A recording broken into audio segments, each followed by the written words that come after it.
This is Audible.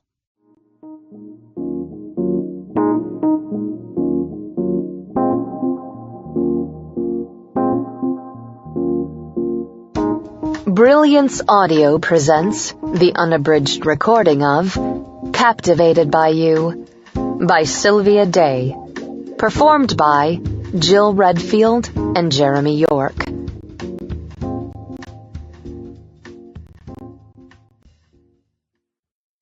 "11. Where's Eva?" I rounded the front of the Benz and stepped onto the curb in front of Brett Klein.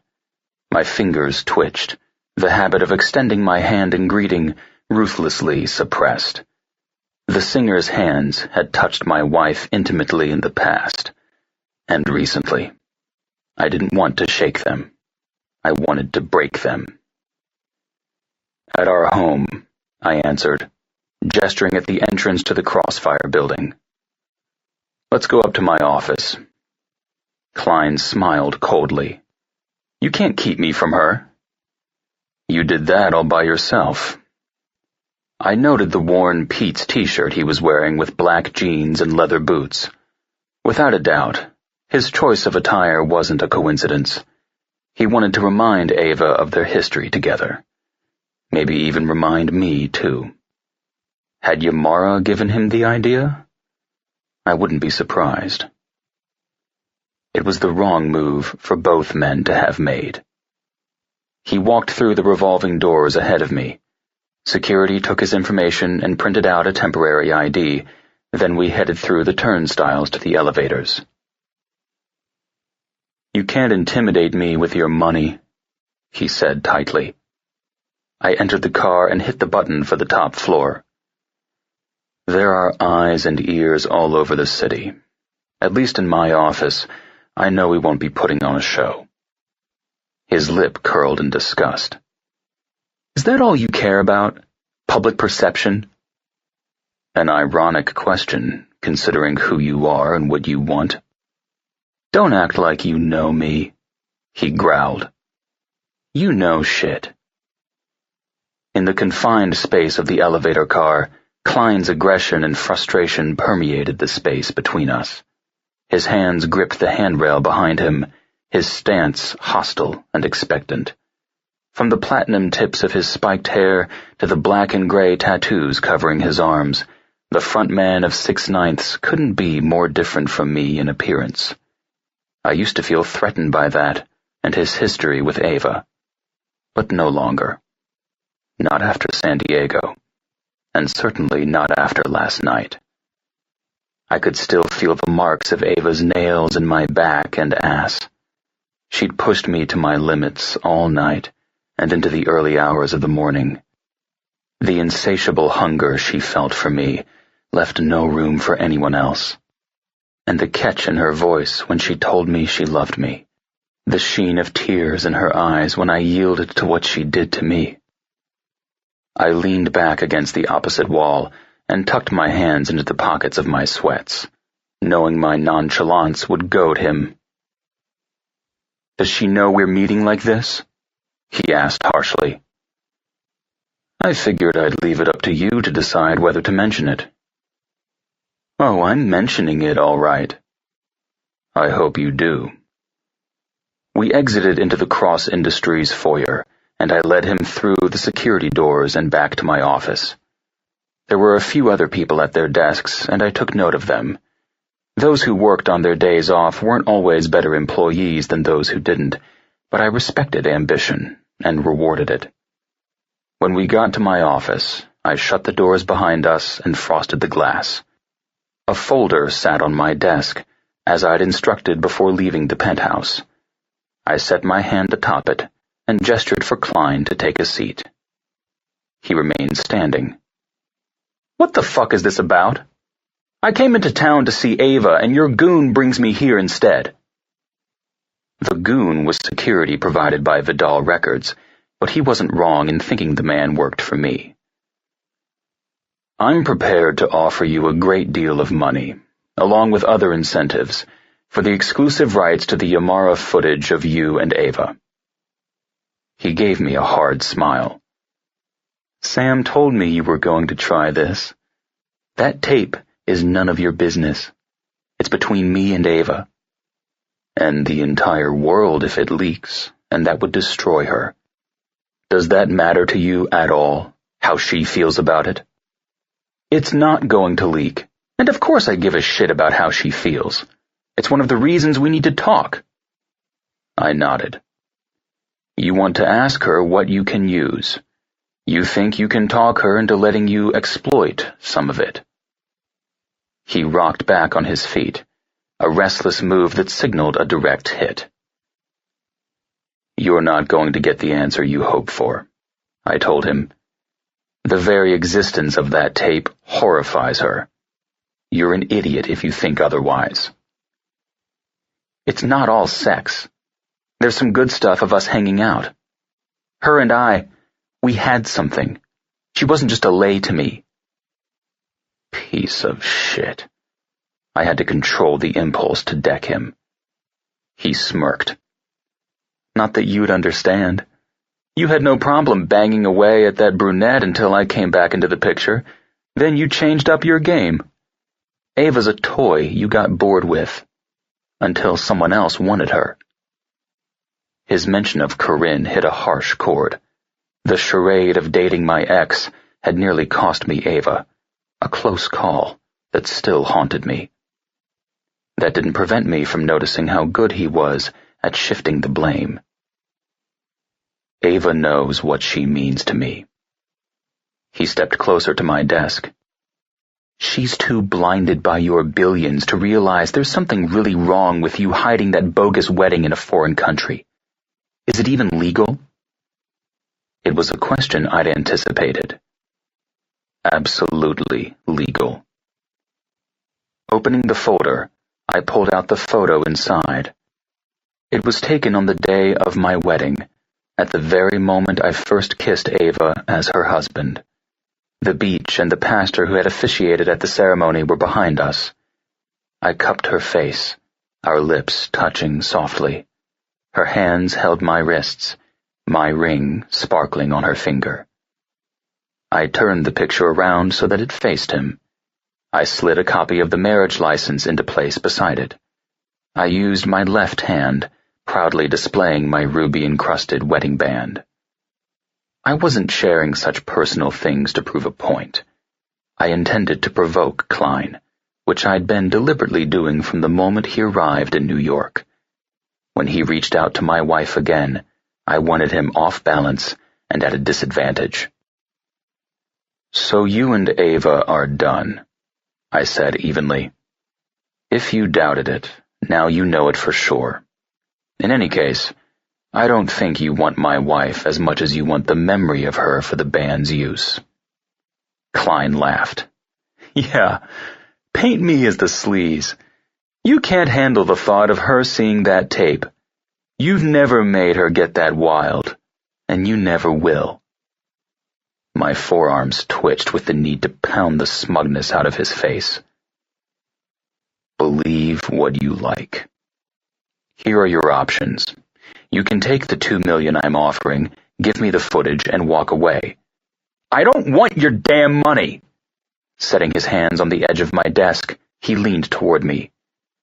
You don't get to own my memories. You may have her, for now, but I have those. Fuck if I'm selling them to you. The thought of Klein watching the footage, watching himself fuck my wife, set my blood on a slow boil. The thought of him suggesting that Eva sit through a viewing of it, knowing how that would shatter her, pushed me to the raw edge of violence. Keeping my tone even was a struggle. You can reject the money and keep the existence of the footage to yourself until you die. Make it a secret gift to Eva she never has to know about. What the fuck are you talking about? Or you can be a selfish asshole, I continued, and hit her up with it, shocking her with the goal of destroying her marriage and making yourself more famous. I stared him down.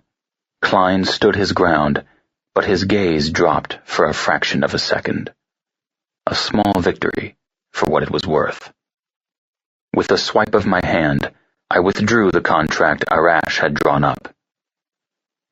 If you care about her at all, you'll make a different decision than the one that brought you to New York. He grabbed the documents off my desk and ripped them in half, throwing the pieces back onto the glass.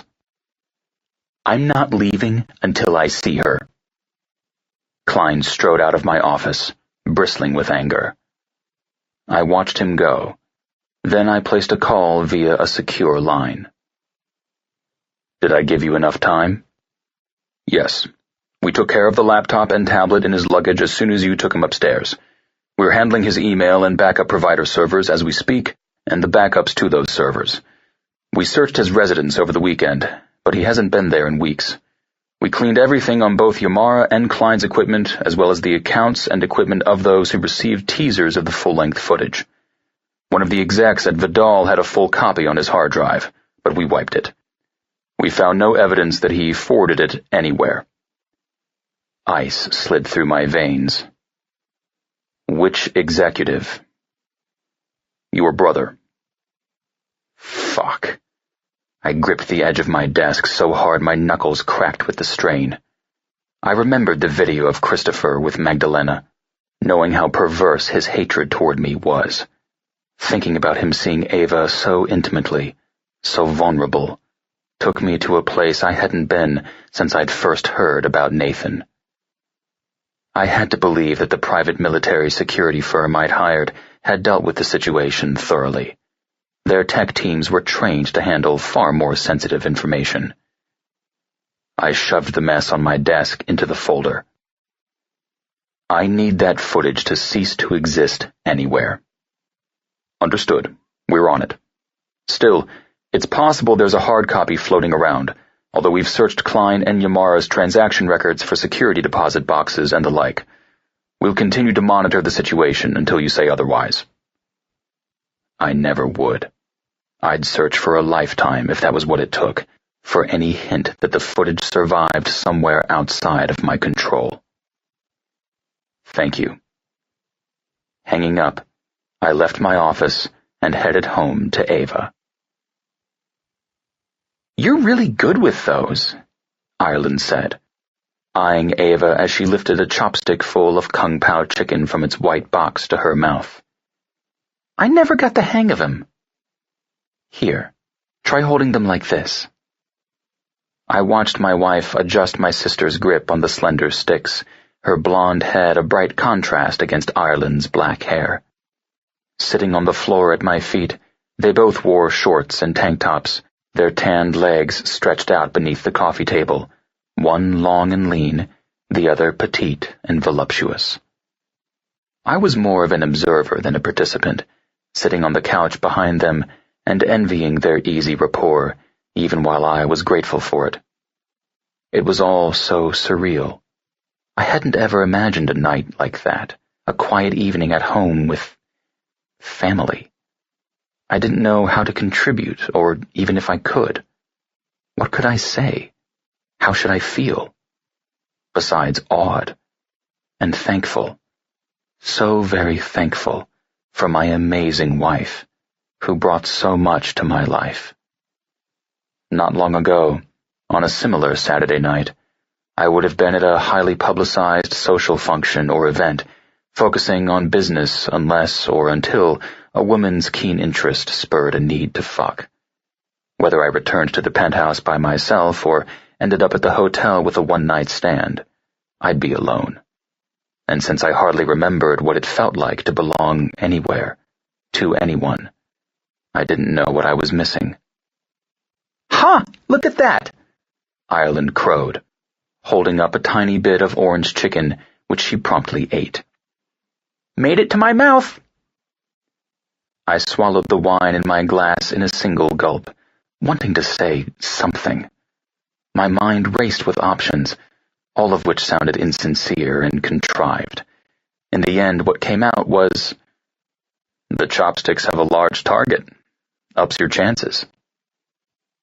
Ireland turned her head toward me, revealing the same blue eyes I saw in the mirror every day. They were much less guarded, far more innocent, and bright with laughter and adoration.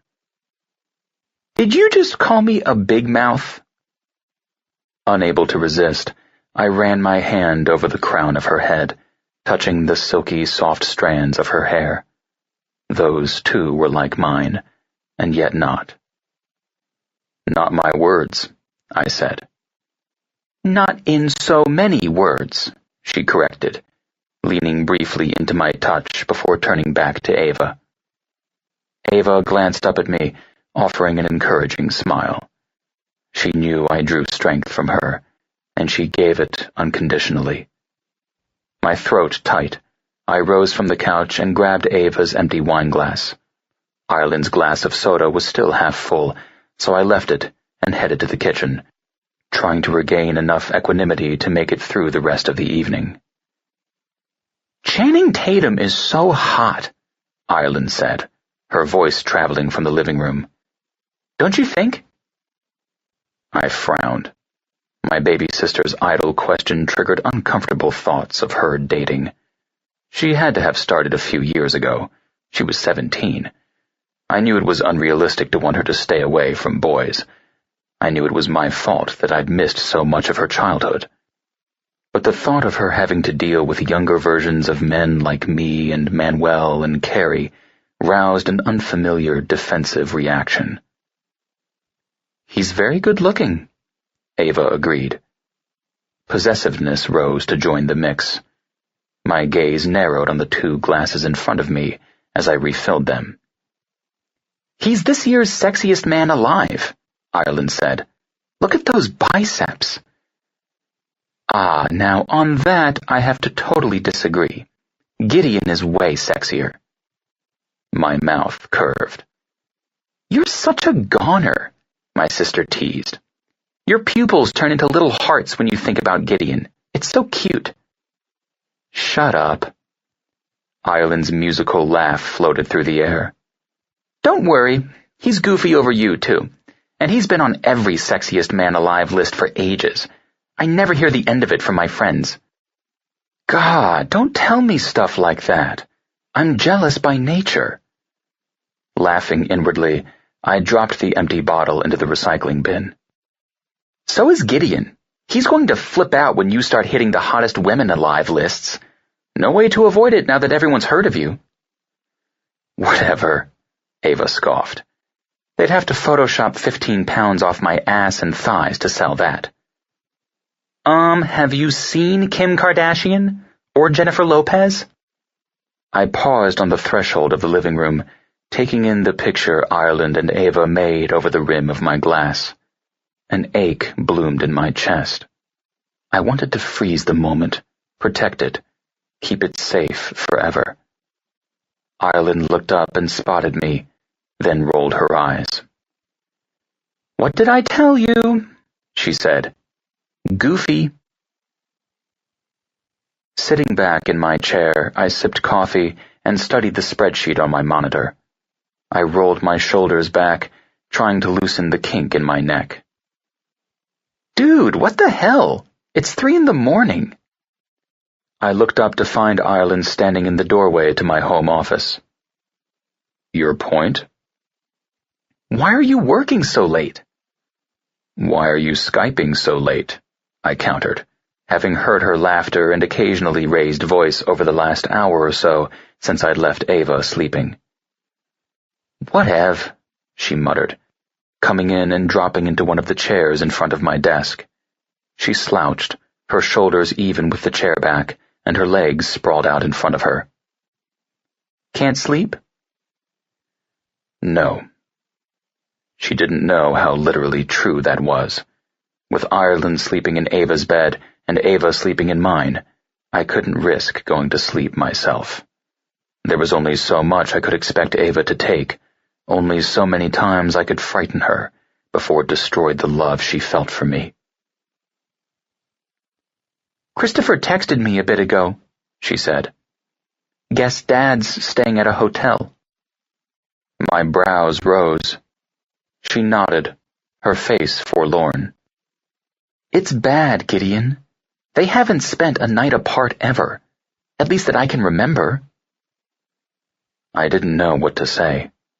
Our mother had been calling me all day, leaving messages on my voicemail and ringing the penthouse so often I'd been forced to disconnect the main receiver so that none of the phones would ring.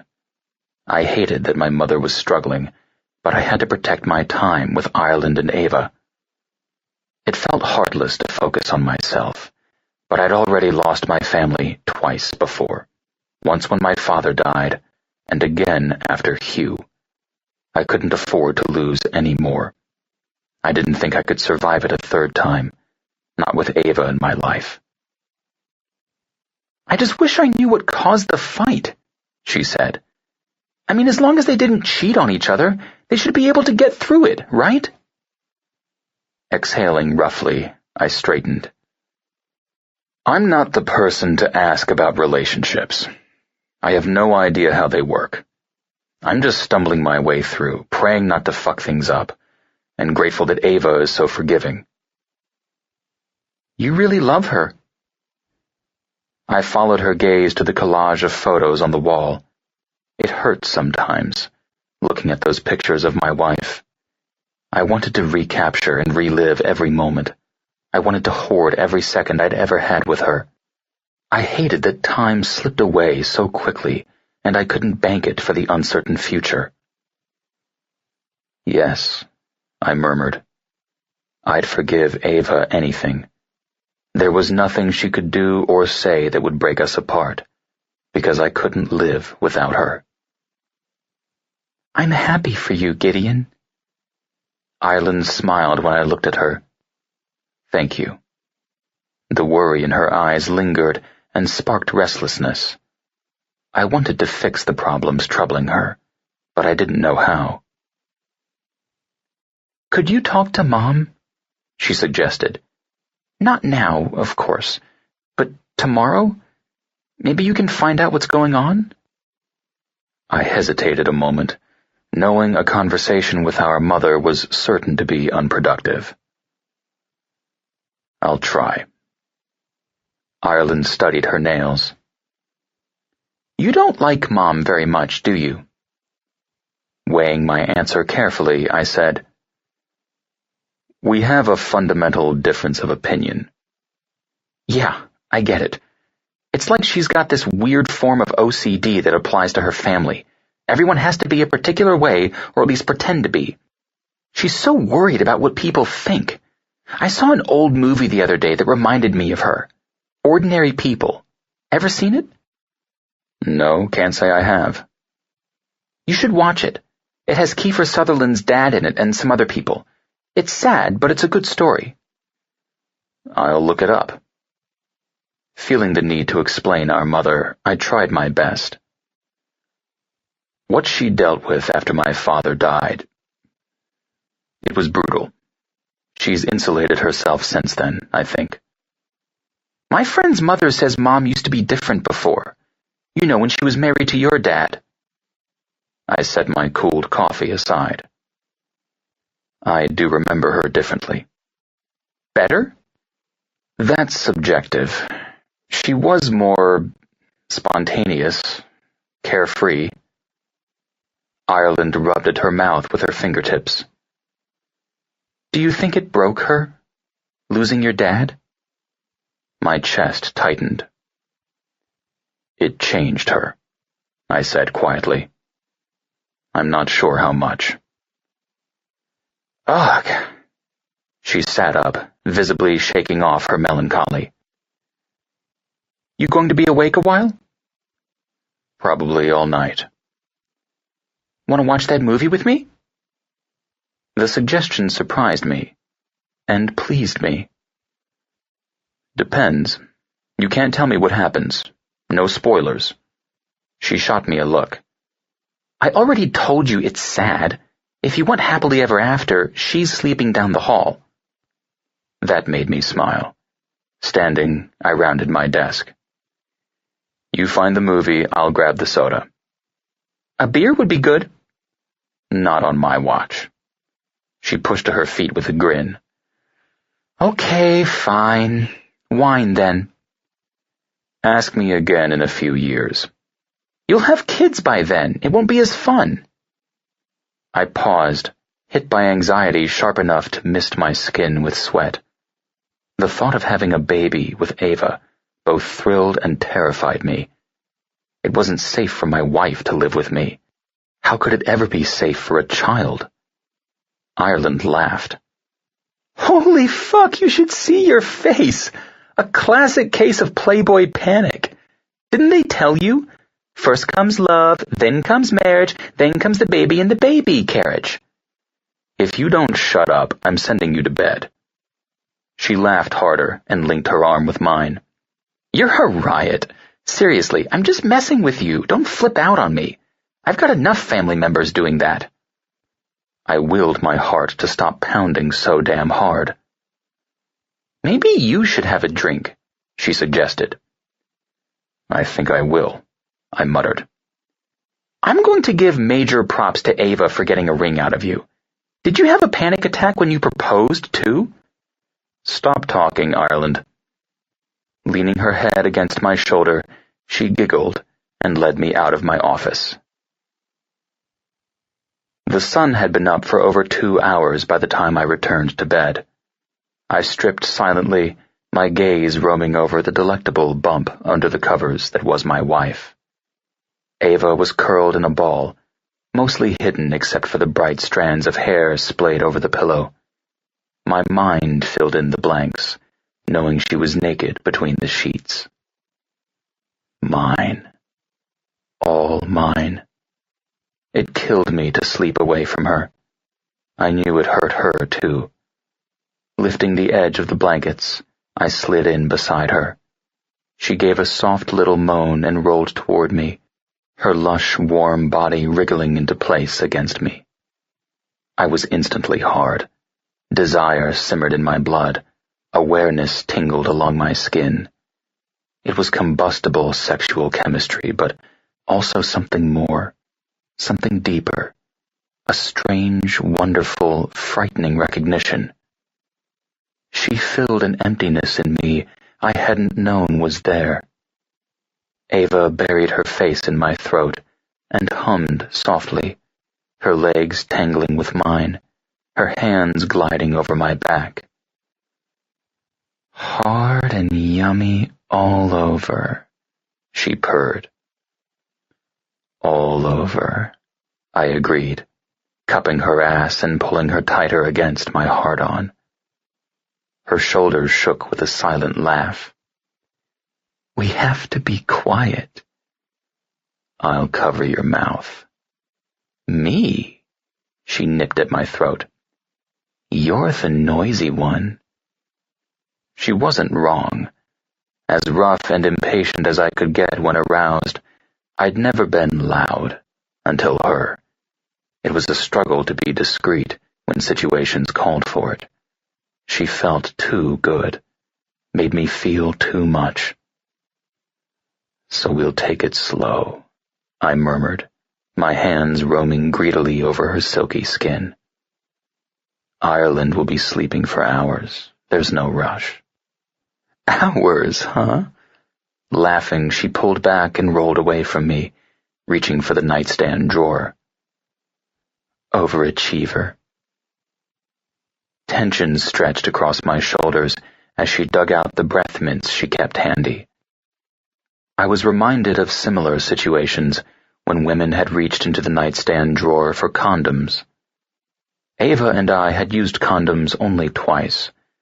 Before her, I'd never fucked a woman without one. Avoiding pregnancy was something I'd religiously adhered to. Yet since those first 2 times with Eva, we'd gone bare, relying on her birth control to prevent conception. It was a risk, I knew that. And considering how often I had her, at least 2, sometimes 3 or 4 times a day, the risk was not inconsiderable. I thought of it sometimes. I questioned my control, my selfishness, in putting my own pleasure above the consequences. But the reason for my recklessness wasn't as simple as pleasure. If it were, I could deal, be responsible. No. It was much more complicated. The need to come inside her was primitive. It was a conquest and surrender in one. I had wanted to fuck her raw before I'd even had her the first time, before I knew definitively how explosive it would be between us. I'd gone so far as to warn her prior to our first date that I needed it, needed her to give me that, something I'd never wanted with anyone else. "Don't move," I said roughly, sliding over her while she was still stretched out on her stomach.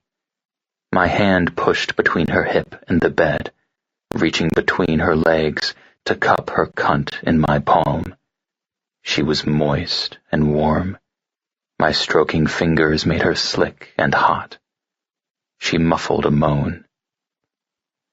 "I want you just like this," I told her, brushing my lips across her cheek. Reaching for my pillow with my free hand, I yanked it over and then shoved it under her, lifting her hips to an angle that would let me sink balls deep. "Gideon." The way she said my name was a plea, as if I wouldn't get down on my knees and beg for the privilege of having her. I shifted, urging her legs apart and pinning her wrists beside her head. Holding her down, I thrust into her. She was ready for me, plush and tight and wet. My teeth gritted together to restrain the growl that surged from my throat, a tremor racking my body from head to toe. My chest heaved against her back, my violent exhalations ruffling her hair lying across the pillow. Just like that, just by taking me, she had me right on the edge. God. My hips churned without volition, screwing my cock into her, pushing me deeper until I was in her to the hilt. I could feel her all around me, from root to tip, clenching in ripples that milked me like a greedy little mouth. "Angel." The pressure at the base of my dick was insistent, but I was capable of staving it off. It wasn't a question of control, but of will. I wanted to come inside her, wanted it enough to consider the risk, as terrifying as it was, acceptable. Closing my eyes, I dropped my forehead to her cheek. I inhaled the scent of her and let go, coming hard, my ass flexing as I filled her up in thick, hot spurts. Eva whimpered, writhing under me. Her cunt tightened, then trembled around my cock. She climaxed with a soft, sweet moan. I growled her name, searingly aroused by her orgasm. She came because I did, because my pleasure turned her on as much as my touch. I would reward her for that, show her the depth of my gratitude. She would get hers, over and over again, as many times as she could take it. "Eva." I rubbed my damp cheek against hers. "Crossfire." Her fingers tightened their grip on mine. Her head turned, her lips seeking. "Ace," she breathed into the kiss. "I love you too." It was shortly after 5 in the evening when I drove the Bentley through the gates of the Vidal estate in Dutchess County and into the circular drive out front. "Aw, you drove too fast," Ireland complained from the back seat. "We're here already." I put the SUV in park and left it idling. One look at the house, and a knot tightened in my gut. Eva reached over, taking my hand and giving it a squeeze. I focused on her steely gray eyes instead of the Tudor-style mansion at her back. She didn't say a word, but she didn't have to. I felt her love and support, and saw the glimmer of anger in her eyes. Just knowing she understood gave me strength. She knew every dark and dirty secret I had, and yet she believed and loved me anyway. "I want to stay over again sometime," Ireland said, poking her head between the two front seats. It was fun, right? I looked at her. We'll do it again. Soon? All right. Her smile more than made the promise worth what it would cost me in sleep and anxiety. I'd stayed away from her for many reasons, but the main one was that I didn't know what I could offer her of any value. I'd channeled everything into keeping Vidal records afloat for her well into the future, taking care of her the only way I knew I wouldn't screw up. You'll have to help me out, I told her honestly. I don't know how to be a brother. You will probably have to forgive me. Frequently. The smile left Ireland's face, transforming her from a teenager to a young woman. Well, it's like being a friend, she said somberly. Except you have to remember birthdays and holidays, you have to forgive me for everything, and you should introduce me to all your hot, rich guy friends. My brow lifted. Where's the part about me picking on you and giving you a hard time? You missed those years, she shot back. No do-overs. She meant to tease, but the words struck home. I had missed years, and I couldn't get them back. You get to pick on her boyfriends instead, Eva said, and give them a hard time. Our eyes met, and I knew she understood exactly what I was thinking. My thumb stroked over her knuckles. Behind her, the front door opened and my mother stepped out. She stood on the wide top step, dressed in a white tunic and matching pants. Her long, dark hair hung loosely around her shoulders. From a distance, she looked so much like Ireland, more of a sister than a parent. My grip on Ava's hand tightened. Ireland sighed and opened her door. I wish you guys didn't have to work tomorrow. I mean, what's the point of being a gazillionaire if you can't play hooky when you want? If Ava worked with me, I said, looking at my wife, we could. She stuck her tongue out. Don't start. I lifted her hand to my mouth and kissed the back. I haven't stopped. Opening my door, I stepped out of the car and hit the hatch release. I rounded the back of the car to retrieve Ireland's bag and found my arms full of her instead. She hugged me tightly, her slender arms wrapped around my waist. It took me a moment to unfreeze from my surprise, and then I hugged her back, my cheek coming to rest on the crown of her head. I love you, she mumbled into my chest. Thanks for having me over. My throat closed tight, preventing me from saying anything. She was gone as quickly as she'd come at me, her duffel in hand, as she met Ava on the passenger side and hugged her too. Feeling as winded as if I'd been punched, I closed the hatch and watched as my mother met Ireland halfway across the blue-gray gravel drive. I was about to return to the wheel and leave when she signaled at me to wait. I glanced at Ava. Get in the car, Angel. She looked as if she might argue, and then she nodded and slid back into the front passenger seat and closed the door. I waited until my mother came to me. Gideon. She caught me by the biceps and lifted onto her tiptoes to press a kiss to my mouth. Won't you and Ava come in? You drove all this way. I took a step backward, breaking her hold. And we have to drive back. Her gaze reflected her disappointment. Just for a few minutes, please. I'd like to apologize to both of you. I haven't handled the news of your engagement well, and I'm sorry about that. This should be a happy time for our family, and I'm afraid I've been too worried about losing my son to appreciate it. Mom. I caught her arm when she moved toward the passenger side. Not now. I didn't mean all those things I said about Ava the other day. It was just a shock, seeing the ring your father gave me on another woman's hand. You didn't give the ring to Corinne, so I was surprised. You can understand that, can't you? You antagonized Eva. Is that what she told you? She paused. I never meant to, but... Never mind. Your father was very protective, too. You're so like him.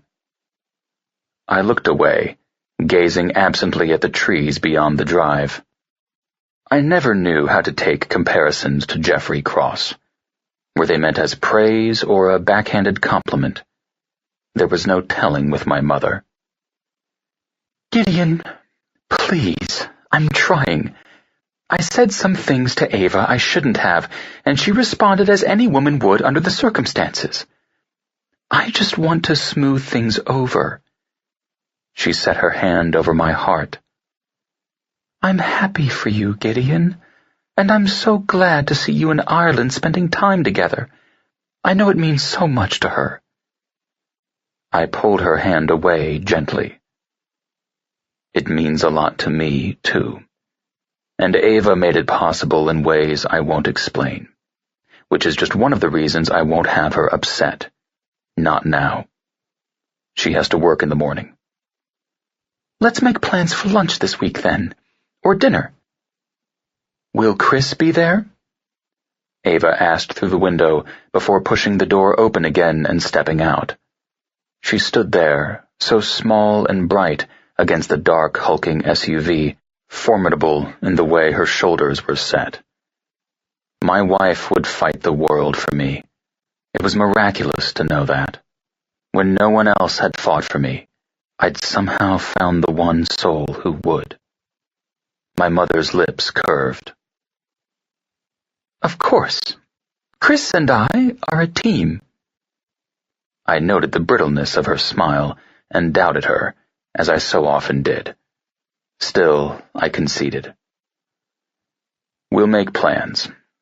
Call Scott tomorrow and we'll work something out. My mother's face brightened. I'm so glad. Thank you. She hugged me and I braced myself, my body stiff with the need to push her away. When she approached Eva with her arms outstretched, Eva thrust out her hand between them to shake instead. The interaction was awkward, with both women so obviously on the defensive. My mother didn't want to mend fences. She wanted an agreement to pretend the fences were sound. We said goodbye, and then I slid into the driver's seat. Eva and I took off, leaving the estate behind us. We hadn't gone far when she said, "When did your mother talk to you?" Damn it. I knew what that bite in her tone signified. Reaching over, I set my hand on her knee. I don't want you worrying about my mother. You don't want me worrying about anything. That's not the way this is going to work. You don't get to deal with all the crap alone. What my mother says or does isn't important, Eva. I don't give a shit, and neither should you. She twisted in the seat to face me. You need to start sharing stuff, especially things that have to do with me, like your mother saying things behind my back. I won't have you getting pissed off over an irrelevant opinion. The road curved. I accelerated out of the turn. That would be better than me getting pissed off at you, she snapped. Pull over. What? I glanced at her. Pull the damn car over. Cursing inwardly, I removed my hand from her leg and gripped the wheel. Tell me why. Because I'm mad at you, and you're sitting there looking all hot and sexy driving, and you need to stop.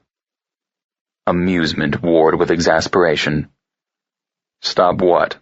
Looking hot and sexy, or driving? Gideon, don't push me right now. Resigned, I eased off the gas and pulled to a stop on the narrow shoulder.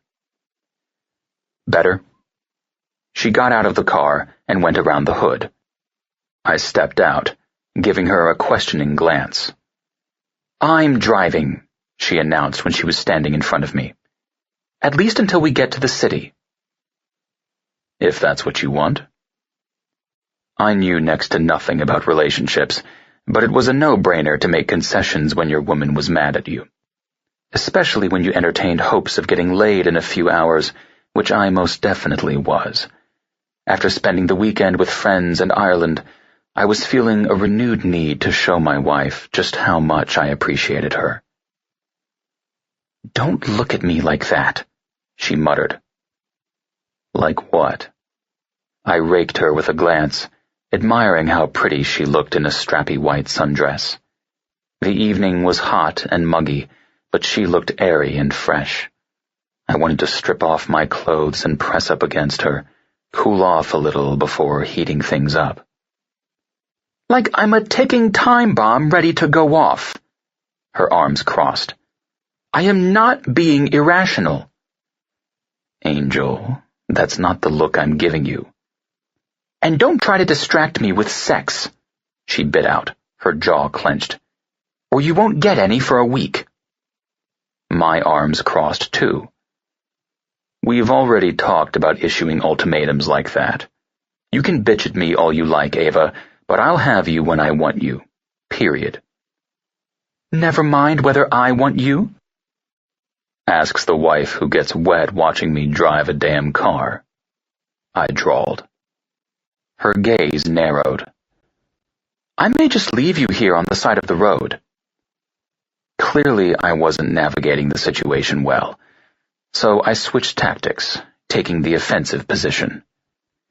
"You don't tell me everything," I countered. "What about Klein? Has he completely stopped communicating with you since San Diego?" I'd been holding back the question all weekend, wondering how Klein was going to handle Eva. I was torn about how I wanted him to proceed. If he approached her about the tape he no longer possessed, it would hurt her, but also drive her closer to me. If he walked away for her sake, it would betray deeper feelings for her than I was comfortable with. I hated that he wanted her, but I feared he might actually love her. She gasped. "Oh my God! Have you been looking at my phone again?" "No." My reply was swift and decisive. "I know how you feel about that." I followed her every move, knew where she was and who she was with at every moment of the day, but she'd set a hard limit with her cell phone, and I honored it, even though it drove me crazy. Eva studied me a minute, but must have seen the truth on my face. "Yes, Brett has sent me a few texts. I was going to talk to you about it, so don't even try to say it's the same thing. I totally intended to tell you. You had absolutely no intention of telling me." A car rushed by on the road, turning my concern toward her safety. "Get in and drive. We'll talk in the car." I waited until she climbed into the seat, and then I shut the door behind her. By the time I settled in the passenger side, she'd adjusted the mirrors and seat to suit her and put the car in gear. The minute she was fully merged in the lane, she started in on me again. I was vaguely aware of her speaking, my attention more focused on the way she handled the Bentley. She drove fast and with confidence, her grip light and easy on the wheel. She kept her gaze on the road, but I couldn't take my eyes off her. My California girl. On an open road, she was fully in her element. I found myself pleasantly aroused by watching Eva handle the powerful SUV. Or maybe it was that she was chastising me, challenging me. "Are you listening to me?" she demanded. "Not really, Angel. And before you get more riled, it's entirely your fault. You're sitting there looking hot and sexy, and I'm distracted." Her hand whipped out and smacked my thigh. "Seriously? Stop cracking jokes." "I'm not kidding. Eva, you want me to share so you can support me. I get it. I'm working on it." "Not hard enough, apparently."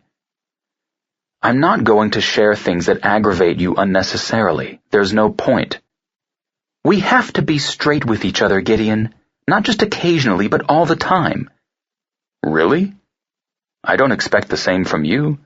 For example, feel free to keep all the unflattering comments your father and Carrie make about me to yourself." Her lips pursed. She chewed on that for a bit. Then, using that logic, wouldn't it be okay for me to not say anything about Brett? No. Klein impacts our relationship. My mother does not. She snorted. I'm right about this, I said evenly. Are you telling me that your mom talking crap about me doesn't bother you? I don't like it. That said, it doesn't change how I feel about you or her. And telling you won't change your feelings about her either. Since the result is the same either way, I choose the path of least disruption. You're thinking like a guy. I should hope so. I reached over and brushed the hair off her shoulder. Don't let her cause trouble between us, Angel. She's not worth it. Eva glanced at me. You're pretending that what your mom says and does has no effect on you, but I know that's not true. I debated denying it, just to shut down the topic, but my wife saw everything I'd rather hide. I don't let it affect me. But it does.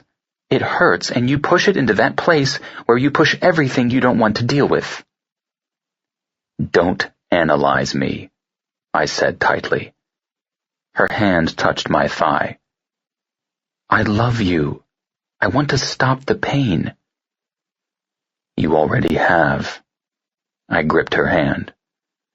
You've given me everything she took away. Don't let her take any more. With her eyes on the winding road, Eva lifted our joined hands and kissed my wedding band. Point taken. She gave me a quick smile that told me she was done, for now, and drove us home. 12. I dared anyone to come up with a more awe-inspiring sight than Gideon Cross taking a shower. It amazed me that he could be so matter-of-fact about running his hands over all that taut, tanned skin and those perfectly defined slabs of muscle.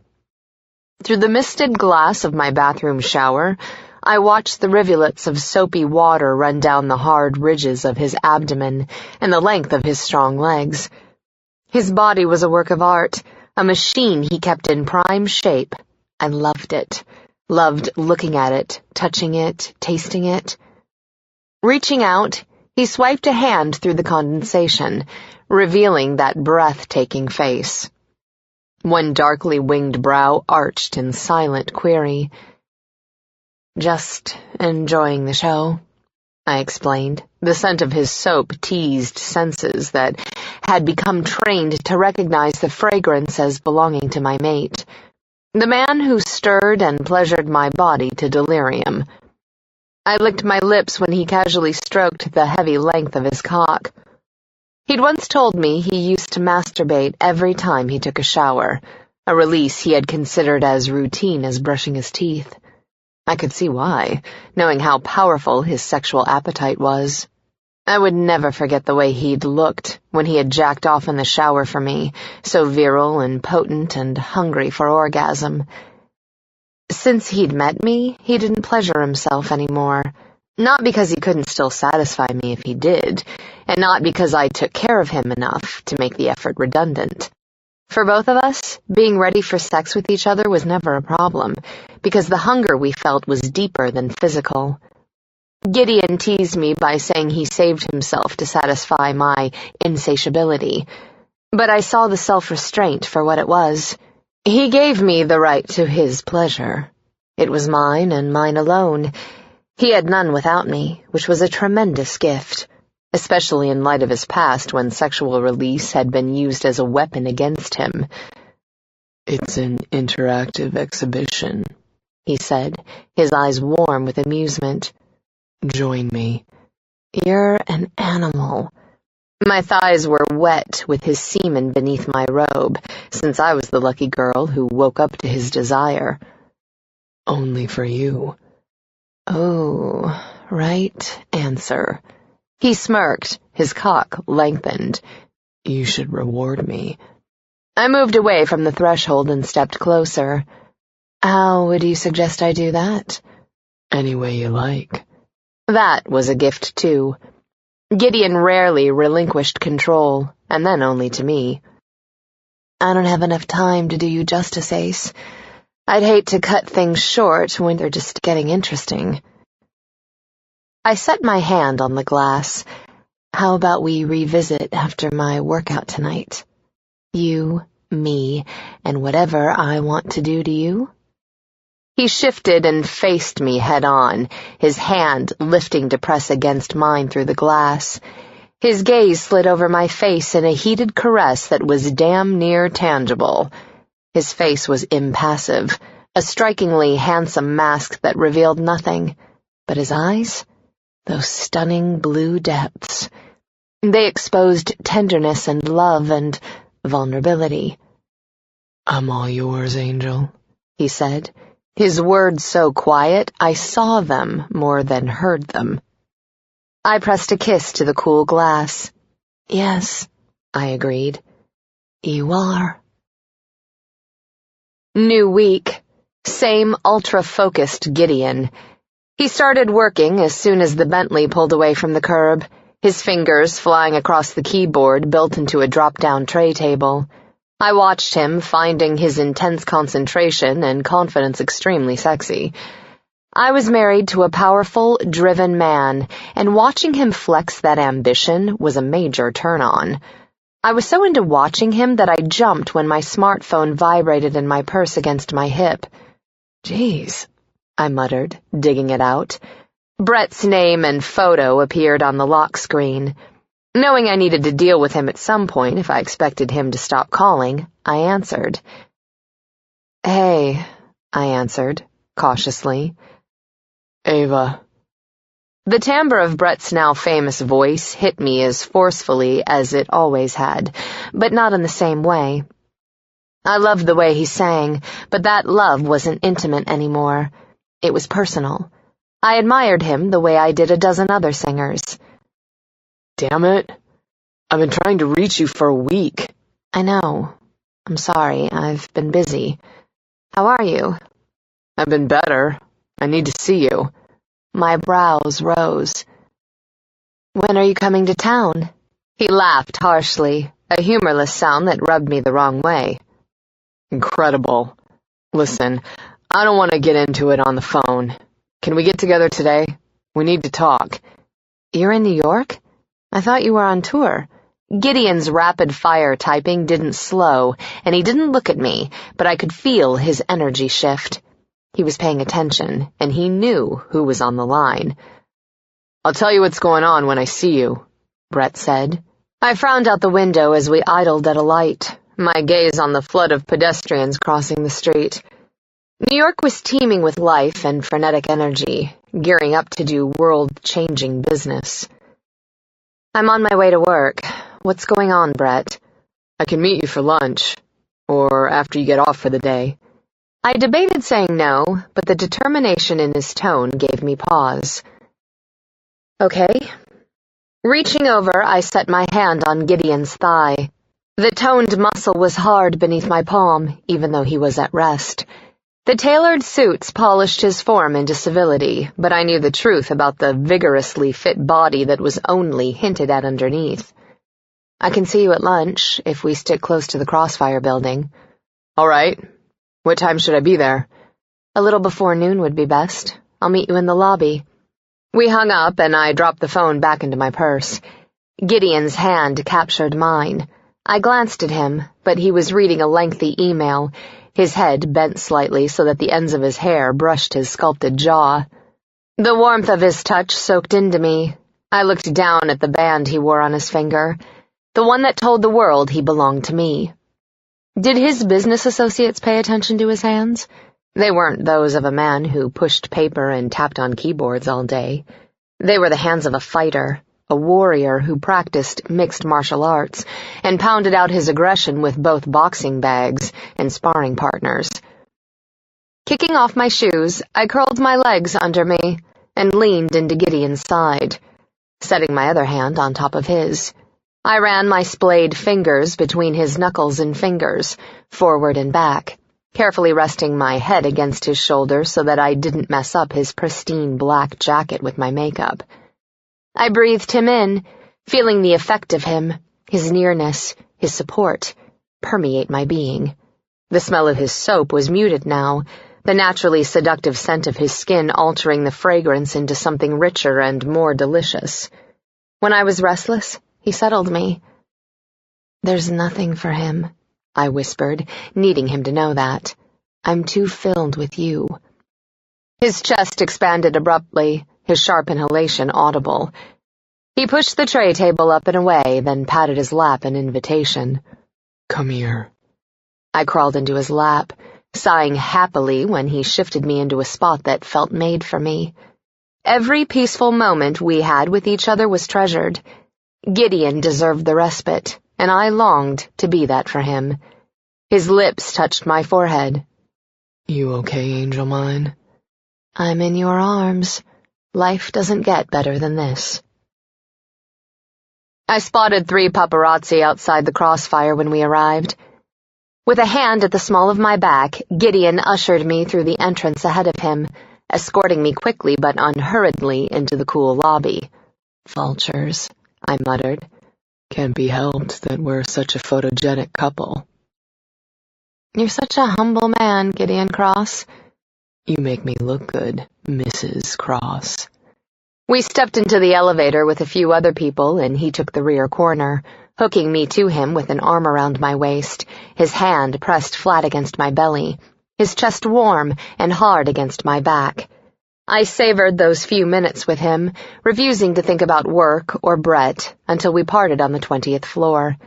Megumi was already at her desk when I approached the glass security doors, and the sight of her made me smile.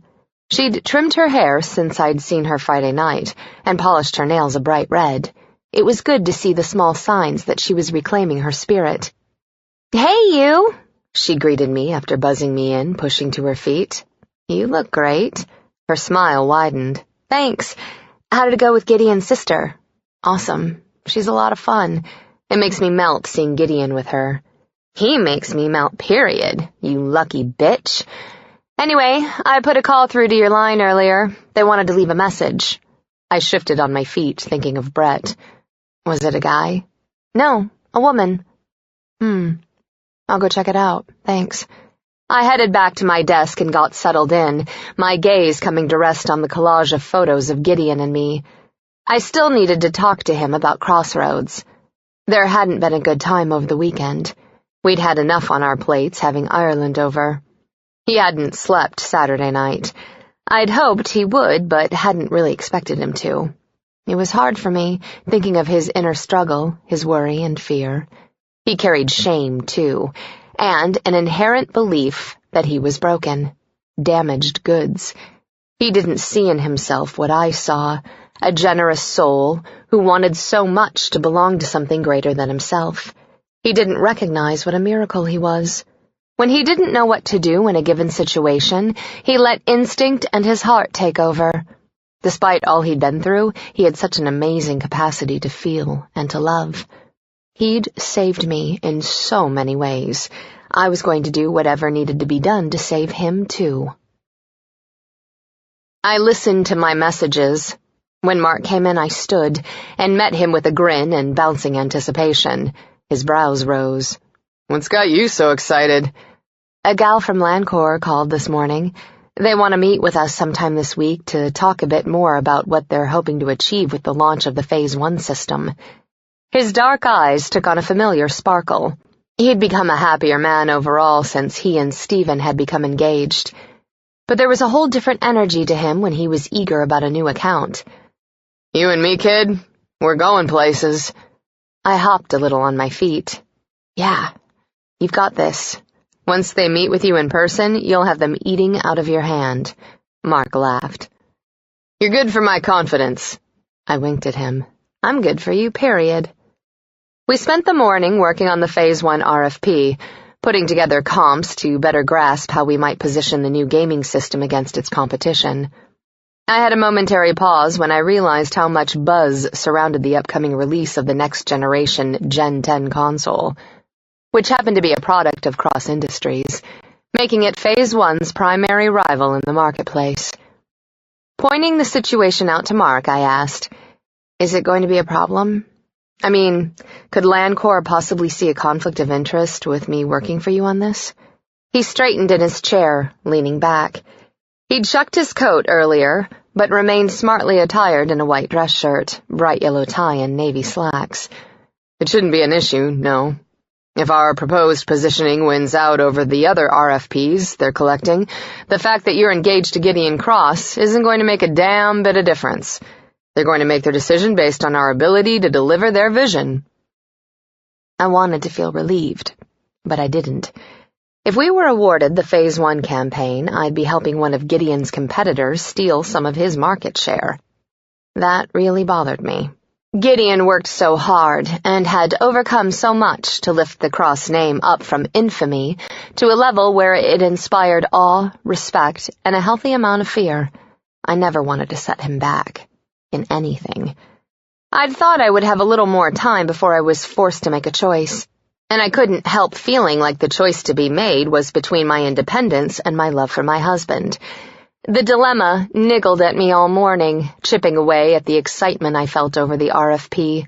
Then the hours crept toward noon, and Brett took over my thoughts. It was time to take responsibility for the mess I'd made. I had opened the door to Brett, and then I'd kept it open because I couldn't get my head on straight. It was now my job to fix the problem before it impacted my marriage any more than it already had. I headed down to the lobby at 5 minutes to noon, having asked permission from Mark to leave a little early. Brett was already waiting for me, standing near the entrance with his hands shoved into his jeans pockets. He wore a plain white t-shirt and sandals, with sunglasses propped atop his head.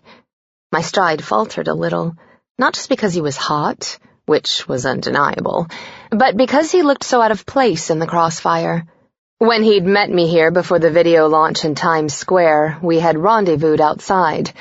Now he was in the building, occupying a spot too near to where I'd first run into Gideon.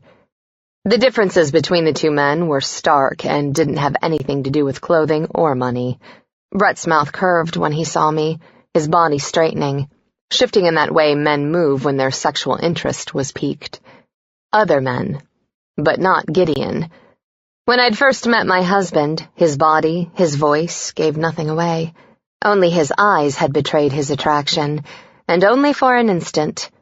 It was later I realized what had happened in that moment. Gideon had claimed me, and given himself to me in return, with a single look. He'd recognized me the moment he saw me. It took me longer to understand what we were to each other, what we were meant to be.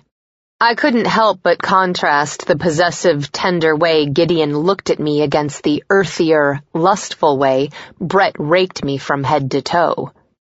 It seemed so obvious suddenly that Brett had never really thought of me as his, not the way Gideon did. Brett had wanted me, still did, but even when he'd had me, he hadn't asserted any ownership. And he certainly hadn't ever given anything real of himself to me. Gideon. My head tilted back, my gaze searching for and finding one of the many black domes in the ceiling that hid the security cameras. My hand went to my heart, pressing over it. I knew he probably wasn't looking. I knew he'd have to deliberately access the feed in order to see me, and that he was far too busy with work to think of it. But still. "Eva." My hand dropped to my side. I looked at Brett as he approached me with the easy prowl of a man who knew his appeal and was confident of his chances. The lobby was swarming with people flowing around us in steady streams, as one would expect in a midtown skyscraper. When his arms lifted as if to embrace me, I stepped back and held out my left hand instead, just as I had done when we last met in San Diego. I would never again cause Gideon to feel the pain I'd inflicted when he saw me kissing Brett. Brett's brows lifted, and the heat in his eyes cooled. "Really? Is this where we're at now?" "I'm married," I reminded him. Hugging each other isn't appropriate. "What about the women he's tapped all over the tabloids? That's okay?" "Come on," I chided. "You know you can't always believe what the press feeds you. His lips pursed. He shoved his hands back in his pockets. You can believe what they say about how I feel about you. My stomach fluttered. I think you believe it. Which made me a little sad. He didn't know what Gideon and I had because he'd never had it. I hoped he would someday. Brett wasn't a bad guy. He just wasn't meant to be my guy. Cursing under his breath, Brett turned and gestured toward the exit. Let's get out of here. I was torn. I wanted privacy too, but I also wanted to stay where there were witnesses who could reassure Gideon. In any case, we couldn't exactly have a picnic in the Crossfire lobby. Reluctantly, I fell into step beside him. I had some sandwiches delivered a little bit ago. Figured that would give us more time to talk. Brett nodded grimly and held out his hand for the bag I was carrying. I took him to Bryant Park, weaving beside him through the frenetic lunchtime crowds on the sidewalks. Taxis and private cars honked insistently at the streams of pedestrians, too time-strapped to obey the signals. Heat shimmered off the asphalt, the sun high enough in the sky to spear down between the towering skyscrapers. An NYPD squad car hit its siren, the piercing robotic chirps and rumbles doing little to expedite the cruiser's movement through the clogged street. It was Manhattan on an average day, and I loved it, but I could tell Brett was frustrated by the intricate dance required to get through the city. The shifting of shoulders and hips to let people pass, the quick inhales to squeeze by too big bags or too slow pedestrians, the swift-footedness needed to avoid the abrupt appearance of new bodies, filing out of the many doorways that lined the sidewalks. Life as usual in NYC. But I remembered how overwhelming it felt when you weren't used to so many people occupying relatively little space. Entering the park just behind the library, we found an unoccupied bistro table and chairs in the shade, near the carousel, and settled in. Brett pulled out the sandwiches, chips, and bottled water I'd ordered, but neither of us started eating. I scouted our surroundings instead, aware that we could be photographed. I'd considered that when I chose the location, but the alternative was a noisy, crowded restaurant. I was hyper-conscious of my body language, trying to ensure that nothing could be misconstrued. The world at large could think we were friends. My husband would know, in every way I could show him, that Brett and I had actually said goodbye. You got the wrong impression in San Diego, Brett said abruptly, his eyes shielded behind his shades. Brittany isn't a serious thing. It's none of my business, Brett. I miss you. Sometimes she reminds me of you. I winced, finding the comment anything but flattering. I lifted one hand and gestured helplessly. I couldn't go back to you, Brett. Not after Gideon. You say that now. He makes me feel like he can't breathe without me. I couldn't settle for less. I didn't need to say that Brett had never made me feel like that. He knew. He stared at his steepled fingertips, then straightened abruptly and dug his wallet out of his back pocket. He pulled a folded photograph out and set it on the table in front of me. Look at that, he said tightly, and tell me we didn't have something real. I picked up the photo and spread it open, frowning at the image. It was a candid shot of Brett and me, laughing together over something lost to memory. I recognized the interior of Pete's in the background. There was a crowd of blurred faces around us. Where did you get this? I asked. There'd been a time when I would have given anything to have an unposed photo with Brett, believing that such an insubstantial thing would give me some kind of proof that I was more than a piece of ass. Sam took that after one of our sets. I stiffened at the mention of Sam Yamara, abruptly reminded of the sex tape. I looked at Brett, my hands shaking so hard I had to put the photo down. Do you know about... I couldn't even finish the sentence. Turned out it wasn't necessary for me to. Brett's jaw tensed, his forehead and upper lip beaded with sweat from the summer heat. He nodded. I've seen it. Oh my God. I recoiled from the table, my mind filled with all the possibilities of what was captured on video. I had been desperate to win Brett's attention, with a complete lack of self-respect that shamed me now. Eva. He reached for me. It's not what you think. Whatever Cross told you about the video, I promise it isn't bad. A little raw sometimes, but that's the way it was between us. No. Raw was what I had with Gideon. What I'd had with Brett was something much darker and unhealthy. I clasped my trembling hands together. How many people have seen it? Have you shown it to... Has the band watched it? He didn't have to answer. I saw it on his face.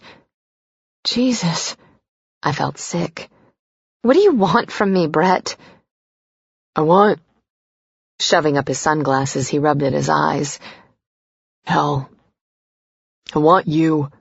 I want us to be together. I don't think we're over yet. We never got started.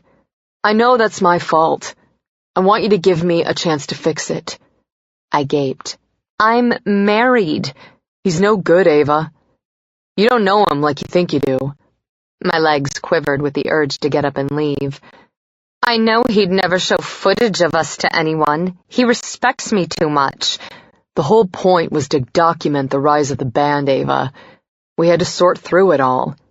You could have watched it alone first, I said tightly, horribly aware of the people sitting not too far away. You could have cut us out before the others saw it. We're not the only ones Sam got on video. The other guys had stuff too. Oh, God.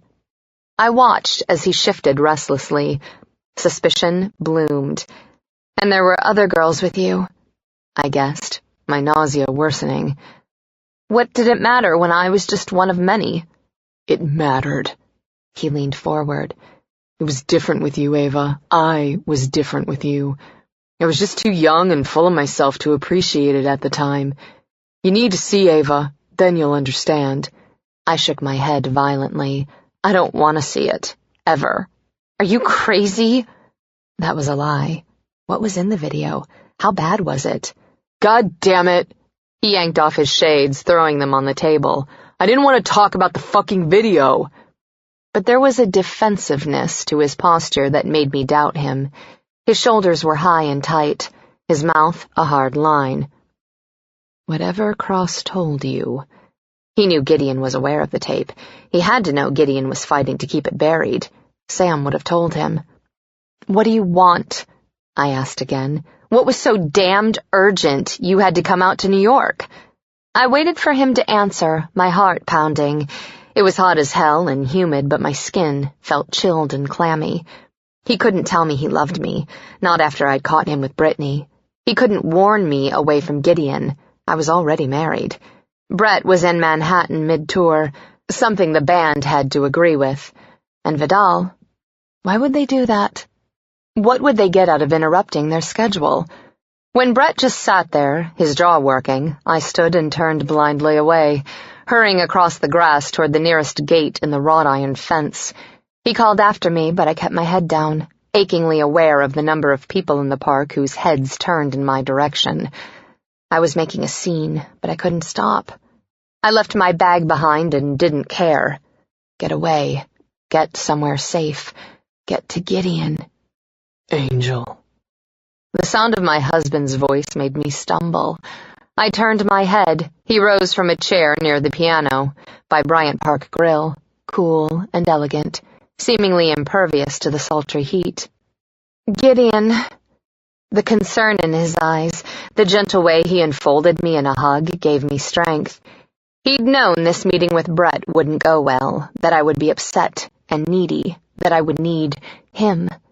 And he was there. I didn't know how, and I didn't care. My fingers dug into his back, practically clawing at him. Shh. His lips brushed against my ear. I've got you. Raoul appeared beside us with my bag in hand, his stance conveying a protectiveness that added to the shield Gideon's body gave me. The riotous panic inside me began to ease. I wasn't free-falling anymore. Gideon was my net, always prepared to catch me. He led me down the steps to where the Bentley waited, with Angus standing ready to open the back door. I slid inside and Gideon joined me, his arm wrapping around me when I curled into him. We were right back to where we'd started that morning, but in a matter of hours everything had changed. "I've got this," he murmured. "Trust me." I lifted my nose to his throat. "They want to use the footage, don't they?" "They won't.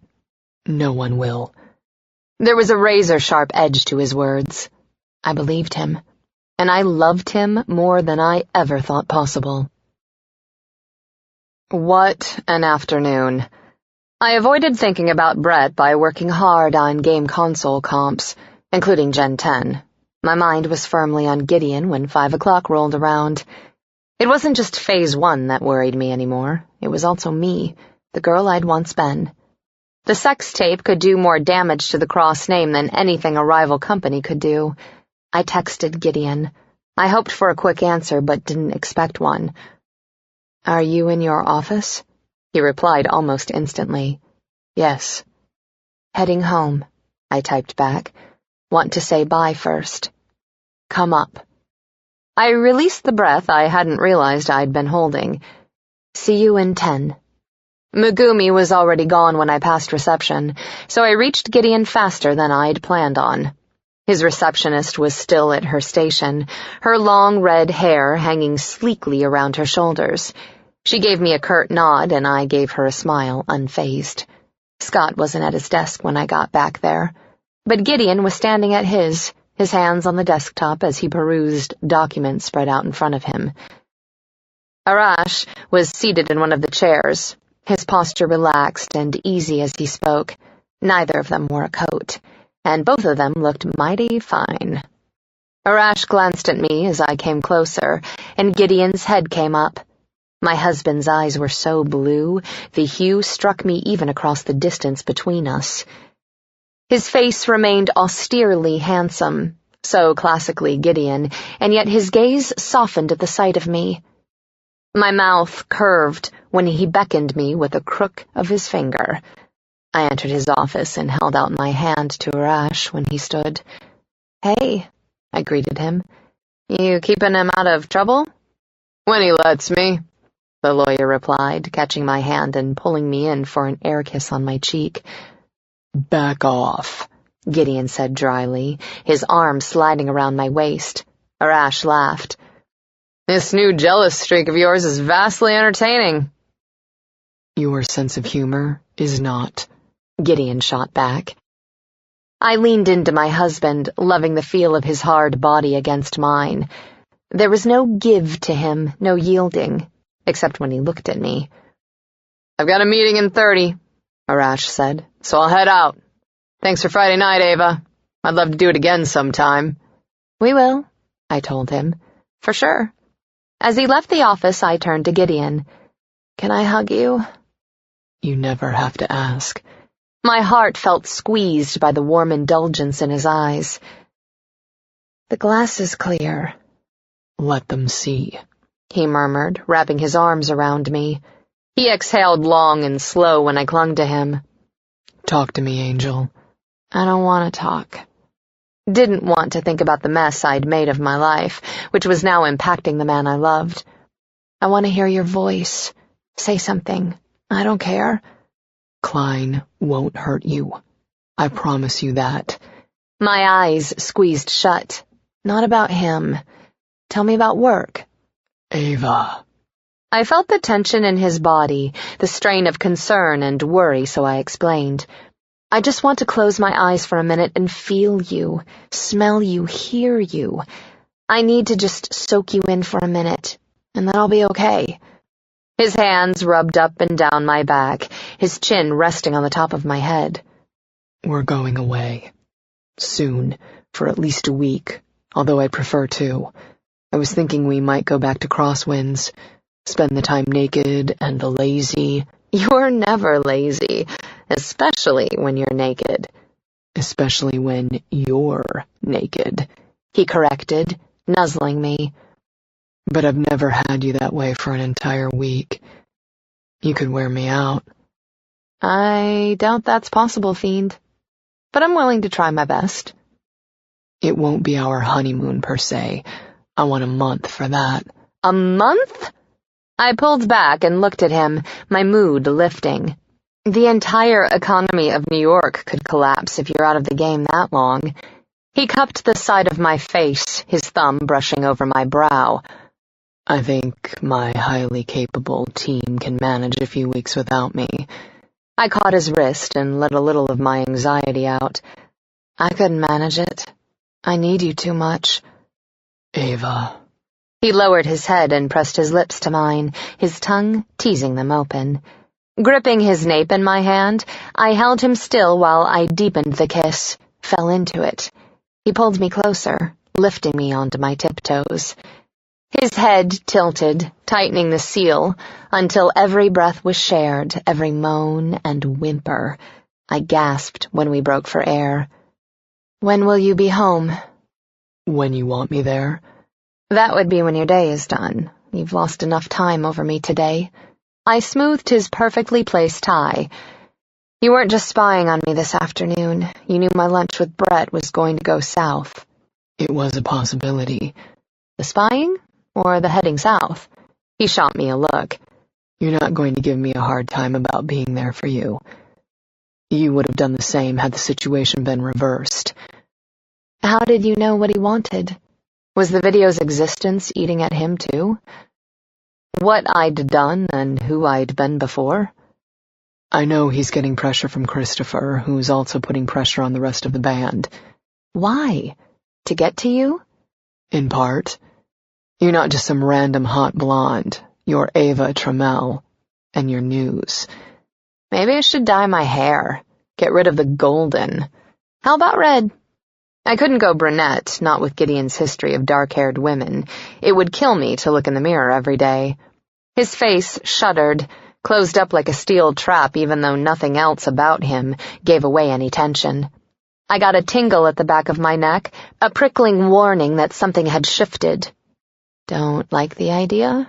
I prodded, abruptly reminded of a redhead from his past, Dr. Ann Lucas. I like you just the way you are. That said, if you want to change, I won't object.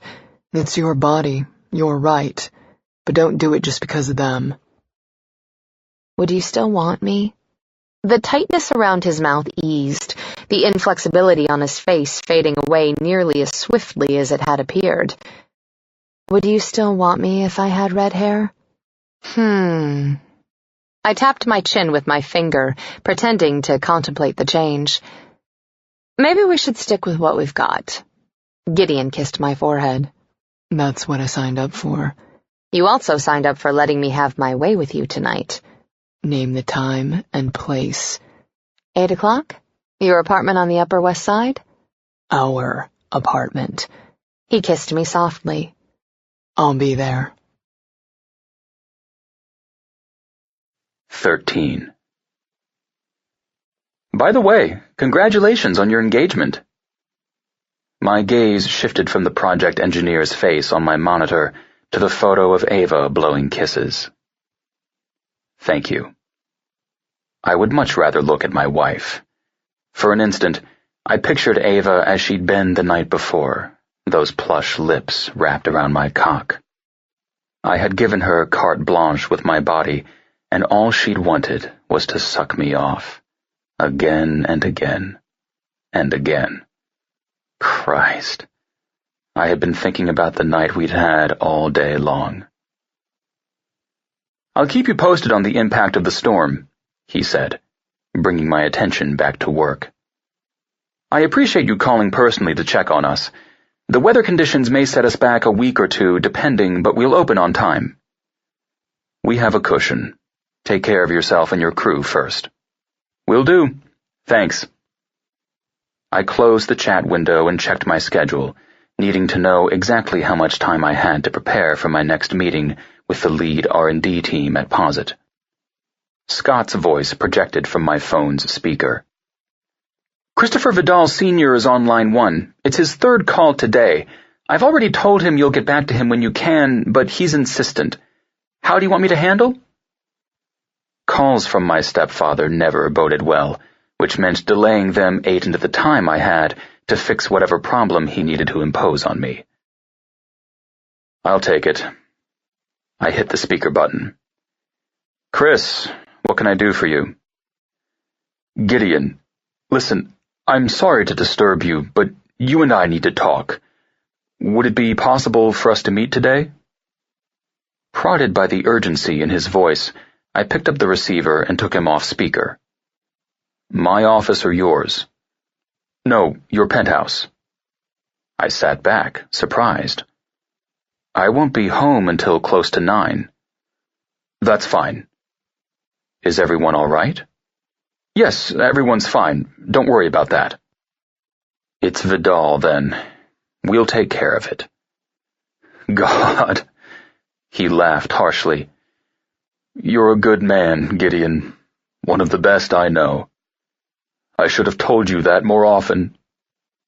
My gaze narrowed at the edge in his tone. I've got a few minutes now. Just lay it out. No, not now. I'll see you at 9. He hung up. I sat for a long minute with the receiver in my hand. There was a knot in my gut, one that was cold and sharp. I returned the receiver to its cradle and my attention to work, pulling up schematics and reviewing the packets Scott had placed on my desk earlier. Still, my mind raced. I couldn't control what happened with my family, had never had any power there. I could only clean up the messes Christopher made and try to keep Vidal from going under. I drew the line, however, at using the footage of Eva. Nothing Chris could say would change that. Time was racing toward the posit meeting when the message app popped up on my monitor and Ava's avatar appeared. I can still taste you. Yummy. Smiley face. A dry laugh escaped me. The knot I'd been ignoring eased, then disappeared. She was my clean slate, my fresh start. Soothed, I replied. The pleasure was mine. I've got a lead. My head turned to find Raoul entering my office. He came to my desk with brisk strides.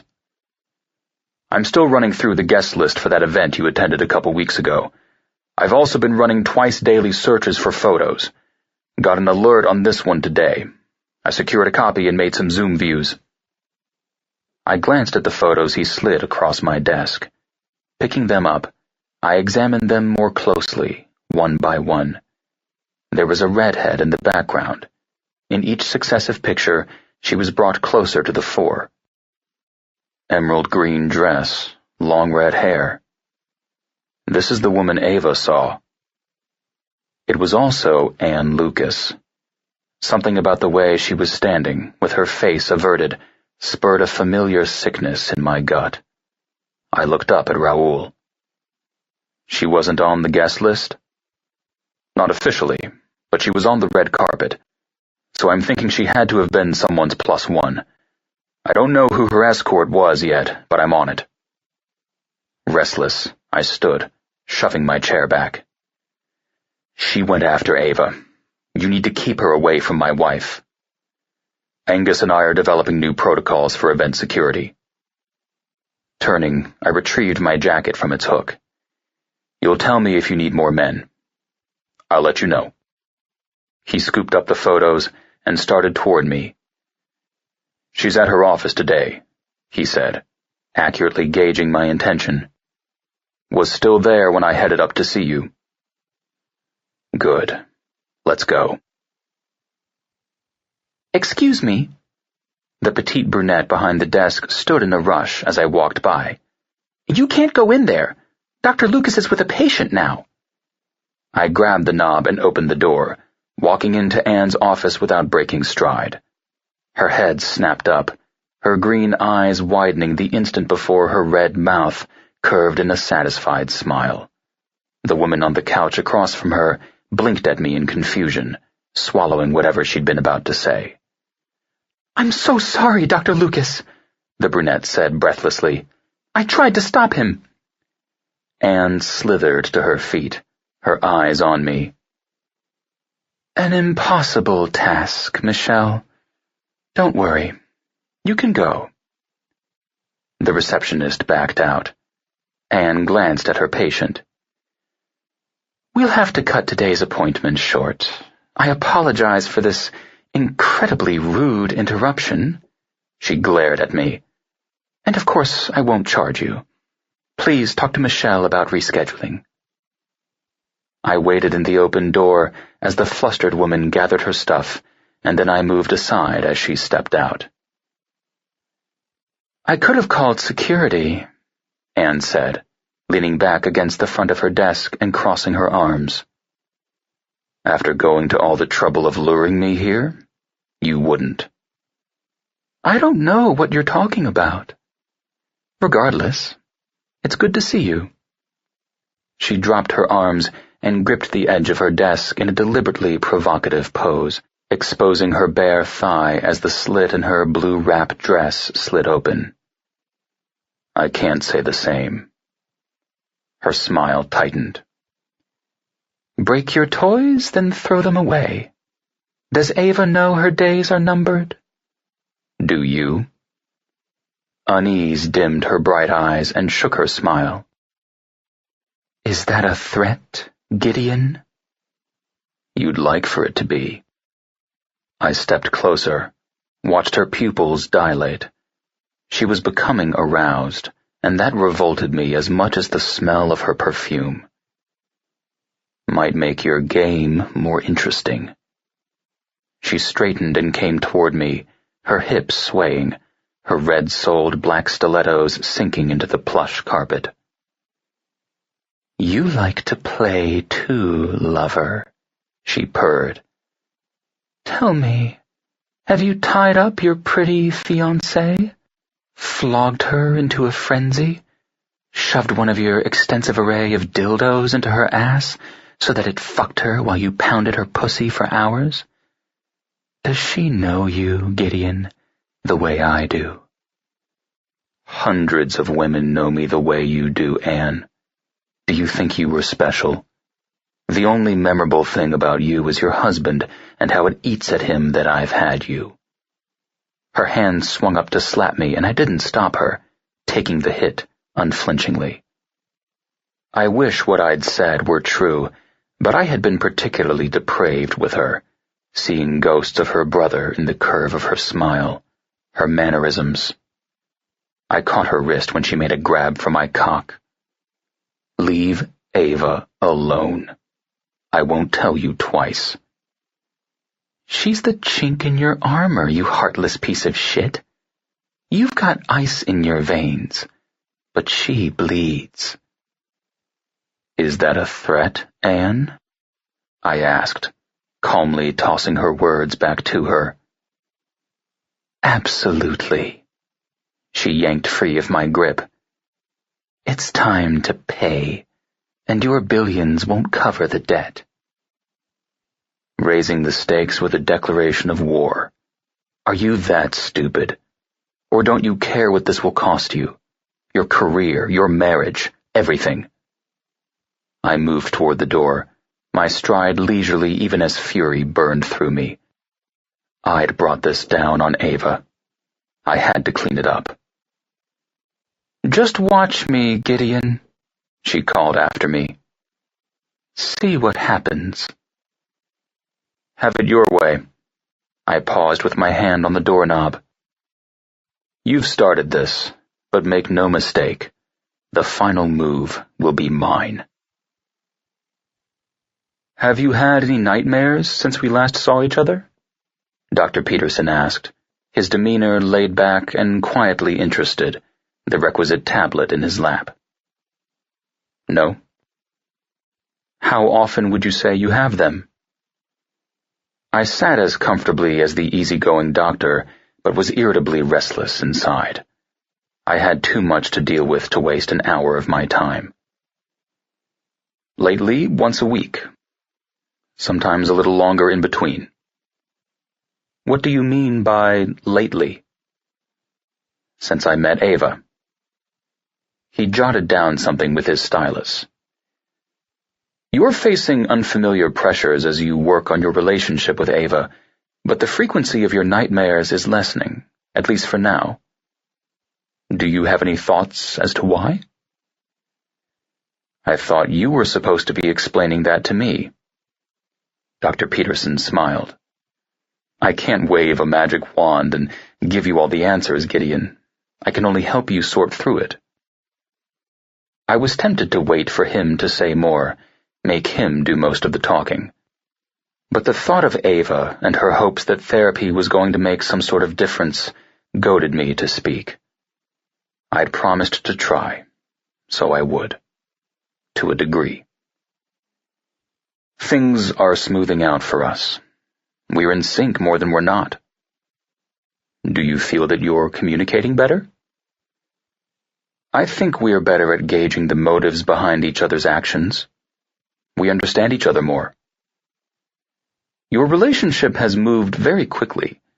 You're not an impulsive man, but many would say marrying a woman you've known such a short time, and one you admit you're still getting to know, is extremely impulsive. Is there a question there? An observation. He waited a moment, but when I didn't say anything, he went on. It can be difficult for spouses of individuals with Ava's history. Her commitment to therapy has helped both of you. However, it's likely she'll continue to change in ways you may not expect.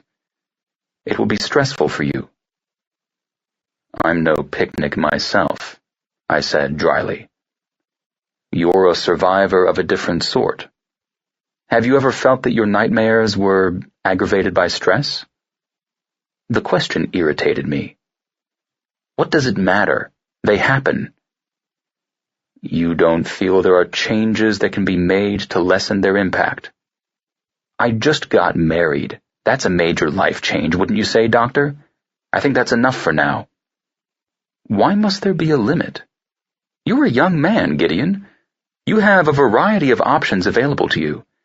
Change doesn't have to be something avoided. What's the harm in trying something new? If it doesn't work out, you always have the option to go back to what you were doing before. I found that wryly amusing. Sometimes you can't go back. Let's try a simple change now, Dr. Peterson said, setting his tablet aside. Let's go for a walk. I found myself standing when he did, not wanting to be seated while he towered above me. We stood face to face with the coffee table between us. Why? Why not? He gestured toward the door. My office may not be the best place for us to talk. You're a man used to being in charge. In here, I am. So we'll level the playing field and hit the hallway for a bit. It's a public space, but most of the individuals who work in this building have gone home. I exited his office before him, watching as he locked both his inner and outer office doors before joining me. Ah, well, this is certainly different, he said, his mouth curving wryly. Knocks me off my stride a bit. I shrugged and started walking. What are your plans for the rest of the evening? He asked, falling into step beside me. An hour with my trainer, and then I said more. My stepfather is coming over later. To spend time with you and Eva? Are you close to him? No, to both. I stared straight ahead. Something's wrong. That's the only reason he ever calls me. I sensed his gaze on my profile. Do you wish that were different? No. You don't like him. I don't dislike him. I was going to leave it at that, but again I thought of Eva. We just don't know each other very well. You could change that. I huffed out a laugh. You're really pushing that angle tonight. I told you I don't have an angle. He stopped, forcing me to stop too. Tipping his chin up, he eyed the ceiling, clearly thinking. When you're considering an acquisition or exploring a new avenue of doing business, you bring in people to advise you, right? Experts in their respective fields? He looked at me again, smiling. You could think of me that same way, as an expert consultant. On what? Your past. He resumed walking. I help you with that. You can figure out the rest of your life yourself.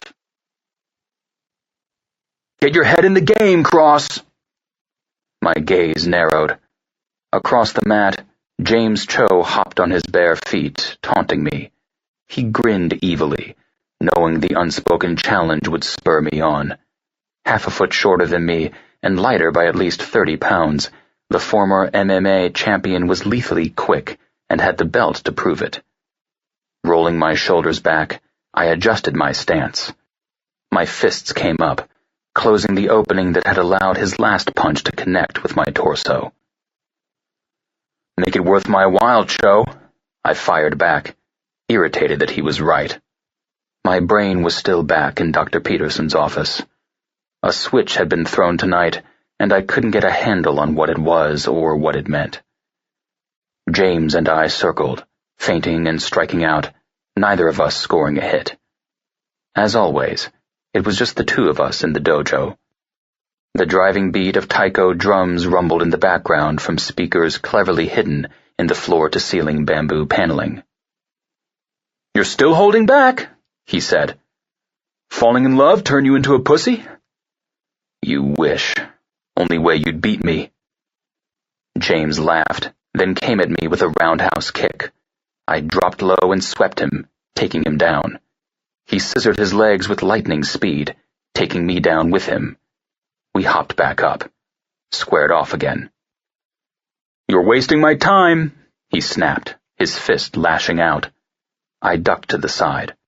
My left fist shot out, grazing his side. His fist hit my ribs straight on. No one piss you off today? He came at me in a rush, giving me no option to do anything but defend myself. I growled. Rage was simmering in the back of my mind, tucked away until I had the time and attention to deal with it. Yeah, I see that fire in your eyes, Cross. Let it out, man. Bring it on. She's the chink in your armor. I lashed out with a left-right combo, driving James back a step. That all you got? He jeered. I feigned a kick and then threw out a punch, snapping his head back. Fuck yeah! He gasped, flexing his arms, getting pumped. There you are. She bleeds. Snarling, I lunged forward. Refreshed from a shower, I had barely finished dressing by pulling a t-shirt over my head when my smartphone started ringing. I picked it up off the bed where I'd left it and answered. A couple things, Raoul said after greeting me, the background noise of a crowd and music quickly fading, then disappearing completely. I've noticed that Benjamin Clancy is still keeping an eye on Mrs. Cross. Not constantly, but consistently. Is that so? I said quietly. Are you good with that? Or should I talk to him? I'll deal with him. Clancy and I were due for a chat. It had been on my list, but I would move it up. Also, and you may know this already, Mrs. Cross had lunch with Ryan Landon and some of his executives today. I felt that terrible quiet settle over me. Landon. Fuck.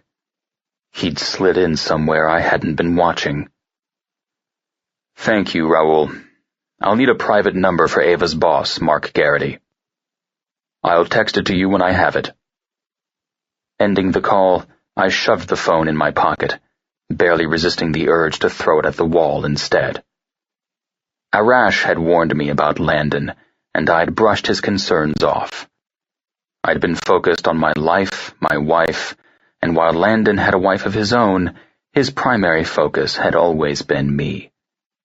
The ringing of the penthouse phone jolted me. I went to the receiver on the nightstand and answered with an impatient, Cross. Mr. Cross, it's Edwin at the front desk. Mr. Vidal is here to see you. Jesus. My grip tightened on the receiver. Send him up. Yes, sir, will do. Grabbing my socks and shoes, I carried them out to the living room and pulled them on. As soon as Chris left, I was heading home to Eva. I wanted to open a bottle of wine, find one of the older movies she knew by heart, and just listen to her recite the corny lines of dialogue. No one could make me laugh like she did. I heard the elevator car arrive and pushed to my feet, running a hand through my damp hair. I was tense and despised the weakness. Gideon. Chris paused on the threshold of the foyer, looking grim and worn, which he so rarely did, and only then because of my brother. Is Eva here? She's at her place. I'm heading over there when you leave. He gave me a jerky nod, his jaw working but nothing coming out of his mouth. Come in, I said, gesturing at the wing-back chair by the coffee table. Can I get you something to drink? God knew I needed one myself after the day I'd had so far. He stepped wearily into my living room. Anything strong would be great. Sounds good to me. I went to the kitchen and poured us both a glass of Armagnac. As I was setting the decanter down, my phone vibrated in my pocket. Pulling it out, I saw a message from Eva. It was a selfie of her bare leg glistening with water and draped over the rim of her bathtub, with candles in the background. Join me? I swiftly revised my plans for the evening. She'd been sending me provocative texts all day. I was more than happy to both satisfy and reward her. I saved the photo and typed back. Wish I could. Promise to make you wet again when I get there. Tucking my phone away, I turned and found Chris joining me at the island. I slid a tumbler over to him and took a sip from mine. What's going on, Chris? He sighed, both of his hands wrapping around the crystal. We're going to reshoot the golden video. Oh? That was an unnecessary expense, something Chris wisely avoided as a rule. I overheard Klein and Christopher arguing in the offices yesterday, he said gruffly, and got the story. Klein wants a redo, and I agreed. Christopher doesn't, I'm sure. I leaned back against the counter, my jaw set. Apparently, Brett Klein had some serious feelings for Eva after all. I wasn't okay with that, not even close. Your brother will get over it. I doubted that, but it would do no good to say so. But Chris read what I didn't say and gave a nod. I know the video has caused stress for you and Eva. I should have been paying more attention. I appreciate you being flexible about it. He stared into his glass and then took a long drink, nearly downing the contents in a single swallow. I've left your mother. I took a quick, deep breath, grasping that the reason for his visit had nothing to do with work. Ireland told me you two had a fight. Yeah, I hate that Ireland had to hear it. He looked at me, and I saw the knowledge in his eyes, the horror. I didn't know, Gideon. I swear to God I didn't know. My heart jerked in my chest, then began to pound. My mouth went dry. I went to see Terence Lucas. Chris's voice grew hoarse. Barged into his office. He denied it, the lying son of a bitch, but I could see it on his face. The brandy sloshed in my glass. I set it down carefully, feeling the floor shift under my feet. Eva had confronted Lucas, but Chris... I decked him, knocked him out cold, but God, I wanted to take one of those awards on his shelves and bash his head in. Stop, The word broke from my throat like slivers of glass. And the asshole who did... That asshole is dead. I can't get to him. God damn it. Chris dropped the tumbler onto the granite with a thud, but it was the sob that tore out of him that nearly shattered me. Hell, Gideon. It was my job to protect you, and I failed. Stop! I pushed off the counter, my hands clenching. Don't fucking look at me like that! He trembled visibly, but didn't back down. I had to tell you. His wrinkled dress shirt was in my fists, his feet dangling above the floor. Stop talking! Now! Tears slipped down his face. I love you like my own. Always have. I shoved him away, turned my back to him when he stumbled and hit the wall. I left, crossing the living room without seeing it. I'm not expecting your forgiveness, he called after me, tears clogging his words. I don't deserve it, but you need to hear that I would have ripped him apart with my bare hands if I'd known. I rounded on him, feeling the sickness clawing up from my gut and burning my throat. What the fuck do you want? Chris pulled his shoulders back. He faced me with reddened eyes and wet cheeks, shaking but too stupid to run. I want you to know that you're not alone. Alone. Yes. Far away from the pity and guilt and pain staring out at me through his tears. Get out. Nodding, he headed toward the foyer. I stood immobile, my chest heaving, my eyes burning. Words backed up in my throat, violence pounded in the painful clench of my fists. He stopped before he left the room, facing me. I'm glad you told Eva. Don't talk about her. I couldn't bear to even think of her. Not now, when I was so close to losing it. He left. The weight of the day crashed onto my shoulders, dropping me to my knees. I broke. 14. I was dreaming of a private beach and naked Gideon when I was jerked awake by the sound of my phone ringing. Rolling to my side, I thrust my arm out and smacked around on the top of my nightstand, trying to find my smartphone in the dark. My fingers brushed against the familiar shape and I grabbed it, sitting up. Ireland's face lit up my screen. I frowned and glanced at the space beside me in the bed. Gideon wasn't home. Of course, he could have found me sleeping and gone next door to go to bed. Hello?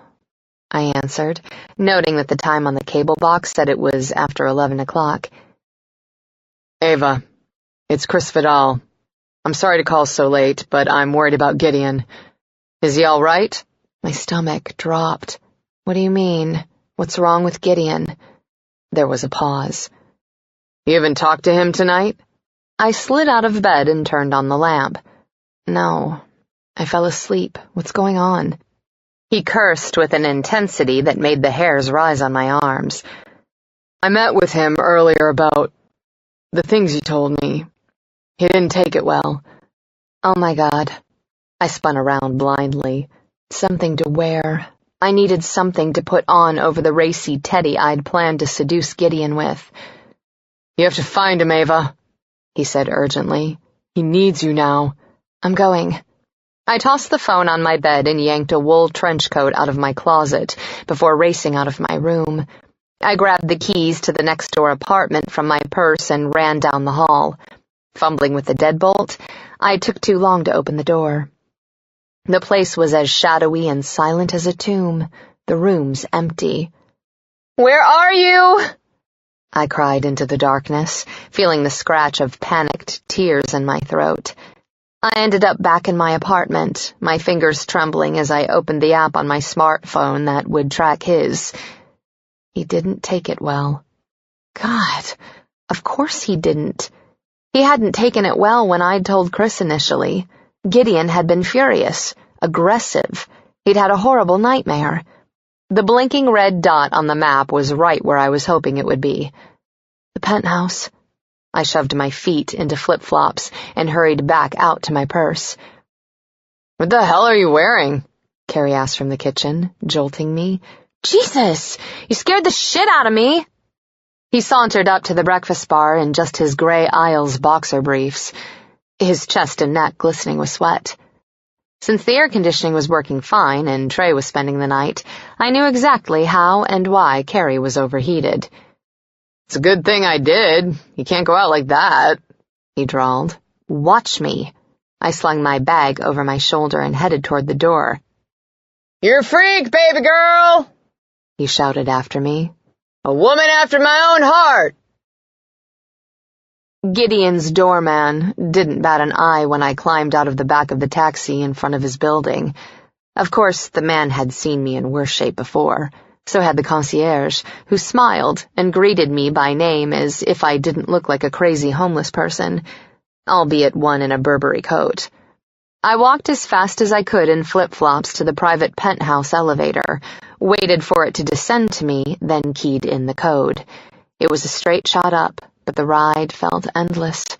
I wished I could pace the confines of the small, elegantly appointed car. My worried face stared back at me from the spotless mirrors. Gideon hadn't called, hadn't sent me a text after the flirtatious one promising me a steamy night, hadn't come to me, even if only to sleep next door. Gideon didn't like being away from me, except when he was hurting and ashamed. The elevator doors slid open and pounding, screaming heavy metal music poured in. I cringed and covered my ears. The volume of the ceiling-mounted speakers so loud it hurt to hear them. Pain. Fury. The raging violence of the music crashed over me. I ached deep in my chest. I knew. I understood. The song was an audible manifestation of what Gideon felt inside himself and couldn't let out. He was too controlled, contained, his emotions so tightly leashed, along with his memories. I dug into my purse for a phone and ended up dropping the whole bag, spilling the contents onto the elevator car floor and across the checkerboard foyer. I left it all where it fell, except for my smartphone, which I picked up and swiped through to get the app that controlled the surround sound. I synced it to softer music, lowered the volume, and hit enter. The penthouse fell silent for an endless moment, and then the gentle chords of Collide by Howie Day began to play. I felt Gideon approaching before I saw him, the air crackling with the violent energy of an impending summer storm. He rounded the corner from the hallway leading to the bedrooms. I lost my breath. He was shirtless and barefooted, his hair a silky tousled mane that brushed his shoulders.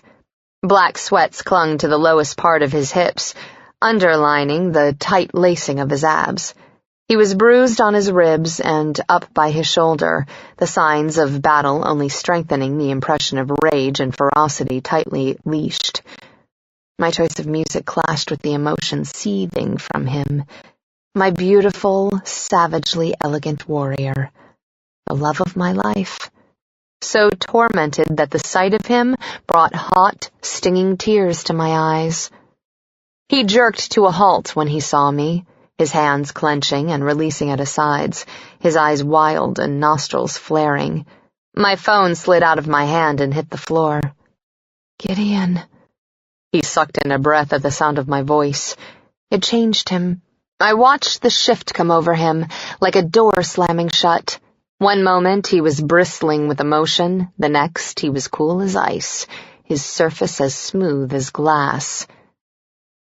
"What are you doing here?" he asked, his voice dangerously even. "Finding you?" Because he was lost. "I'm not fit company now." "I can deal with it." He was too still, as if he were afraid to move. "You should go. It's not safe for you here." My pulse leaped. Awareness sizzled across my senses. I felt the heat of him from across the room, his need, the demand. I was suddenly melting in my jacket. I'm safer with you than anywhere else on Earth. I took a deep breath for courage. Does Chris believe you? His head went back. How do you know? He called. He's worried about you. I'm worried about you. I'll be fine, he snapped, which told me he wasn't fine now. I made my way to him, feeling the burn of his gaze as it tracked me. Of course you will be. You're married to me. You need to go, Eva. I shook my head. It almost hurts worse, doesn't it, when they believe you? You wonder why you waited to tell them. Maybe you could have stopped it sooner if you'd just told the right person. Shut up. There's always that little voice inside us that thinks we're to blame for what happened. His eyes squeezed as tightly closed as his fists. Don't. I closed the distance between us. Don't what? Don't be what I need. Not now. Why not? Those fiercely blue eyes snapped open, pinning me so thoroughly that I paused mid-step. I'm hanging on by a thread, Eva. You don't have to hang on, I told him, holding my hands out to him. Let go. I'll catch you. No. He shook his head. I can't be gentle. You want to touch me? His jaw worked. I want to fuck you. Hard. I felt the heat sweep up to my cheeks. It was a testament to how much he wanted me that he could still find me desirable despite my ridiculous clothes. I'm totally up for that. Always. My fingers went to the lapels of my coat. I'd partially buttoned up on the cab ride over, not wanting to flash anyone by accident. Now the trench was sweltering, my skin damp with perspiration. Gideon lunged and caught my wrists, squeezing them too hard. Don't. You don't think I can handle you? After all we've done together? All we've talked about and plan on doing? God, his entire body was straining, tense, every muscle thick and hard, and his eyes, so bright against his tanned skin, so agonized. My dark and dangerous. He gripped my elbow and started walking. What? I stumbled. He dragged me toward the elevator. You have to go. No! I struggled, kicking off my flip-flops and digging my feet in. Damn it! He rounded on me and yanked me up, facing me nose to nose. I can't. Promise to stop. If I take you too far in your safe word, I might not stop, and this, us, will all go to hell. Gideon, for Christ's sakes, don't be afraid to want me too much. I want to punish you. He snarled, gripping my face in both hands. You did this. You brought this on. Pushing people. Pushing me. Look what you've done! I smelled the liquor on him then, the rich vapor of some expensive spirit. I'd never seen him truly drunk. He valued his control too much to completely dull his senses. But he was drunk now. The first hint of wariness rippled through me. Yes, I said shakily. This is my fault. I love you too much. Will you punish me for that? God. He closed his eyes. His hot, damp forehead touched mine, nuzzling hard. His sweat coated my skin, imprinting me with a lushly masculine scent that was his alone. I felt him soften, relaxing infinitesimally. I turned my head and pressed my lips to his feverish cheek. He stiffened. No. Gideon pulled me toward the elevator, yanking me into the foyer and kicking the scattered contents of my purse out of the way. Stop it! I yelled, trying to tug my arm free. But he wouldn't listen. His finger stabbed at the call button. The car doors opened instantly, the private elevator always waiting to take him down. He threw me in and I stumbled into the rear wall. Desperate, I yanked at the belt of my coat, my urgency giving me strength. I tore at the buttons, sending them rolling in every direction. The doors were closing when I spun to face him, holding the lapels of my coat wide open so he could see what I was wearing beneath. His arm shot out, blocking the door from closing. He shoved it open. The teddy I'd worn was blood red, our color, and had scarcely any material to it at all. Sheer mesh exposed my breasts and sex, while bandage-like cutouts caged my waist. "Bitch," he hissed, stalking into the confined space, shrinking it too small. "You can't stop pushing." "I'm your bitch," I shot back, feeling the tears well and fall. It was painful to have him so angry with me, even though I understood. He needed an outlet, and I'd positioned myself as the target. He'd warned me, tried to protect me. "I can take you, Gideon Cross. I can take whatever you've got." He tackled me back into the wall so hard the impact knocked the breath from me. His mouth covered mine, his tongue plunging deep. His hands squeezed my breasts roughly, his knee pressing hard between my legs. I arched into him, fighting to shrug off my coat. I was too hot. Sweat sliding down my back and belly. Gideon wrenched the trench off, tossing it aside, his mouth sealed to mine. A moan of gratitude escaped me, my arms wrapping around his neck, my heart swelling with the relief of holding him. My fingers pushed into his hair, my grip tightening to give me leverage to crawl up him. Gideon tore his mouth away, then my hands. "Don't touch me." "Fuck you!" I snapped, too hurt to hold the words back. Just to spite him, I broke free of his grip and let my hands roam over his rock-hard shoulders and biceps. He pushed back, holding me to the wall with a single hand against the middle of my chest. No matter how I shoved or scratched at his steely arm, I couldn't budge him. I could only watch as he yanked the drawstring free of his sweats. Desire and apprehension twisted together inside me. "Gideon?" His gaze met mine, so dark and haunted. "Can you keep your hands off me?" "No, I don't want to." With a nod, he released me, only to spin me around to face the rear of the car. Caged by his body, I had little room to maneuver. "Don't fight me," he ordered, his lips to my ear. Then he tied my wrists to the handrail. I froze, startled that he was actually restraining me. So surprised and disbelieving that I barely struggled. It was only after I watched him knot the thin cord that I realized he was serious. Gripping my hips, he nuzzled my hair aside and sank his teeth into my shoulder. "I say when." I gasped, tugging at my hands. "What are you doing?" He didn't answer me. He just left. Twisting around as much as I was able, I caught him walking into the living room just as the door slid shut. "Oh my God," I breathed. "You wouldn't."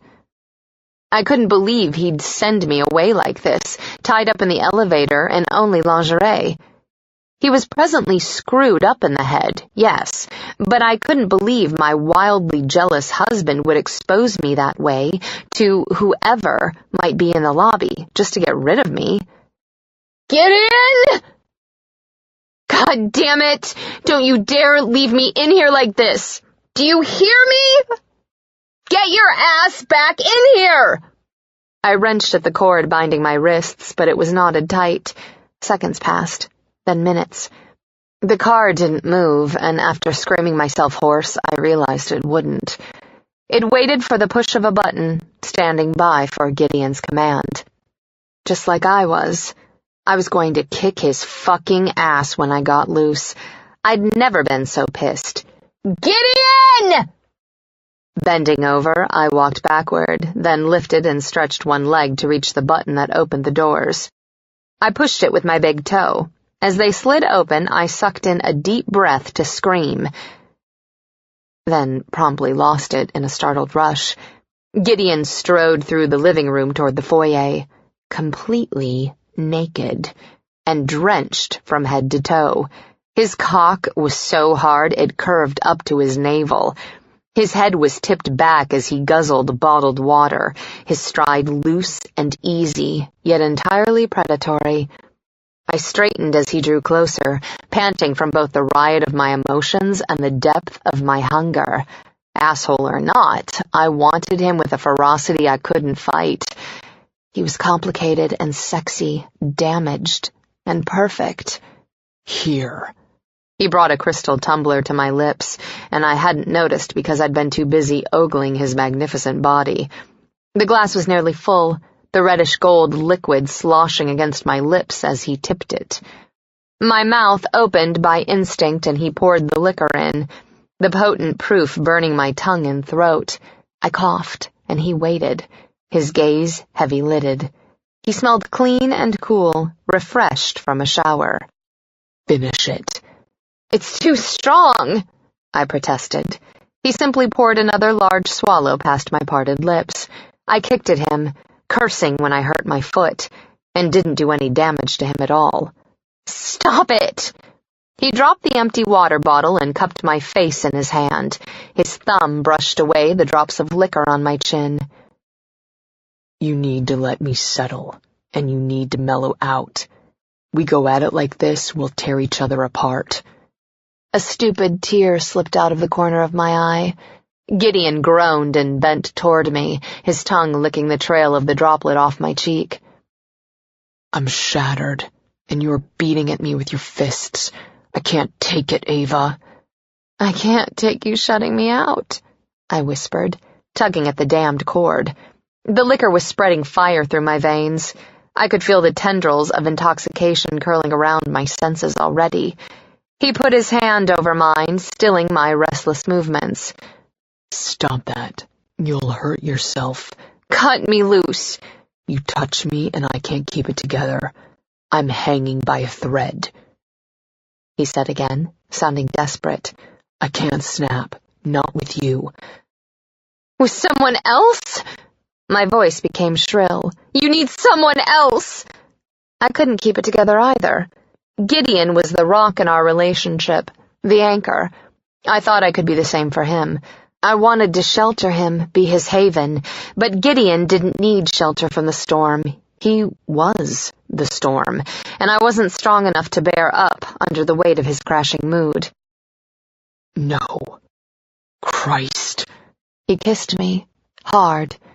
You need me in control. I need to be in control when I'm with you. I felt the panic building. He knew.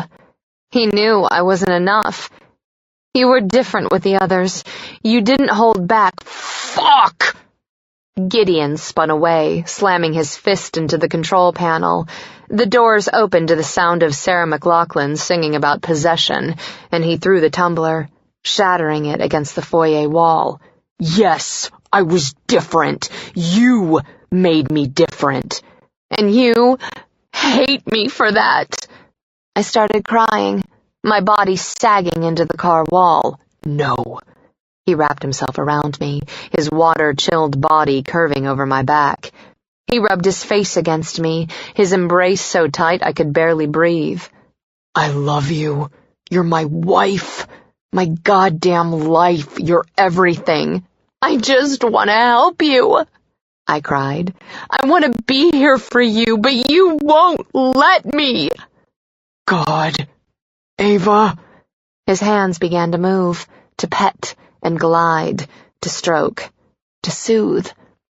I can't stop you. I need you too much. I gripped the handrail with both hands, my cheek pressed to the cool mirror. The liquor began to work its magic. A heated languor slid through me, drowning my anger, and what fight I had left until they drifted away, leaving me sad and afraid and so desperately, terrifyingly in love. His hand pushed between my legs, rubbing, searching. With a forceful tug, he opened the snaps that held the front and back of the teddy together. I moaned at the sudden release of pressure. My sex was wet and swollen from the skilled movements of his hands, and the image in my mind of the way he'd looked walking toward me. My head fell back against his shoulder, and I saw his reflection. His eyes were closed, his lips parted. The vulnerability etched on his gorgeous face undid me. He was hurting so badly. I couldn't bear it. "Tell me what I can do," I whispered. Tell me how to help. Shh. His tongue rimmed the shell of my ear. Let me settle. The feather, light stroke of his thumb over the mesh covering my nipple was driving me mad. The slide of his fingers between the slick folds of my cleft had me quivering. He knew where to touch me, how much pressure. I cried out when he pushed 2 fingers inside me, my feet flexing, lifting me onto my toes. My knees weakened, my legs quivering with the strain. The air in the elevator felt thick and steamy, heavy with the need that pumped off him in waves. "Oh, Christ," he groaned when my sex tightened around him, his hips rolling against me to grind his erection into my buttocks. "I'm going to bruise this sweet cunt, Eva. I can't stop it." His arm banded around my waist and lifted me, pulling me back so that my arms were straight and I was bent over. He kneed my legs apart, his fingers sliding wetly from my cleft. I felt his hand graze my hip, and then he was dragging the wide crest of his penis through the seam of my buttocks and notching it between the lips of my sex. I held my breath, squirming against that plush pressure. I'd wanted him all day, craving the feel of his big cock inside me, needing him to make me come. "Wait," he groaned, reaching for both my waist and my shoulder, his fingers flexing impatiently. "Let me." My sex clenched, tightening around the thick head. Gideon cursed and thrust, one hard stroke that shoved him deep. I cried out in pleasured pain, arching away from the rigid fullness, feeling the burn of stretching inner muscles and tender tissues. "Yes," he hissed, yanking me back into him until the lips of my sex hugged the thick root of his penis. His hips circled, his balls lying heavily against my engorged clitoris. "Fucking tight." I moaned and tried to hold on to the handrail. My body rocked as he began to fuck. The sensation was devastating, being filled so completely, then emptied abruptly. My knees gave out, my core spasming in delight as he reamed me hard and thoroughly. All the emotion he'd pent up inside him was hammered into me, the relentless drives of his cock massaging every sensitive nerve. I was coming before I knew the orgasm was on me, gasping his name, as pleasure racked my body in violent trembles. My head dropped between my arms, my muscles weak and useless. Gideon held me up with his hands, with his erection, using my body, taking it, grunting primitively every time he hit the end of me. "So deep," he growled. "So good." In the periphery, I caught movement. My dazed eyes focused on our reflection. With a low, pained cry, I started coming again, if I'd ever stopped. Gideon was the most searingly erotic thing I'd ever seen, his biceps thick and hard as he supported my weight, his thighs straining with exertion, his ass flexing as he pistoned, his abs rippling with power as he rolled his hips with every stroke. He'd been built to fuck, but he had mastered the skill, using every inch of his amazing body to enslave a woman to pleasure. It was innate to him, instinctive. Even drunk and near feral with anguish, his rhythm was tight and precise, his focus absolute. Every thrust took him deep inside me, hitting the sweetest spots again and again, driving the ecstasy into me until I couldn't resist the onslaught. Another climax churned against me like a tidal wave. "That's it," he groaned. "Milk my dick, Angel." "God, you're making me come." I felt his cock thickening, lengthening. Tingles raced across my skin. My lungs heaved for air. Gideon threw back his head and roared like an animal, spurting hotly. Gripping my hips, he pumped me onto his ejaculating cock, coming hard and forever, filling me until semen slicked my sex and inner thighs. He slowed the thrust of his hips, gasping, bending over to press his cheek to my shoulder. I started sinking to my knees. "Gideon?" He pulled me up. "I'm not done," he said roughly, still thick and stiff inside me. Then he started again. I woke to the feel of his hair brushing over my shoulder and the press of warm, firm lips. Exhausted, I tried to roll away, but an arm around my waist pulled me back. Eva, he rasped. His hand cupped my breast, clever fingers rolling my nipple. It was dark and we were in bed, although I barely remembered him carrying me there. He'd undressed me, washed me with a damp cloth, and rained kisses over my face and wrists. They were bandaged now, slicked with ointment and wrapped with care. It had turned me on to feel his tender caresses over the chafing, the mix of pleasure and pain he'd noticed. With eyes hot with lust, he'd spread my legs and eaten me with an insistent demand that robbed me of the ability to think or move. He'd licked and sucked my cleft endlessly, until I lost count of how many times he made me come around his wicked tongue. Gideon? Turning my head, I looked at him over my shoulder. He was propped on one arm, his eyes glittering in the faint light of the moon. Did you stay with me? Maybe it was reckless to hope he'd stayed with me while I slept, but sharing a bed with him was something I loved and craved. He nodded. I couldn't leave you. I'm glad.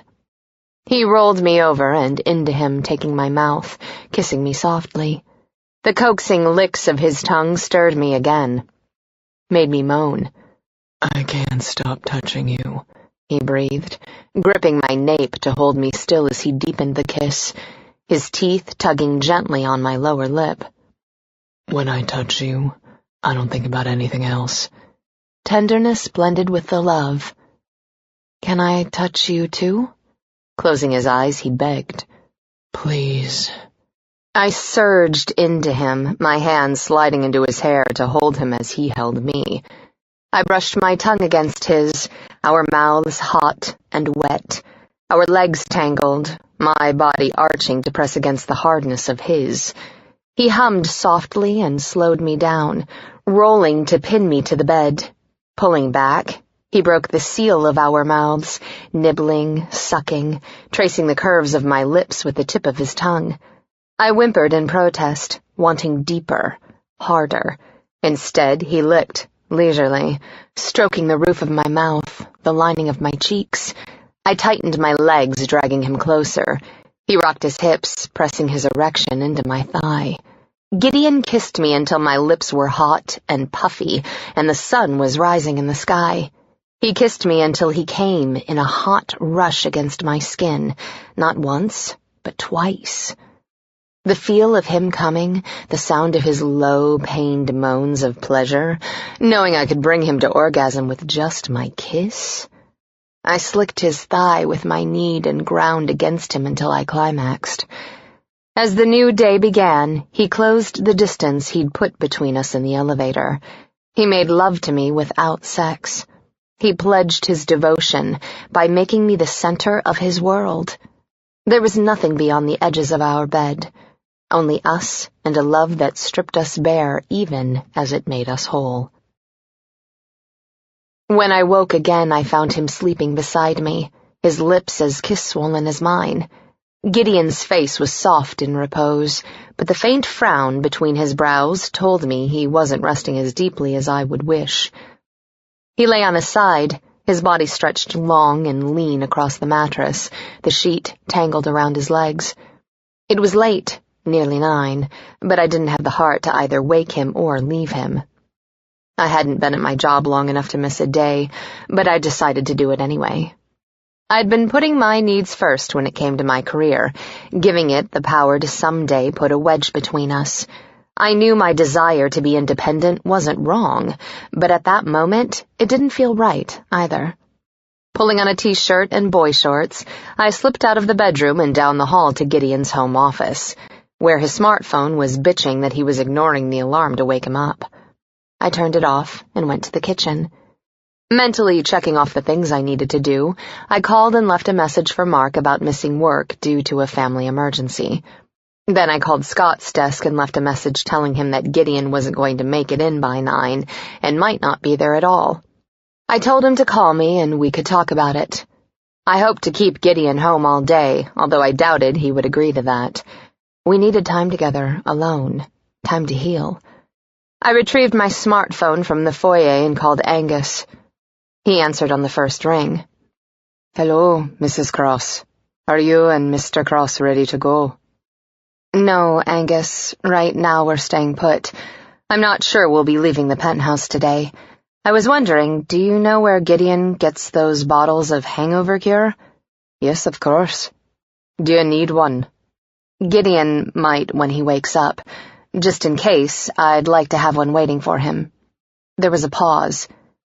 "If you don't mind me asking," he asked, his Scottish burr more pronounced, "does this have something to do with Mr. Vidal's visit last night?" I rubbed at my forehead, feeling the warning signs of an impending headache. "It has everything to do with it." "Does Chris believe?" he asked quietly. "Yes," he sighed. "Ah, that's why then. The lad wouldn't have been prepared for that. Denial is what he knows and can handle." He took it hard. "I am certain he did. It's good he has you, Eva. You're doing the right thing for him, though it may take him time to appreciate it. I'll get that bottle for you." "Thank you." With that accomplished, I turned my attention to cleaning the place up. I washed the empty decanter and tumbler I found on the kitchen island first, then took the broom and dustpan into the foyer to clean up the shattered glass. I talked to Scott when he called while I was picking up all the crap that had fallen out of my purse, and when we hung up, I turned my attention to scrubbing the foyer wall and floor to remove the dried traces of brandy. Gideon had said he felt shattered the night before. I didn't want him to wake up and find his place that way. Our place. I corrected myself. Our home. I needed to start thinking of it that way, and so did Gideon. We were going to have a conversation about him trying to kick me out.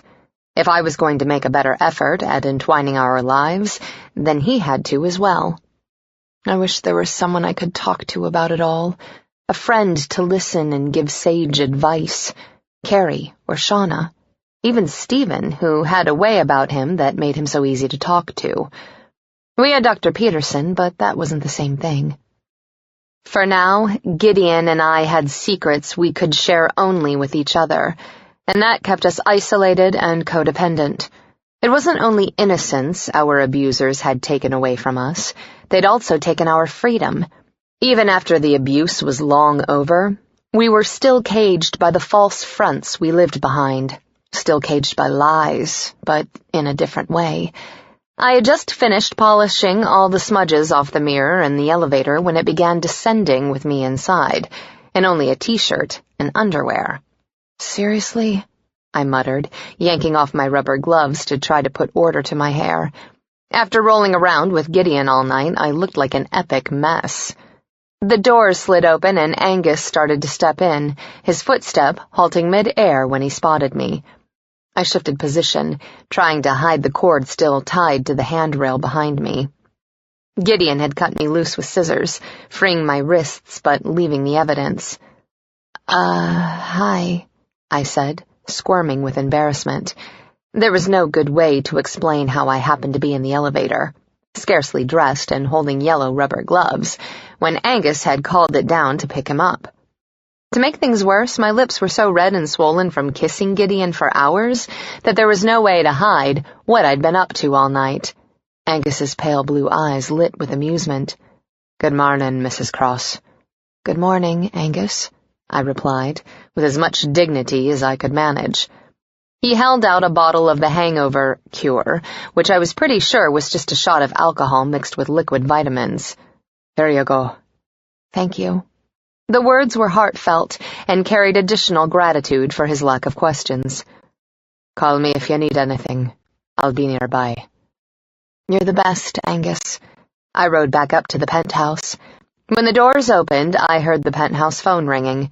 I made a run for it, sliding into the kitchen on my bare feet to snatch the receiver off its base, hoping the noise hadn't woken Gideon. "Hello?" Eva, it's Arash. Is Cross with you? Yes, he's still sleeping, I think. I'll check. I headed down the hall.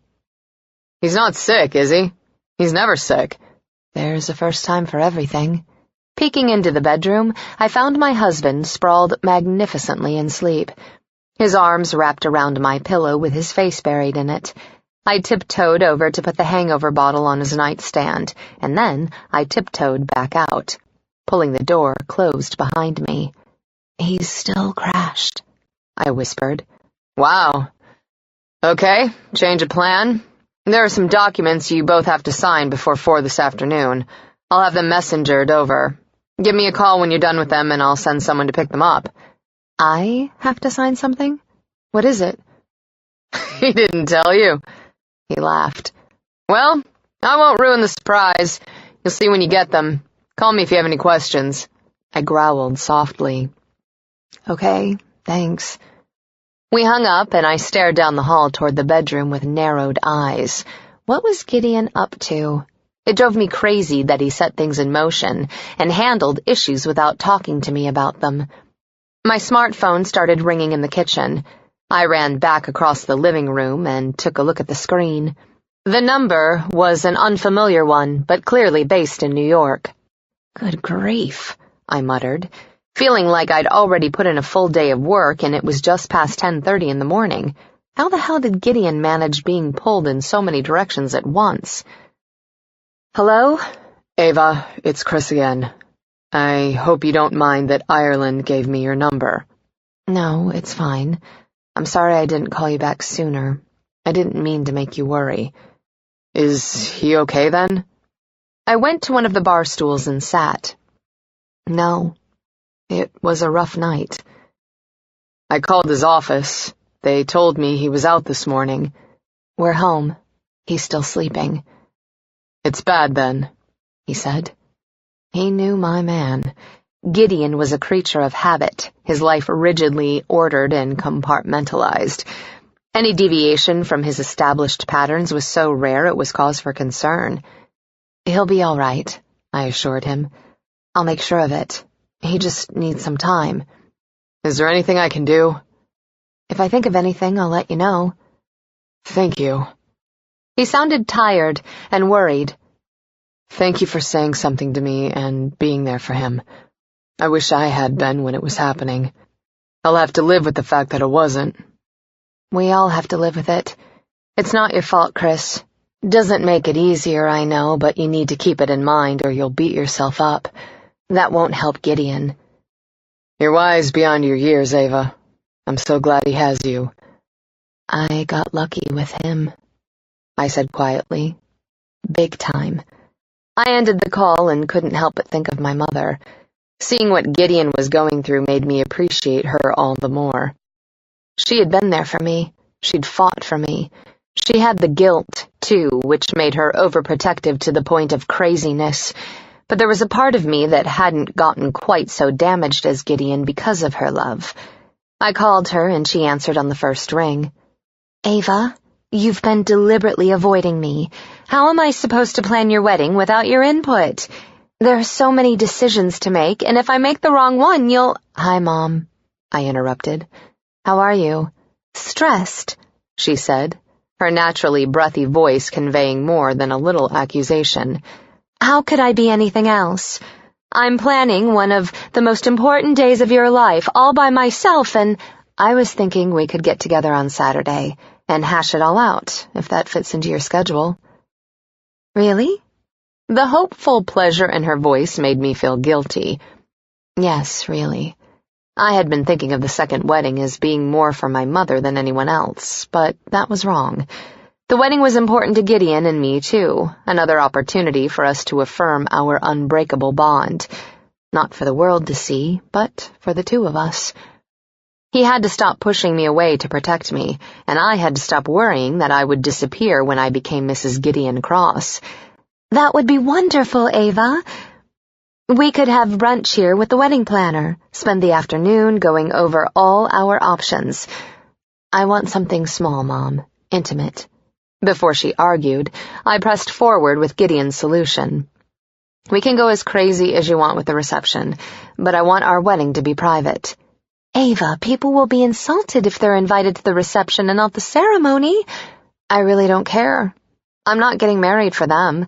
I'm getting married because I'm in love with the man of my dreams, and we're going to spend the rest of our lives together. I don't want the focus to ever shift from that." "Honey," she sighed as if I were clueless, "we can talk more about this on Saturday." "Okay, but I'm not changing my mind." I felt a tingle race down my back and turned. Gideon stood just beyond the threshold to the kitchen, watching me. He'd pulled on the sweatpants from the night before, and his hair was still mussed from sleep, his eyes heavy-lidded. "I've got to go," I told my mom. "I'll see you this weekend. Love you." "I love you too, Ava. That's why I only want the best for you." I killed the call and set my phone down on the island. Sliding off the seat, I faced him. "Good morning." "You're not at work," he said, his voice raspier, sexier than usual. "Neither are you." "Are you going in late?" "Nope. And you're not either." I went to him, wrapping my arms around his waist. He was still warm from the bed, my sleepy, sensual dream come true. "We're going to hole up today, Ace. Just you and me hanging out in our pajamas and relaxing." His arm cinched around my hips, his other hand lifting to brush the hair back from my face. "You're not mad?" "Why would I be?" Lifting onto my tiptoes, I kissed his jaw. "Are you mad at me?" "No." He cupped my nape, pressing my cheek to his. "I'm glad you're here." "I'll always be here, until death do us part." "You're planning the wedding." "You heard that, huh? If you've got requests, tell me now, or forever hold your peace." He was quiet for a long time, long enough that I figured he didn't have anything to add. Turning my head, I caught his lips and gave him a quick, sweet kiss. "Did you see when I left you by the bed?" "Yes, thank you." A ghost of a smile touched his mouth. He looked like a man who'd been well fucked, which filled me with feminine pride. "I got you off the hook at work, too, but Arash said he had some papers to send over to us. He wouldn't tell me what they were." "Guess you'll have to wait and find out." I brushed my fingertips over his brow. "How are you doing?" His shoulder lifted in a shrug. "I don't know. Right now, I just feel like shit." "Let's revisit that bath you missed last night." I'm feeling better already." Linking our fingers together, I started leading him back toward the bedroom. "I want to be the man of your dreams, Angel," he said, surprising me. "I want that more than anything." I looked back at him. "You've got that in the bag already." I stared down at the contract in front of me, my heart racing with a dizzying combination of love and delight. I looked up from the coffee table as Gideon entered the room, his hair still damp from our bath, his long legs encased in black silk pajama bottoms. "You're buying the Outer Banks house?" I asked, needing his confirmation despite having the proof in front of me. His sexy mouth curved. "We're buying the house. We agreed we would." "We talked about it." The agreed-upon price was a bit staggering, telling me the owners hadn't been easy to persuade, and he'd asked them to convey the copy of Naked in Death with the property, along with the furnishings in the master bedroom. He always thought of everything. Gideon settled on the couch beside me. "Now we're doing something about it." The Hamptons would be closer, or Connecticut. "It's a quick hop down by jet." He tipped my chin up with his finger and pressed his lips to mine. "Don't worry about the logistics," he murmured. "We were happy there on the beach. I can still picture you walking along the shore. I remember kissing you on the deck, spreading you across that big white bed. You looked like an angel, and that place for me was like heaven." "Gideon." I rested my forehead against his. I loved him so much. "Where do we sign?" He pulled back and slid the contract over, finding the first yellow "Sign Here" flag. His gaze roved over the coffee table and he frowned. "Where's my pen?" I stood. "I've got one in my purse." Catching my wrist in his hand, he tugged me back down. No. I need my pen. Where's the envelope this came in? I spotted it lying on the floor between the couch and table, where I'd dropped it when I realized what Arash had sent over. Picking it up, I realized it was still weighted, and upended it over the table to let the rest of the items inside spill out. A fountain pen clattered onto the glass, and a small photo floated out. There we go, he said, taking the pen and slashing his signature on the dotted line. As he went through the rest of the pages, I picked up the picture and felt my chest tighten. It was the photo of him and his dad on the beach, the one he'd told me about in North Carolina. He was young, maybe 4 or 5, his small face screwed up in concentration as he helped his dad build a sandcastle. Jeffrey Cross sat across from his son, his dark hair blowing in the ocean breeze, his face movie star handsome. He wore only swimming trunks, showing off a body very much like the one Gideon boasted today. Wow, I breathed, knowing I was going to make copies of the image and frame one for each of the places we lived in. I love this. Here. He pushed the contract with the pen lying atop it over to me. I set the photo down and picked up the pen, turning it over to see the GC engraved on the barrel. You superstitious or something? It was my father's. Oh.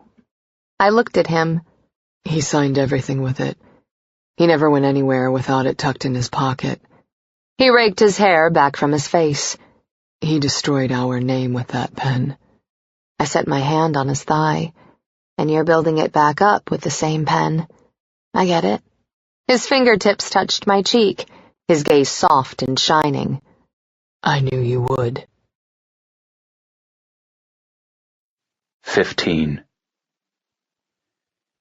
His and Hers Master Suite, a classic. Blair Ash smiled as his pen flew across the large notepad clipped to a board. His gaze lifted to roam the entirety of Ava's bedroom in the penthouse, the one I'd had him design specifically to look exactly like the room my wife had in her Upper West Side apartment.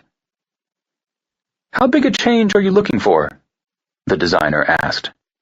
"Do you want to start with a blank slate, or are you just looking for the easiest structural change that will combine the two rooms?" I left it to Ava to answer. It was difficult for me to participate, knowing this change was one neither of us really wanted. Our home would soon reflect how fucked up I was, and how badly our marriage was affected because of it. The whole exercise was like a knife in the gut. She glanced at me, then asked, "What would the easy way look like?" Ash smiled, revealing slightly crooked teeth. He was attractive, or so Ireland assured me, and sported his usual attire of ripped jeans and a t-shirt under a tailored blazer. I couldn't care less about his looks. What mattered was his talent, which I'd admired enough to hire him to decorate both my office and my home. What I didn't like was the way he was looking at my wife. "We could simply adjust the layout of the master bath and knock out an arched entry through this wall, effectively joining the two rooms via the bathroom." "That's just what we need," Ava said. "Right. It's quick and efficient, and the actual construction wouldn't be all that disruptive to your lives." "Or," he went on, "I could show you some alternatives." "Like what?" He moved to her side, so close that his shoulder pressed against hers. Ash was nearly as blonde as Ava, the image of them striking as he bent his head to hers. "If we work with the square footage of all 3 bedrooms and master bathroom," he replied, speaking only to her as if I weren't there, "I could give you a master suite that's balanced on both sides. Both bedrooms would be the same size, with his and hers adjoining home offices, or sitting room if you prefer." "Oh." She nipped absently at her lower lip for a second. "I can't believe you sketched that up so quickly." He winked at her. "Fast and thorough is my motto, and getting the job done so well that you think of me when you want to do it again." I lounged against the wall, my arms crossing as I watched them. Eva seemed oblivious to the designer's double entendre. I was anything but. The house phone rang and her head came up. She looked at me. "I bet Carrie's here." "Why don't you get that, Angel?" I drawled. "Maybe you should bring him up yourself. Share your excitement." "Yes." She ran her hand over my arm as she hurried from the room, a fleeting touch that reverberated through me. I straightened, focusing on Ash. "You're flirting with my wife." He stiffened abruptly, the smile leaving his face. "I'm sorry. I didn't mean anything by it. I just want Miss Trammell to feel comfortable." "I'll worry about her. You worry about me." I didn't doubt that he questioned the arrangement we'd consulted him to implement. Everyone who saw it would. What red-blooded man in his right mind would have a wife like Eva, yet sleep not just in a different bed, but in a different room altogether? The knife dug in a little deeper and twisted. His dark eyes went flat and hard. "Of course, Mr. Cross." "Now, let's see what you've sketched so far." "What do you think?" Eva asked, between bites of pepperoni and basil pizza.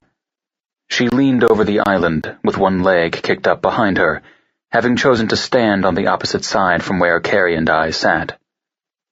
I debated my reply. "I mean, the idea of a master suite with 2 mirroring sides is lovely," she went on, wiping at her mouth with a paper napkin. "But if we go the easy route, it'll be faster. Plus, we could close up the wall again one day, if we want to use the room for something else." "Like a nursery," Carrie said, shaking crushed red pepper onto his slice. My appetite died, and I dropped the slice I'd been eating onto my paper plate. Lately, eating pizza at home hadn't been working out for me. "Or a guest room," Eva corrected. "I liked what you talked to Blair about for your apartment." Carrie shot her a look. "Quick dodge. Hey, you may have babies on your mind, but the rest of us have other things to check off our lists first." She was saying exactly what I wanted her to say, but... Did Eva have the same fears I did? Maybe she'd taken me as a husband because she couldn't help herself, but drew the line at taking me as a father to her children. I carried my plate to the trash and tossed it in. "I have some calls to make. Stay," I said to Carrie. "Spend time with Eva." He gave me a nod. "Thanks." Leaving the kitchen, I crossed the living room. "So," Carrie began before I stepped out of earshot, "hot designer dude's got a thing for your man, baby girl." "He does not," Eva laughed. "You're crazy." No argument there, but that Ash guy barely glanced at you all night and kept his eyes glued on Cross. I snorted. Ash had gotten the message, which reaffirmed my belief in his intelligence. Carrie was free to read that however he liked. "Well, if you're right," she said, "I have to admire his taste." I headed down the hallway and entered my home office, my gaze landing on the collage of Ava's photos on the wall. She was the one thing I couldn't tuck neatly away in my mind. She was always at the forefront, driving everything I did. Settling down at my desk, I got to work, hoping to catch up on what I could so that the rest of the week wouldn't be thrown completely off. It took me a bit to get my head in the game, but once I did, I felt relief. It was a reprieve to focus on problems with concrete solutions. I was making headway when I heard a yell from the living room that sounded like it had come from Eva. I paused, listening.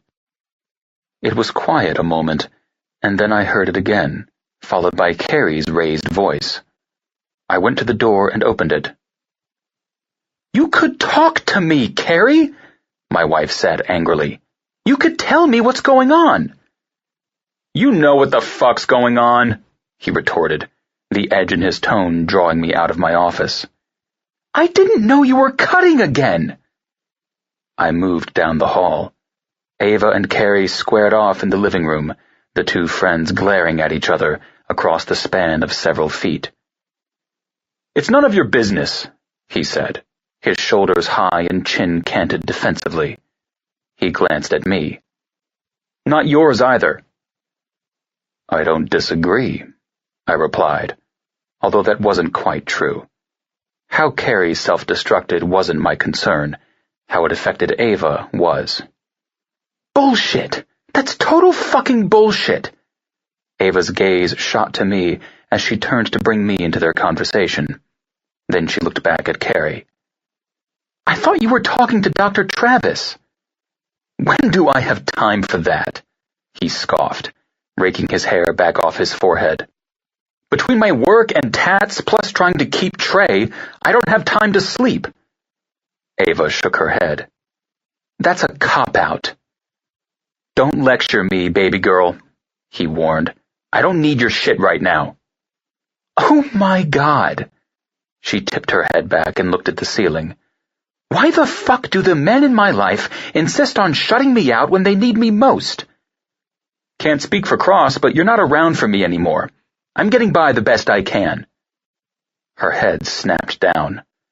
"That's not fair. You have to tell me when you need me. I'm not a damn mind reader." Turning on my heel, I left them to it. I had problems of my own to work out. When Eva was ready, she'd come to me and I would listen, being careful not to offer too much of my opinion. I knew she didn't want to hear that I thought she would be better off without Carrie. The early morning light slanted across the bed and caught the ends of Ava's hair as she slept. The soft blonde strands glowed like burnished gold, as if they were lit from within. Her hand curled gently on the pillow beside her beautiful face, the other tucked safely between her breasts. The white sheet was draped over her from hip to thigh, her tanned legs exposed by the tangle we'd made before falling asleep.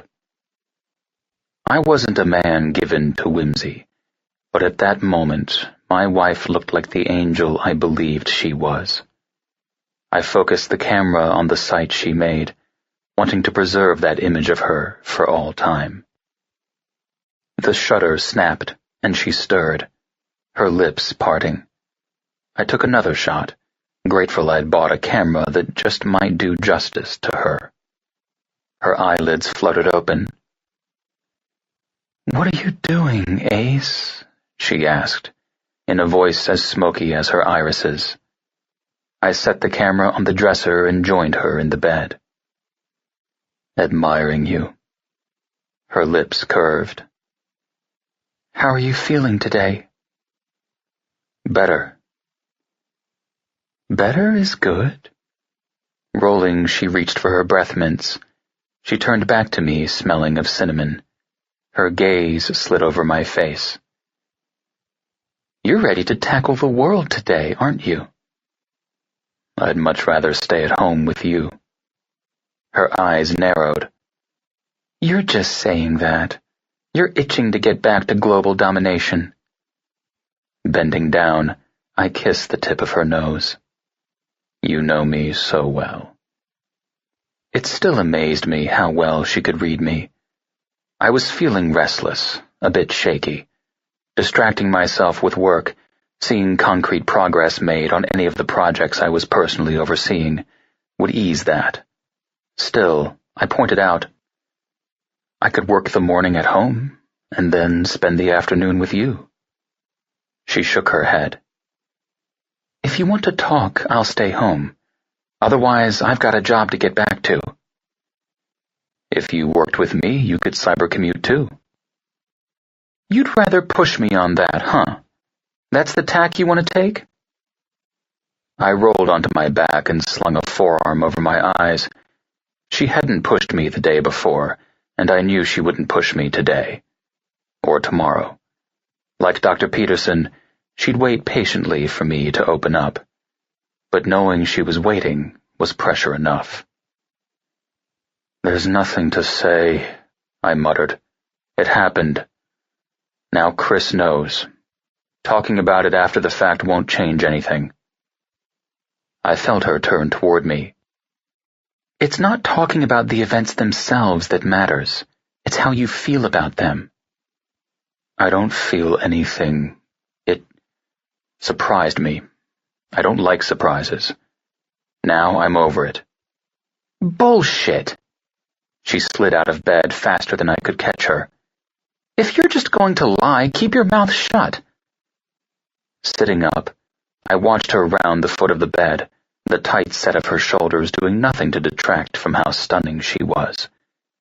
My need for her was a constant thrumming in my blood, so easily provoked by her fiery Latin temper into a restlessly impatient craving. I'd heard some say my wife was as breathtaking as her mother, but I disagreed. Monica Stanton was a cool beauty, one who gave off the air of being slightly out of reach.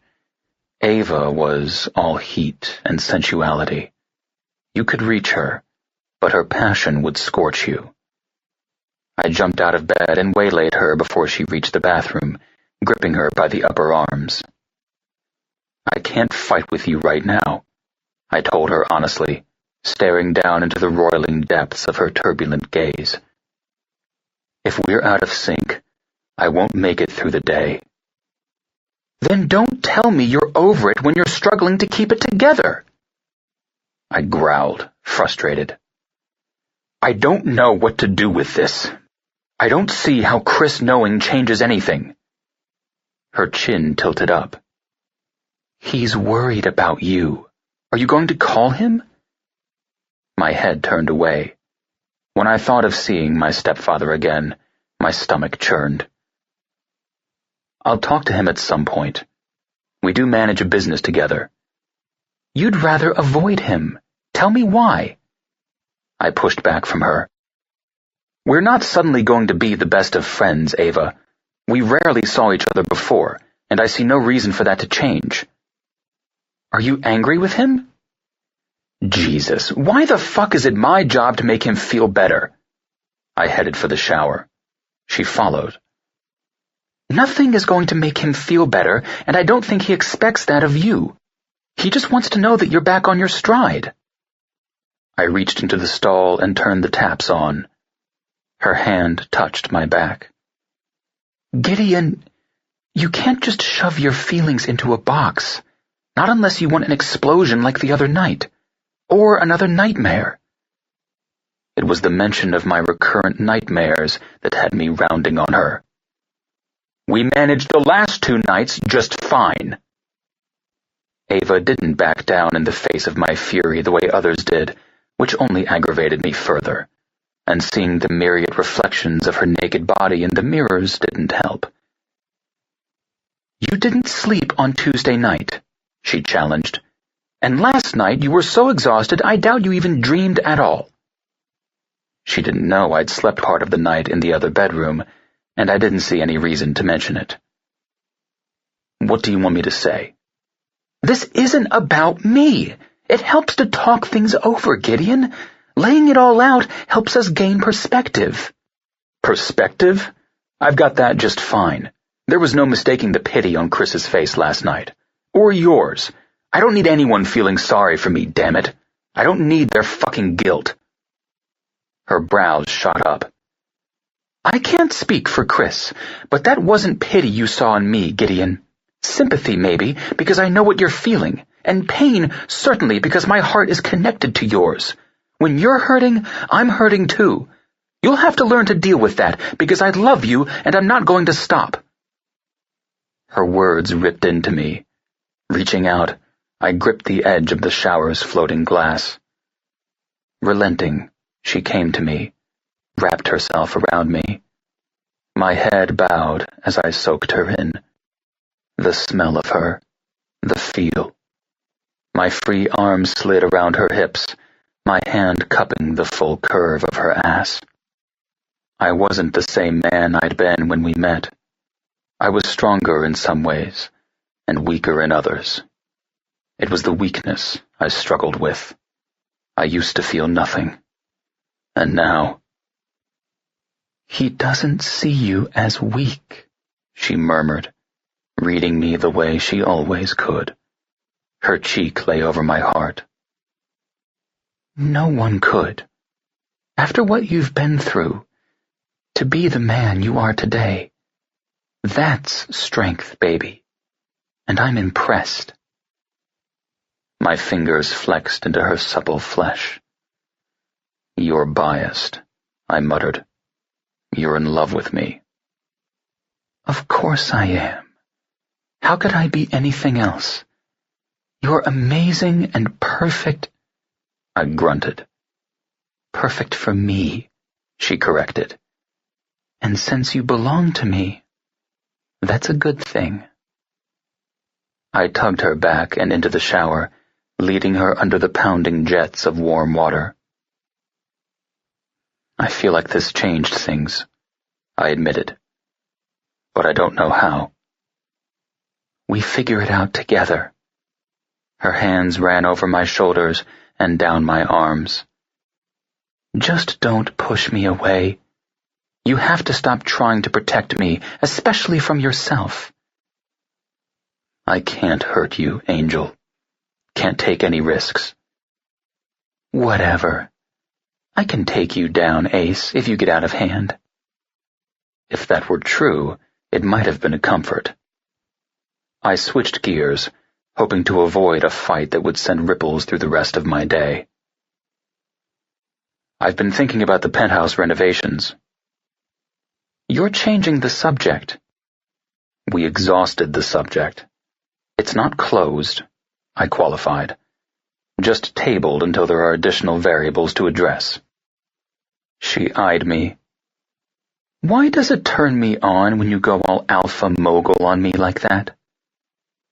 "Don't tell me there are times when I don't turn you on." "God, I wish.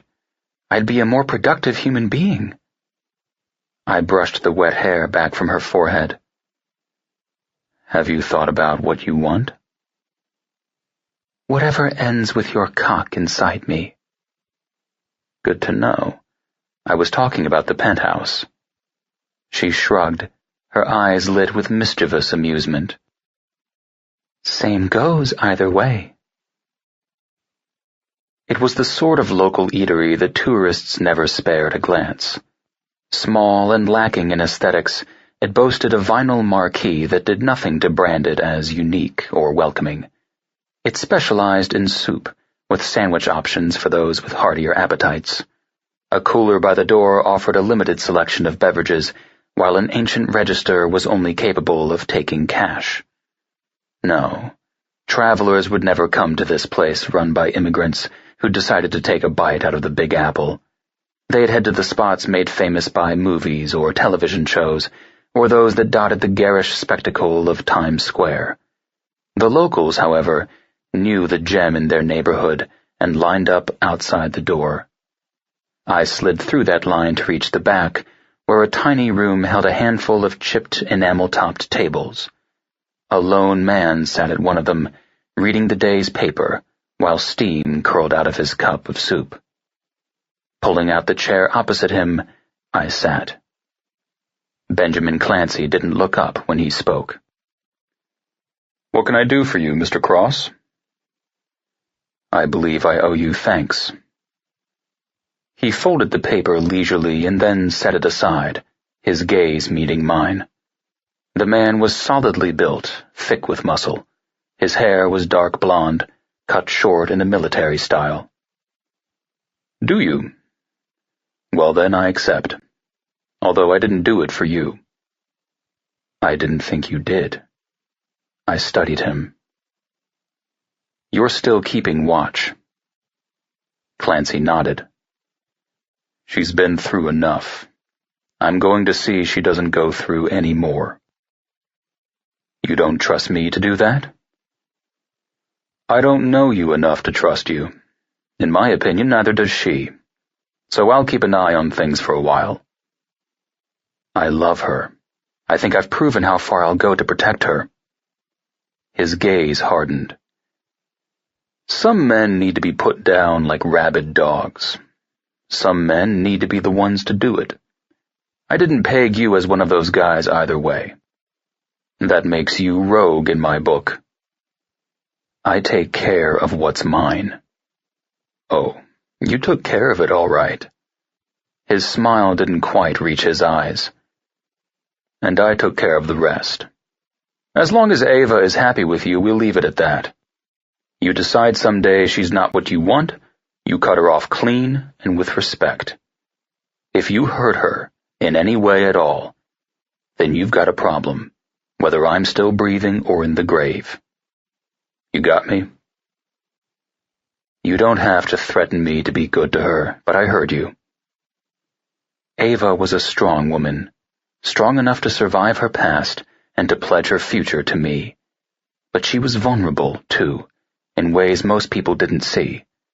That was why I would do anything to shield her, and it seemed Benjamin Clancy felt the same. I leaned forward. Eva doesn't like being spied on.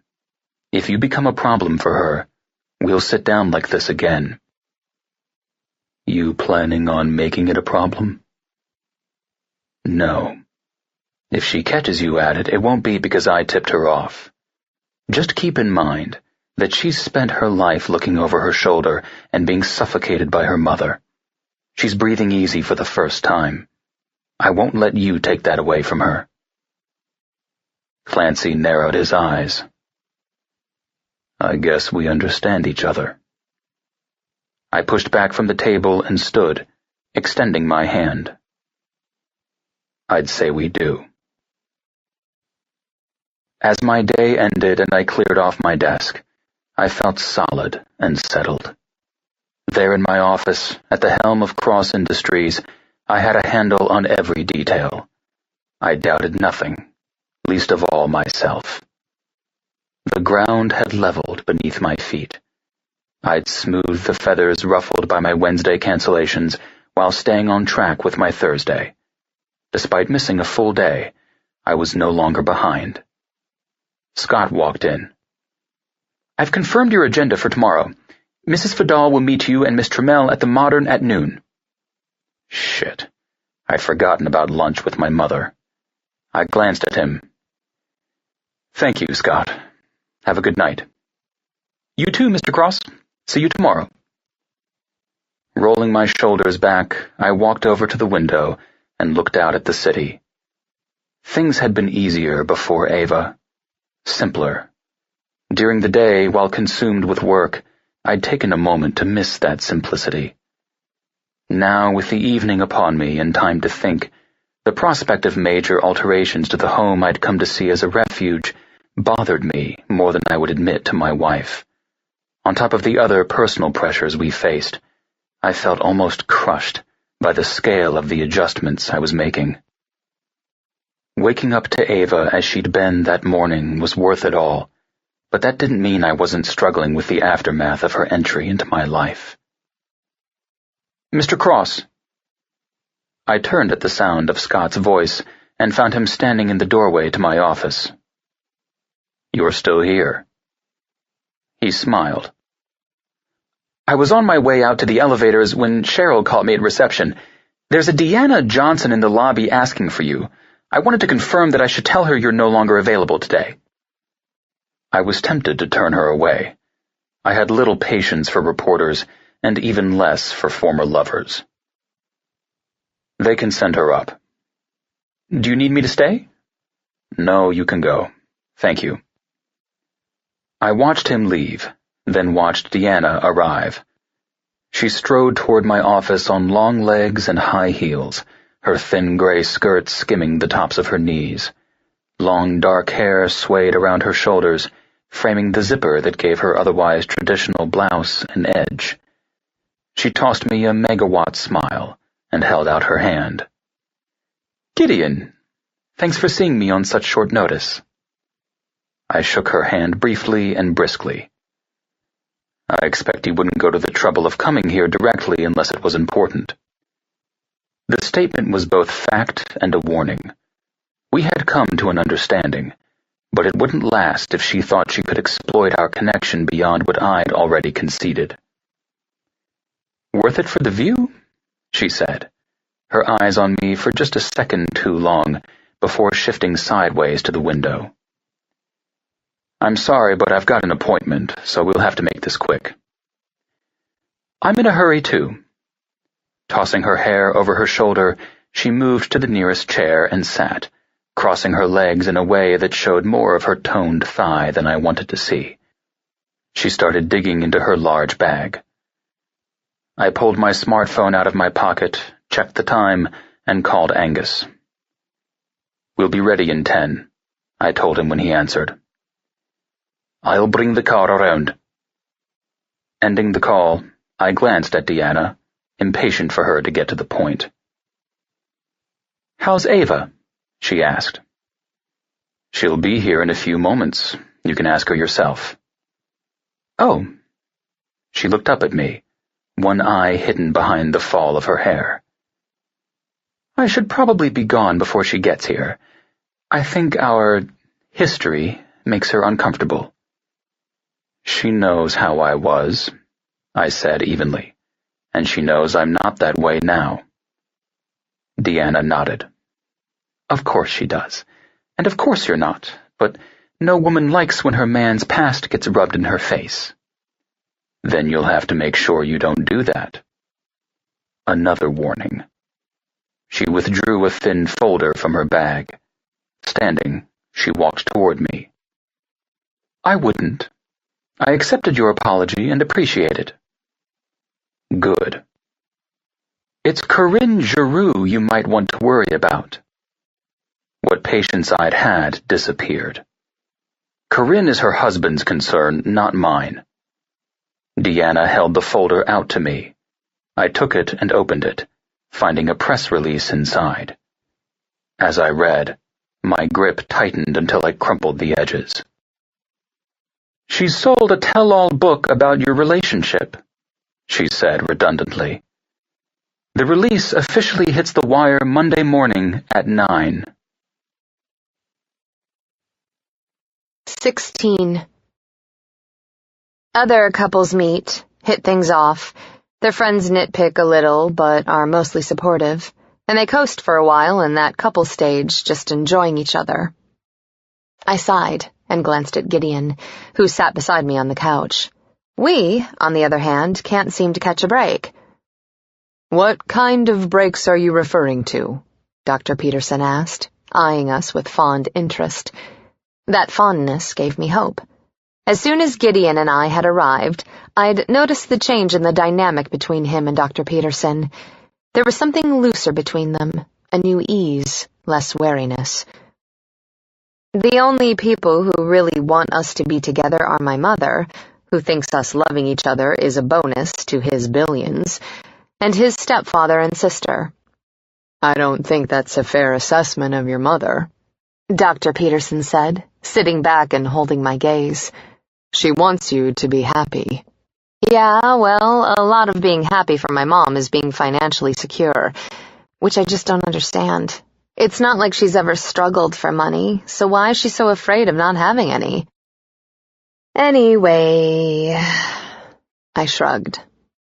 I'm just irritated with everyone right now. Gideon and I get along great when it's just the two of us. I mean, we fight sometimes, but we always get through it, and I feel like we're always stronger once we do. "What do you fight about?" I glanced at Gideon again. He sat beside me, totally at ease, looking gorgeous and successful in his beautifully tailored suit. It was on my to-do list to go with him the next time he updated his wardrobe. I wanted to watch them measure that stunning body of his, see them select the materials and style. I found him sexy as sin in jeans and a t-shirt, and mind-blowing in a tuxedo.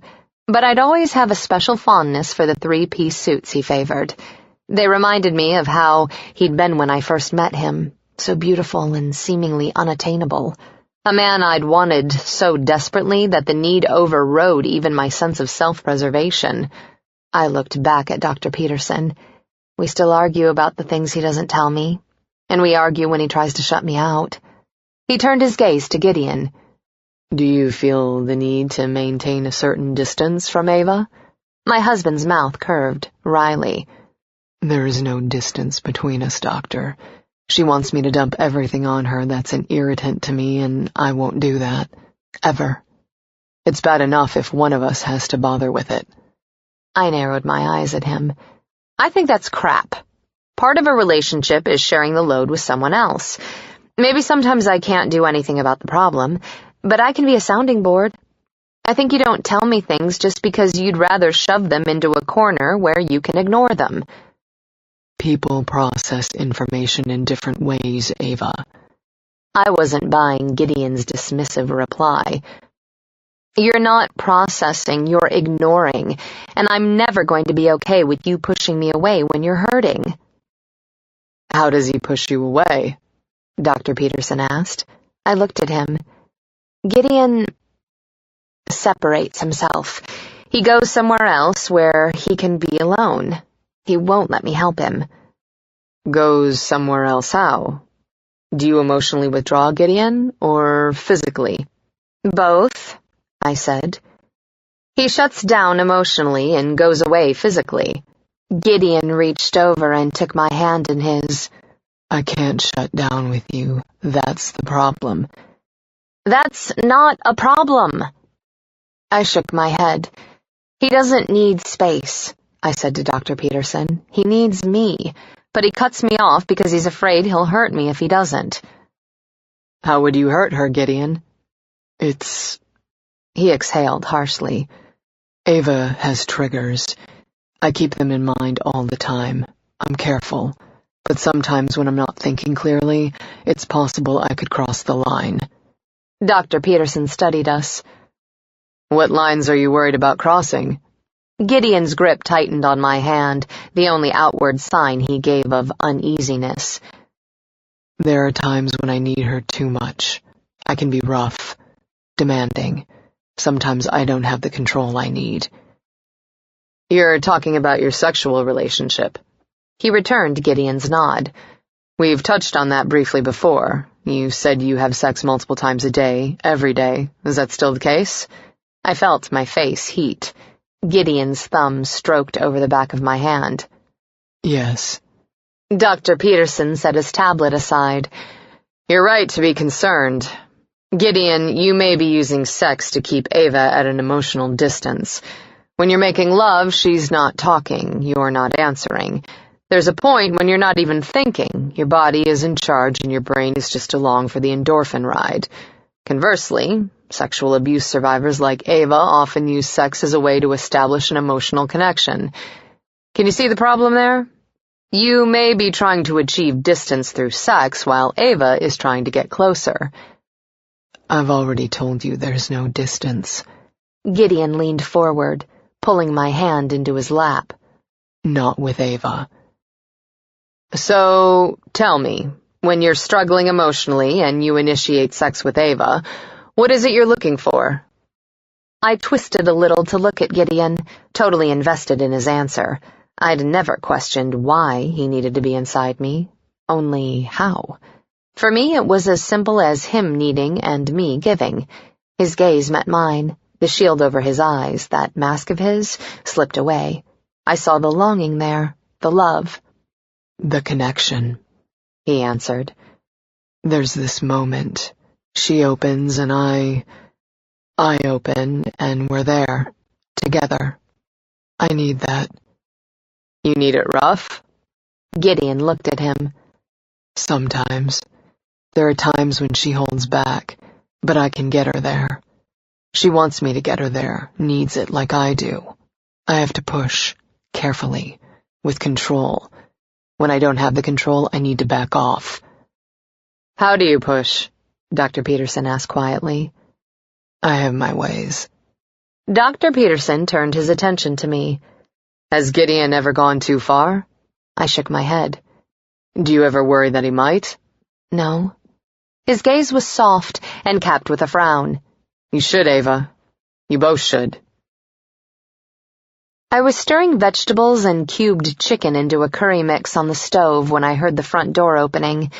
Curious, I waited to see who came into view, hoping Carrie had come home alone. Smells good, he said, walking up to the breakfast bar to watch me. He looked cool and casual in an oversized white V-neck t-shirt and khaki shorts. Sunglasses hung off his collar, and wide brown leather cuffs hugged each forearm, hiding the thread-like cuts I had spotted the night before. "Got enough for me?" he asked. "Just you?" He smiled his cocky smile, but I saw the tightness around his mouth. "Yep." "Then I've got enough, if you pour the wine." "You got yourself a deal." Joining me in the kitchen, he looked over my shoulder and into the pot. "White or red?" "It's chicken." "White it is, then." "Where's Cross?" I watched him head to the wine fridge. "With his trainer, working out. How was your day?" He shrugged. "Same shit as always." "Carrie." I lowered the heat and turned to him. "Just a few weeks ago you were so happy to be here in New York and getting jobs. Now, you're so unhappy." Pulling a bottle out, he shrugged again. "That's what I get for fucking around." "I'm sorry I haven't been here for you." He glanced at me as he dug out the bottle opener. "But—" I shook my head. "No buts. I'm sorry. I will say that you've had company most nights I'm home, so I figured that's why we weren't talking as much. But that doesn't excuse me from not reaching out when I know you're going through a difficult time." Carrie sighed, his head bowing. "It wasn't fair to dump everything on you last night. I know Cross has got his own shit to wade through, and you're dealing with that." "That doesn't mean I'm not here for you." I put my hand on his shoulder. "Anytime you need me, just let me know and I'll be there." Turning abruptly, he caught me up in a powerful hug, squeezing the air out of me. Sympathy did the rest of the work, squeezing my heart. I hugged him in return, one hand stroking the back of his head. His dark brown hair was as soft as silk, his shoulders as hard as granite.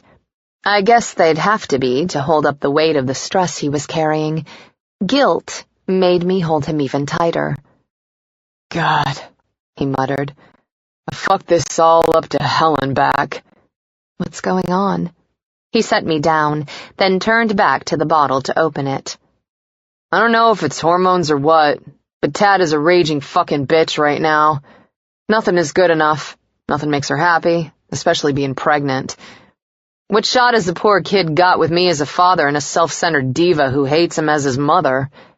"Maybe it's a girl," I said, handing over the wine glasses I'd pulled out of the cupboard. "Jesus, don't say that. I'm panicked enough as it is."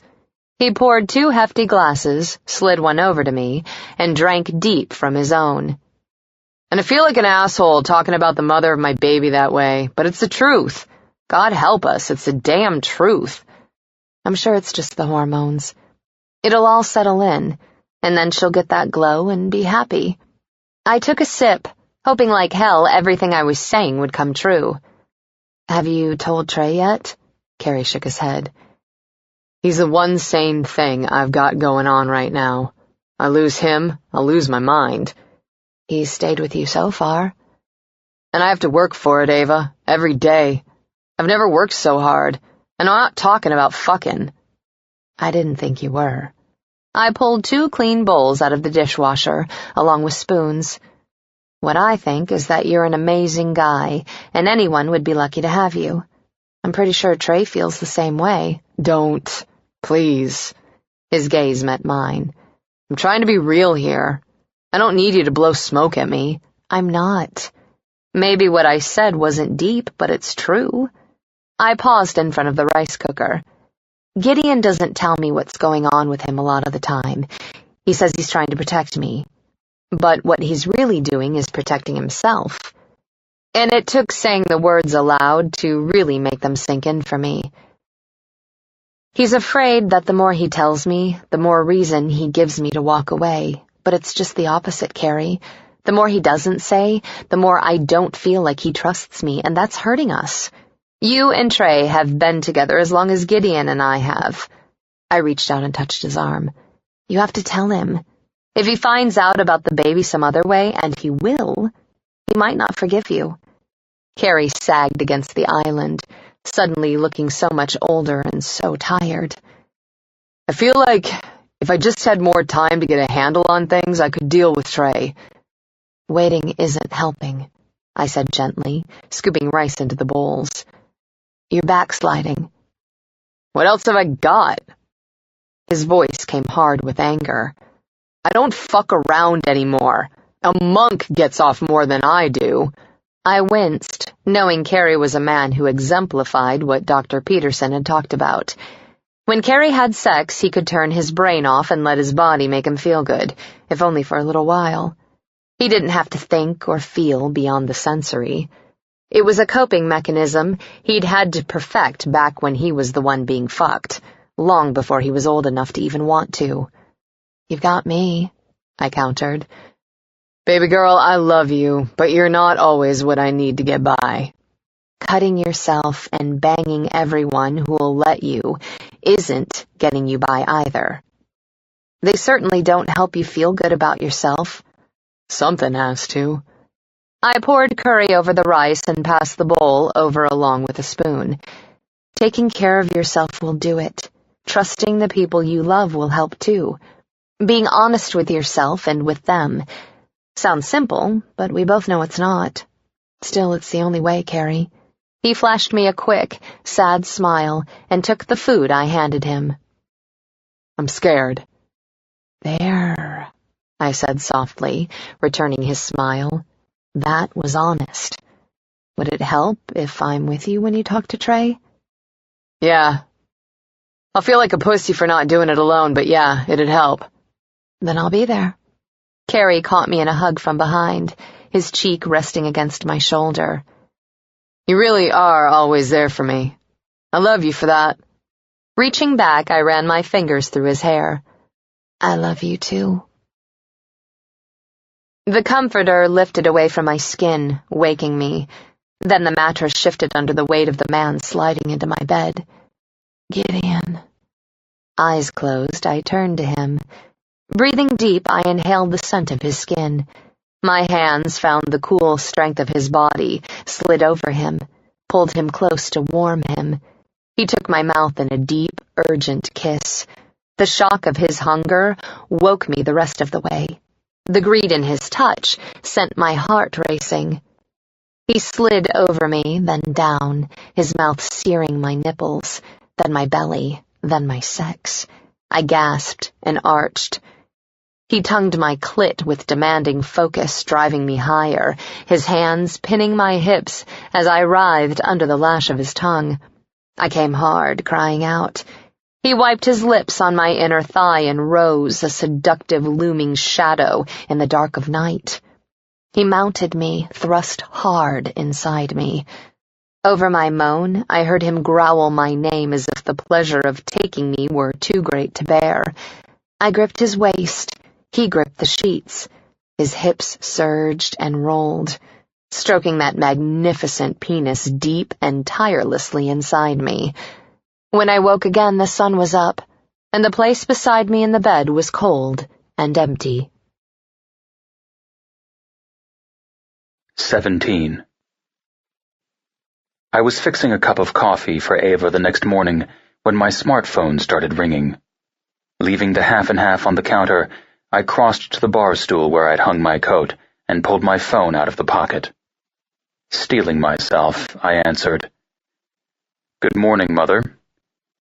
Gideon, I'm sorry to cancel on such short notice. She took a shaky breath. But I won't be able to make lunch this afternoon. I returned to my coffee, knowing I'd need it for the long day ahead. That's fine. I'm sure you're relieved, she said bitterly. I took a drink, wishing it were something stronger, though it was barely past 8. Don't. If I didn't want to have lunch with you, I would have canceled.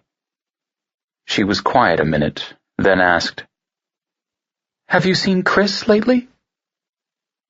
I took another sip, my gaze on the hallway as I waited for Eva. I saw him Tuesday. That long ago? There was a note of fear in her voice. It gave me no pleasure to hear it. Eva rushed into the living room in bare feet, her body encased in a pale beige sheath dress that managed to be professional while still hugging all her curves. I'd picked it out for her, knowing the color would showcase the color of her skin and the paleness of her hair. Pleasure at the sight of her slid through my veins like the liquor I'd wished were in my coffee. She could do that to me, intoxicate and captivate me. "I have to go," I said. "I'll call you later." "You never do." I set my mug down to pick up Eva's. I wouldn't say it if I didn't mean it. Ending the call, I shoved the phone in my pocket and handed the coffee to my wife. "You look stunning," I murmured, bending to press a kiss to her cheek. "For a man who claims not to know a damn thing about women, you sure know how to dress one," she said, eyeing me over the lip of her mug as she took a sip. A low moan of pleasure escaped her as she swallowed, a sound very similar to the one she made when I slid my cock inside her. Coffee, I'd learned, was one of Eva's addictions. I've made mistakes, but I'm learning. I leaned back against the counter and pulled her between my spread legs. Had she noticed one less Vera Wang dress in the closet? I'd removed it from her wardrobe after realizing just how much of her luscious tits it exposed. She held the mug up. "Thank you for this." "My pleasure." I brushed my fingertips across her cheek. "I have to talk to you about something." "Oh? What's up, Ace?" "Do you still have a Google alert on me?" She looked into her mug. "Is this when I should plead the fifth?" "That won't be necessary." I waited until she looked up at me again. "Corinne has sold a book about our time together." "What?" Her eyes darkened from pale gray to slate. I cupped her nape and stroked over her racing pulse with my thumb. From what I read in the press release, she kept a diary during that time. She's also sharing personal photos. "Why? Why would she sell that stuff for people to paw through?" The hand holding her mug trembled, so I took it from her and set it back on the counter. I don't think she knows why. "Can you stop it?" No. However, if she lies outright and I can prove it, I can go after her for that. "But only after it's released." Her hands came to rest on my chest. "She knows you'll have to read it. You'll have to see all the photos and read about how much she loves you. You'll read about things you did that you don't even remember now." "And it won't matter." I pressed my lips to her forehead. "I never loved her, not the way I do you. Looking back on that time isn't going to make me suddenly wish I were with her and not you." "She didn't push you," she whispered. "Not like I do." I spoke against her skin, wishing I could press the words into her mind in a way that she would never doubt them. "She also didn't make me burn. Didn't make me hunger and hope and dream like you do. There's no comparison, Angel, and no going back. I would never want to." Her beautiful eyes closed. She leaned into me. "The hits just keep on coming, don't they?" I looked over her head and out the window beyond, at the world that waited for us once we stepped outside. "Let 'em come." She exhaled roughly. "Yeah, let 'em come." I entered Tableau 1 and spotted Arnaldo immediately. Dressed in his pristinely white chef's jacket paired with black slacks, he stood by a small table for two in the back, talking to the woman I'd come to see. Her head turned toward me as I approached, her long dark hair sliding across her shoulder. Her blue eyes lit brightly for a moment when she spotted me, and then that light was quickly banked. Her smile when she greeted me was cool and more than a little smug. "Corinne?" I greeted her with a nod before shaking hands with Arnaldo. The restaurant he ran and I backed was crowded with lunch guests, the buzz of numerous conversations loud enough to drown out the instrumental Italian-themed music piping through recessed speakers. Arnaldo excused himself to see to the kitchen, lifting Corinne's hand to his lips in farewell. Before he walked away, he shot me a look that I understood to mean we'd talk later. I took the seat across from Corinne. I appreciate your taking the time to see me. Your invitation was a pleasant surprise. I don't believe it was unexpected.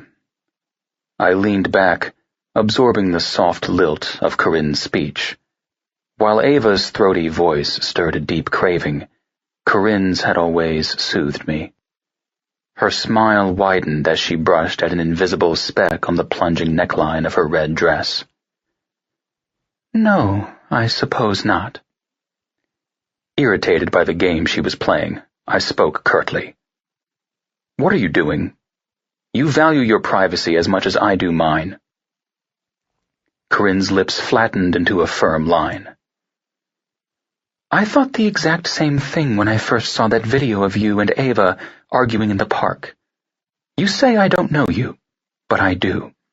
And having your private life splashed all over the tabloids isn't something you would ever allow under normal circumstances. What's normal? I shot back, unable to deny that I was a different man with Eva. I'd never indulged women who tested me, expecting some grand gesture. If they pursued me aggressively enough, I let them catch me for a night. With Eva, I'd always been the one chasing. That's exactly my point. You don't remember.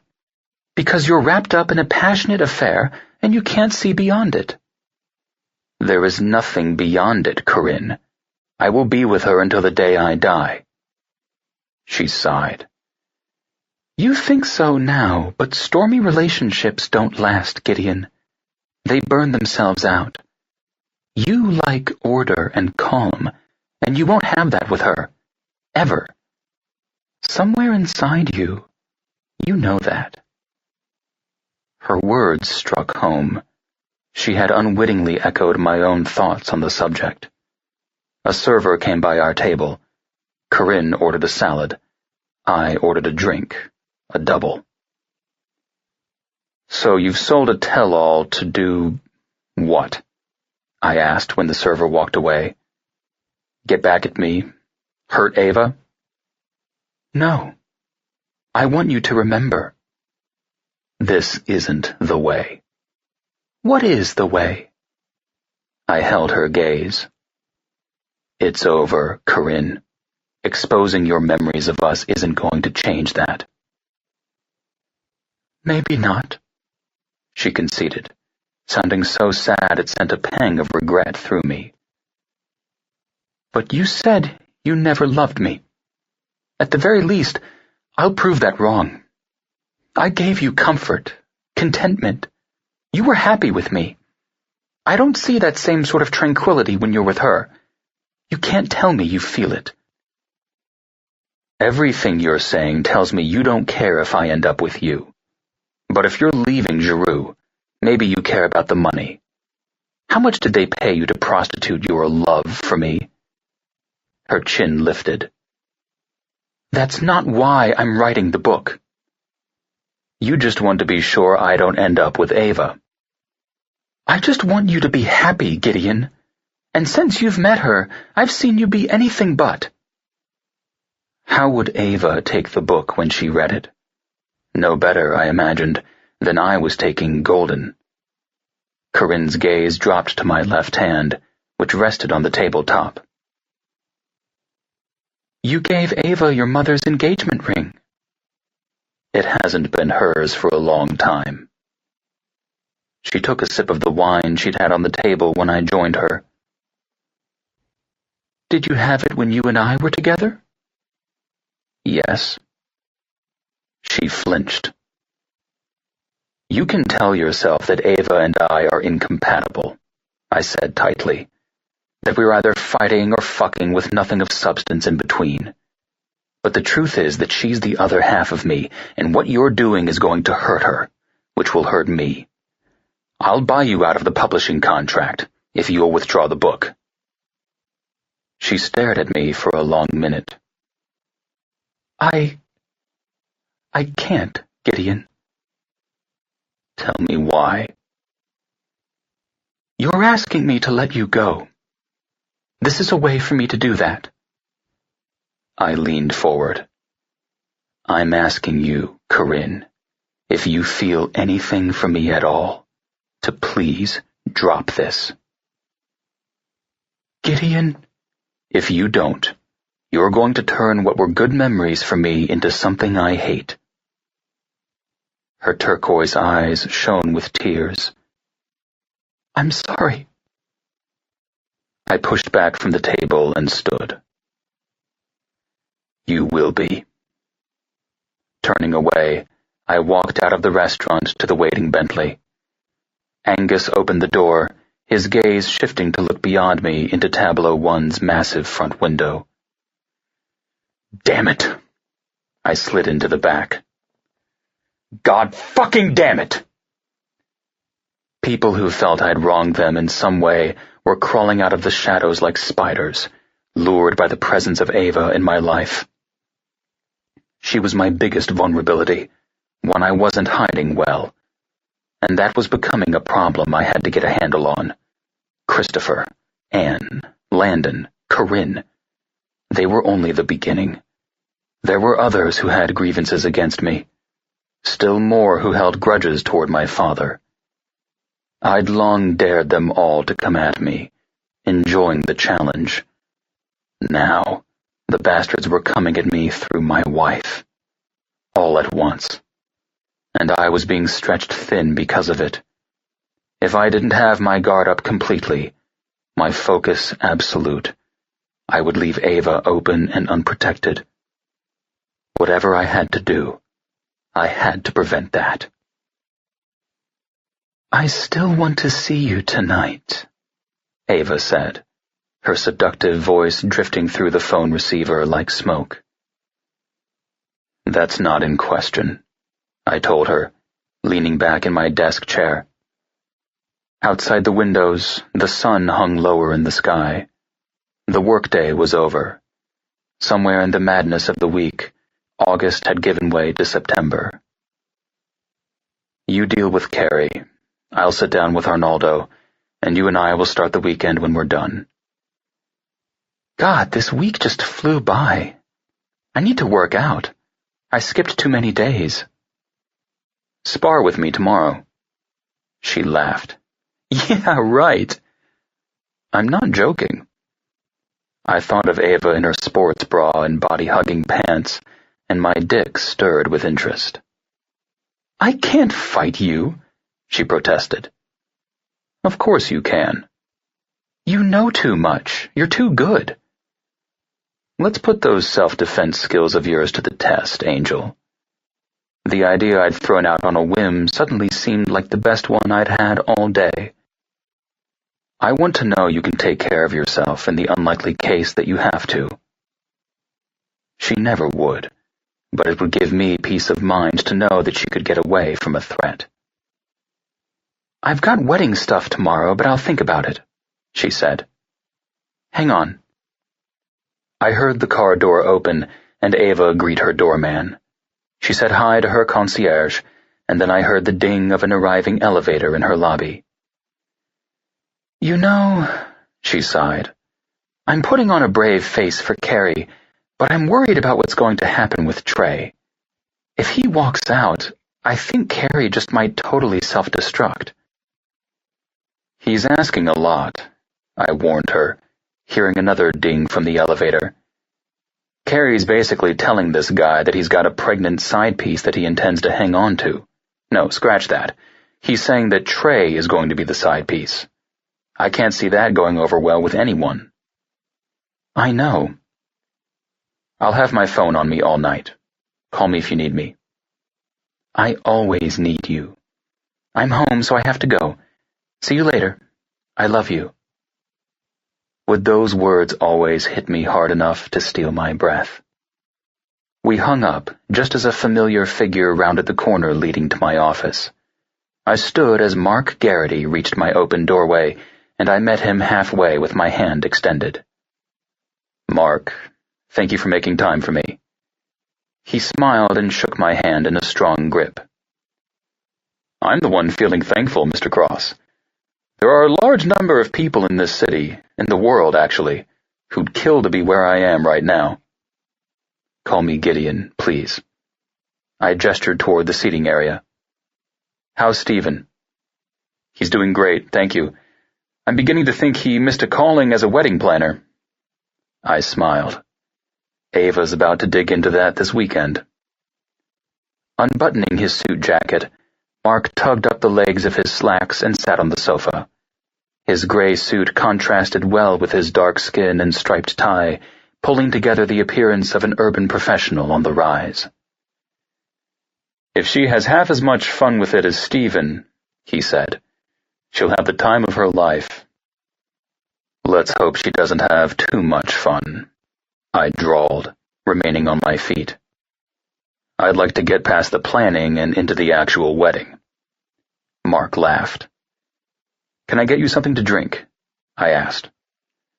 "I'm good, thanks." "Okay, I'll make this quick." I took a seat. "I asked you to meet me after work because it wouldn't be appropriate for me to offer you a position with Cross Industries while you're on Waters, Field, and Lehman's time." His brows shot up. I let that sink in for a second or two. Cross Industries has a number of diverse international holdings, with a concentration on real estate, entertainment, and premium brands, or assets we believe we can elevate to that status. Like Kingsman Vodka. Precisely. For the most part, advertising and marketing campaigns are managed on the ground level, but brand overhauls or adjustments to messaging are approved here. Due to the diversity I mentioned, we're always reviewing new strategies for rebranding or strengthening an established brand. We could use you. Wow. Mark rubbed his palms over his knees. I'm not sure what I was expecting, but this has caught me off guard. I'll pay you twice what you're making to start. That's a hell of an offer. I'm not a man who likes the word no. His grin flashed. I doubt you hear it very often. I guess this means Eva is leaving Waters, Field, and Lehman. She hasn't made that decision yet. No? His brows shot up again. If I leave, she'll lose her job. And gain another one here, of course. I kept my replies as brief and unrevealing as possible. I wanted his cooperation, not questions he might not like the answers to. Is she waiting for me to agree before she takes any steps? Your decision will be a catalyst. Mark ran a hand over his tie. I'm both flattered and excited, but I understand it's not a move you were planning on making, I interjected smoothly. You're happy where you're at and feel a measure of job security, so I'm prepared to guarantee you the position and reasonable bonuses and annual raises for the next 3 years, barring any misconduct on your part. Leaning forward, I set my fingers on the folder that Scott had left atop the table. I pushed it toward Mark. All the information is laid out in detail in this. Take it home with you, discuss it with Stephen, and let me know your decision on Monday. Monday? I stood. I expect you'll want to give Waters, Field, and Lehman ample notice, and I don't have a problem with that, but I'll need to have your commitment as soon as possible. He picked up the folder and rose to his feet. What if I have questions? Call me. My card is in the folder. I glanced at the watch on my wrist. I'm sorry, I have another appointment. Oh, yes, of course. Mark accepted my extended hand. I'm sorry, this happened so fast I feel like I haven't quite processed it all yet. I understand you've offered me a fantastic opportunity, though, and I appreciate that. You're good at what you do, I told him honestly. I wouldn't make the offer if you weren't worth it. Think about it, then say yes. He laughed. I'll give it some serious thought, and you'll hear from me on Monday. As he left, my head turned toward the building that housed Land Corps' headquarters. Landon wouldn't find me with my back turned, again. She started crying the minute you walked out. I looked at Arnaldo over the rim of my tumbler, which held 2 fingers of scotch. I swallowed, then asked, Do you want me to feel guilty about that? No. I wouldn't feel sorry for her either, but I thought you should know that Corinne isn't completely heartless. I never thought she was. I just thought she'd given that heart to her husband. Arnaldo lifted one shoulder in a shrug. Dressed in well-worn jeans and a tucked-in white dress shirt that was open at the collar and rolled up at the cuffs, he was drawing a lot of female attention. The bar was packed, but our section of the VIP balcony was guarded well, keeping the rest of the patrons at bay. Arnaldo sat on the crescent-shaped sofa where Carrie had sat the first night I'd met with Eva outside the Crossfire. The place would always hold strong memories because of her. It was that night when I realized she was changing everything. You look tired, Arnaldo said. It's been one of those weeks. I caught his look. No, it's not, Eva. Do you want to talk about it? Nothing to say, really. I should have been smarter. I let the world see how much she means to me. Passionate kisses on the street, even more passionate fights in the park. He smiled ruefully. What is it they say? Wearing your heart on your sleeve? I opened the door, now everyone wants to walk through it. She's the most direct way to fuck with my head, and everyone knows it. Including Brett Klein. He's not an issue any longer. Arnaldo studied me and must have seen whatever he needed to. He nodded. I'm glad, my friend. So am I. I took another drink. What's new with you? He waved off the question with a careless sweep of his hand, his gaze sliding around us to take in the women nearby, who were swaying to the music of Lana Del Rey. The restaurant is doing well, as you know. Yes, I'm very pleased. Exceeded profit projections in every way. We just filmed some promotional teasers for the new season earlier this week. Once the Food Network starts airing them and the new episodes, we should see a nice boost in business. I can always say I knew you when. He laughed and clinked his glass to mine when I held it up in a toast. We were back on track, which settled some of the unrest I'd been feeling. I didn't lean on Arnaldo the way Eva leaned on her friends or Carrie leaned on her, but Arnaldo was important to me all the same. I didn't have many people in my life who were close to me. Finding the rhythm he and I had lost was at least one major victory in a week that had seemed like a losing battle. 18. Oh my God, I moaned around a bite of chocolate toffee cupcake. This is divine. Kristen, the wedding planner, beamed. It's one of my favorites, too. Hold on, though. The butter vanilla is even better. Vanilla over chocolate? My gaze slid over the yummies on the coffee table. No way. I would usually agree, Kristen said, making a note. But this bakery made me a convert. The lemon is also very good.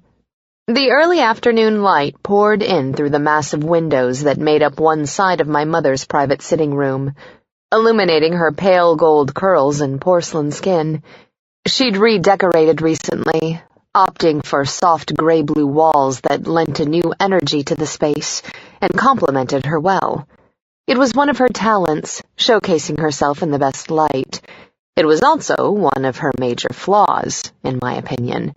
She cared so damn much about appearances. I didn't understand how my mom could not get bored with decorating to the latest trends, even if it did seem to take over a year to cycle through every room and hallway in Stanton's 6,000-plus square foot penthouse.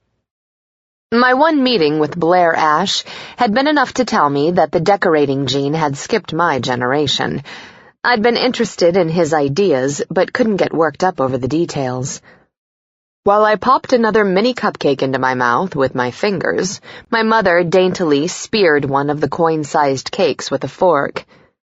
"What are your floral arrangement preferences?" Kristen asked, uncrossing and recrossing long, coffee-hued legs. Her Jimmy Choo heels were elegant but still sexy. Her Diane von Furstenberg wrap dress was vintage and classic. She wore her shoulder-length dark hair in tight curls that framed and flattered her narrow face, and pale pink gloss highlighted full, wide lips. She looked fierce and fabulous, and I'd liked her the moment we met. "Red," I said, wiping frosting from the corner of my mouth. "Anything red." "Red?" My mother gave an emphatic shake of her head. "How garish, Eva. It's your first wedding. Go with white, cream, and gold." I stared at her. "How many weddings do you expect me to have?" "That's not what I meant. You're a first-time bride." "I'm not talking about wearing a red dress," I argued. "I'm just saying the primary accent color should be red." "I don't see how that will work, honey, and I've put together enough weddings to know." I remembered my mother going through the wedding planning process before, each successive nuptial more elaborate and memorable than the last, never overdone and always tasteful. Beautiful weddings for a youthful, beautiful bride. I hoped I aged with half as much grace, because Gideon was only going to get hotter as time went on. He was just that kind of man.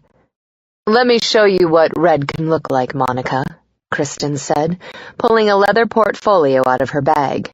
"Red can be amazing, especially with evening weddings. The important thing is that the ceremony and reception represent both the bride and groom. To have a truly memorable day, it's important that we visually convey their style, history, and hopes for the future." My mother accepted the extended portfolio and glanced at the collage of photos on the page. "Eva, you can't be serious." I shot a look of appreciation at Kristen for having my back, especially when she'd come on board expecting my mother to be footing the bill. Of course, the fact that I was marrying Gideon Cross probably helped sway her to my side. Using him as a future reference would certainly help her draw new clientele. "I'm sure there's a compromise, Mom. At least I hoped so. I hadn't dropped the biggest bomb on her yet." "Do we have an idea of the budget?" Kristen asked. And there it was. I saw my mom's mouth open in slow motion, and my heart lurched into a semi-panicked beat. $50,000 for the ceremony itself," I blurted out, "minus the cost of the dress." Both women turned wide eyes toward me. My mom gave an incredulous laugh, her hand lifting to touch the Cartier Trinity necklace that hung between her breasts. "My God, Eva, what a time to make jokes!" "Dad's paying for the wedding, Mom," I told her, my voice strengthening now that the moment I dreaded had passed. She blinked at me, her blue eyes revealing, just for an instant, a sweet softening. Then her jaw tightened. "Your dress alone will cost more than that.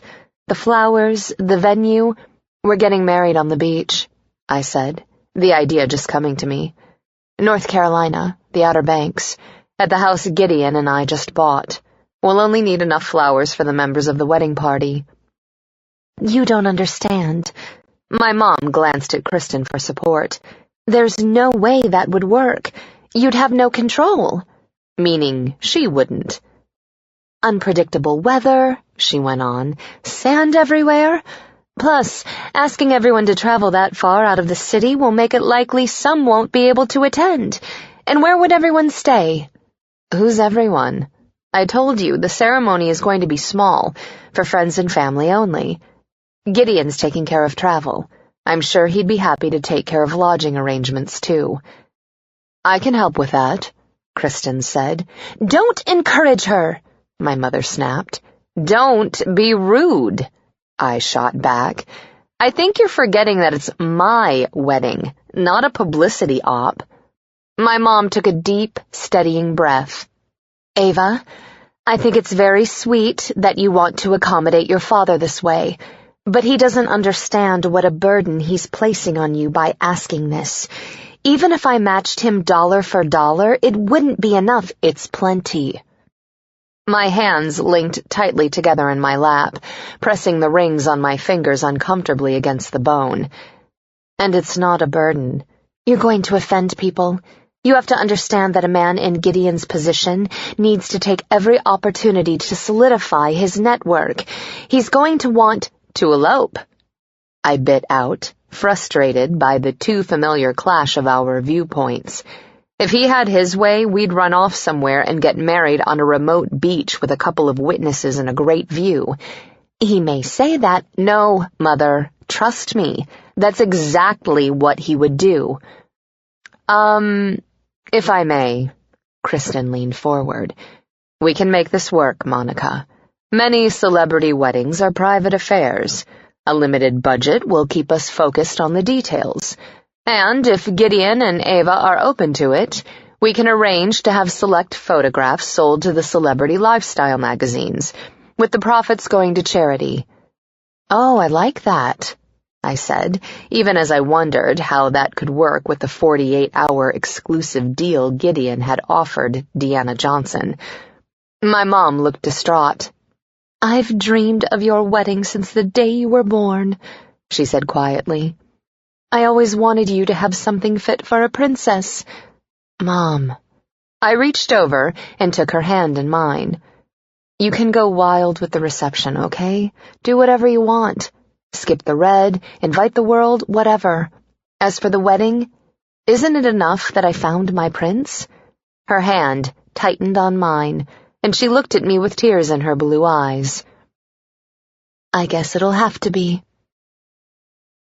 I had just slid into the back of the Benz when my smartphone started ringing. Pulling it out of my purse, I looked at the screen and saw it was Trey. My stomach twisted a little. I couldn't get the shattered look on his face last night out of my mind. I'd stayed tucked away in the kitchen while Carrie sat with Trey in the living room and told him about Tatiana and the baby. I had put a pot roast in the oven and sat at the breakfast bar with my tablet, reading a book while staying in Carrie's line of sight. Even in profile, I could see how hard Trey had taken the news. Still, he'd stayed for dinner and then overnight, so I hoped things would work out in the end. At least he hadn't just walked out. Hi, Trey, I answered. How are you? Hey, Ava. He sighed heavily. I have no idea how I am. How are you doing? Well, I'm just leaving my mother's place after spending hours talking about the wedding. It didn't go as badly as it could have, but it could have been smoother. But that's pretty usual when dealing with my mom. Well, you've got a lot on your plate. I'm sorry to bother you. Trey, it's fine. I'm glad you called. If you want to talk, I'm here. Could we get together, maybe? Whenever it's convenient for you? How's now? Really? I'm at a street fair on the west side. My sister dragged me out, and I was miserable company. She ditched me a few minutes ago, and now I'm wondering what the hell I'm doing here. I can meet you. I'm between 82nd and 83rd, close to Amsterdam. It's packed here, just FYI. Okay, hang tight. I'll see you in a few. Thanks, Ava. We hung up, and I caught Raoul's gaze in the rearview mirror. Amsterdam and 82nd. Close as you can get. He nodded. Thanks. I looked out the window as we turned a corner, taking in the city on a sunny Saturday afternoon. The pace of Manhattan was slower on the weekends, the clothes more casual, and the street vendors more plentiful. Women in sandals and light summer dresses window-shopped leisurely, while men in shorts and T-shirts traveled in groups. taking in the women and discussing whatever it was men discussed. Dogs of all sizes pranced on the ends of leashes, while children in strollers kicked up their heels or napped. An elderly couple shuffled along hand in hand, still lost in the wonder of each other after years of familiarity. I was speed-dialing Gideon before I realized I'd thought of it. "Angel," he answered. "Are you on your way home?" "Not quite. I'm done at my mom's, but I'm going to meet Trey." "How long will that take?" "I'm not sure. Not more than an hour, I think. God, I hope he doesn't tell me he's done with Carrie." "How did it go with your mother?" "I told her we were getting married on the beach by the Outer Banks house." I paused. "I'm sorry. I should have asked you first." "I think that's an excellent idea." His raspy voice took on the special timbre that told me he was moved. "She asked me how we're planning on lodging everyone. I kinda dropped that on you and the wedding planner." "That's fine. We'll work something out." Love for him spread through me in a warm rush. "Thank you." "So the big hurdle's behind you," he said, understanding as he so often did. "Well, I don't know about that." She got all teary about it. "You know, she had big dreams that aren't coming true. I hope she lets them go and gets on board." "What about her family? We haven't talked about making arrangements for them to come." I shrugged, then remembered he couldn't see me. "They're not invited. The only things I know about them are what I found with a Google search. They disowned my mom when she got pregnant with me, so they've never been a part of my life." "All right, then," he said smoothly. "I've got a surprise for you when you get home." "Oh?" My mood instantly brightened. "Will you give me a hint?" "Of course not. You'll have to hurry home if you're curious." I pouted. "Tease." "Teases don't deliver." "I do." My toes curled at the rough velvet of his voice. "I'll be home as soon as I can." "I'll be waiting," he purred. The traffic near the fair was impossible. Raoul left the Benz in the garage beneath my apartment building, then walked me over to the street fair. When we were half a block away, I started smelling the food and my mouth watered. Music drifted in the air, and when we reached Amsterdam Avenue, I saw that it came from a woman singing on a small stage for a packed audience.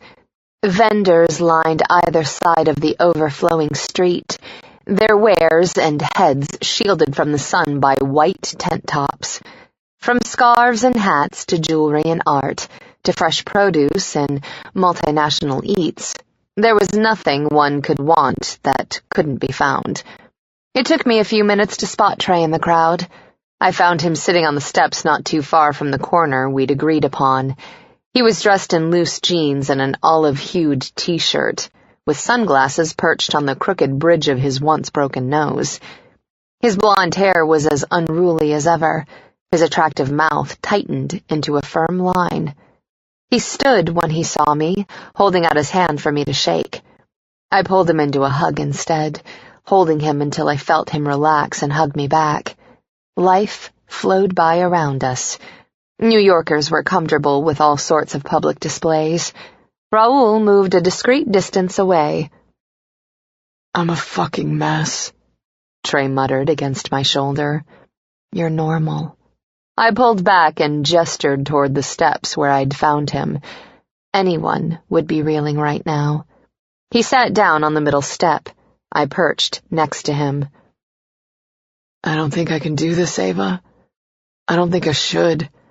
I want someone in my life full-time, someone who's there to support me while I get through school, then try to build my practice.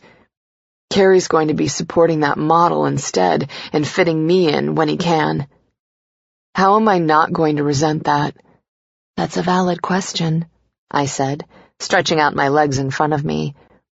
"You know Carrie won't be sure the baby is his until a paternity test is done." Trey shook his head. "I don't think it'll matter.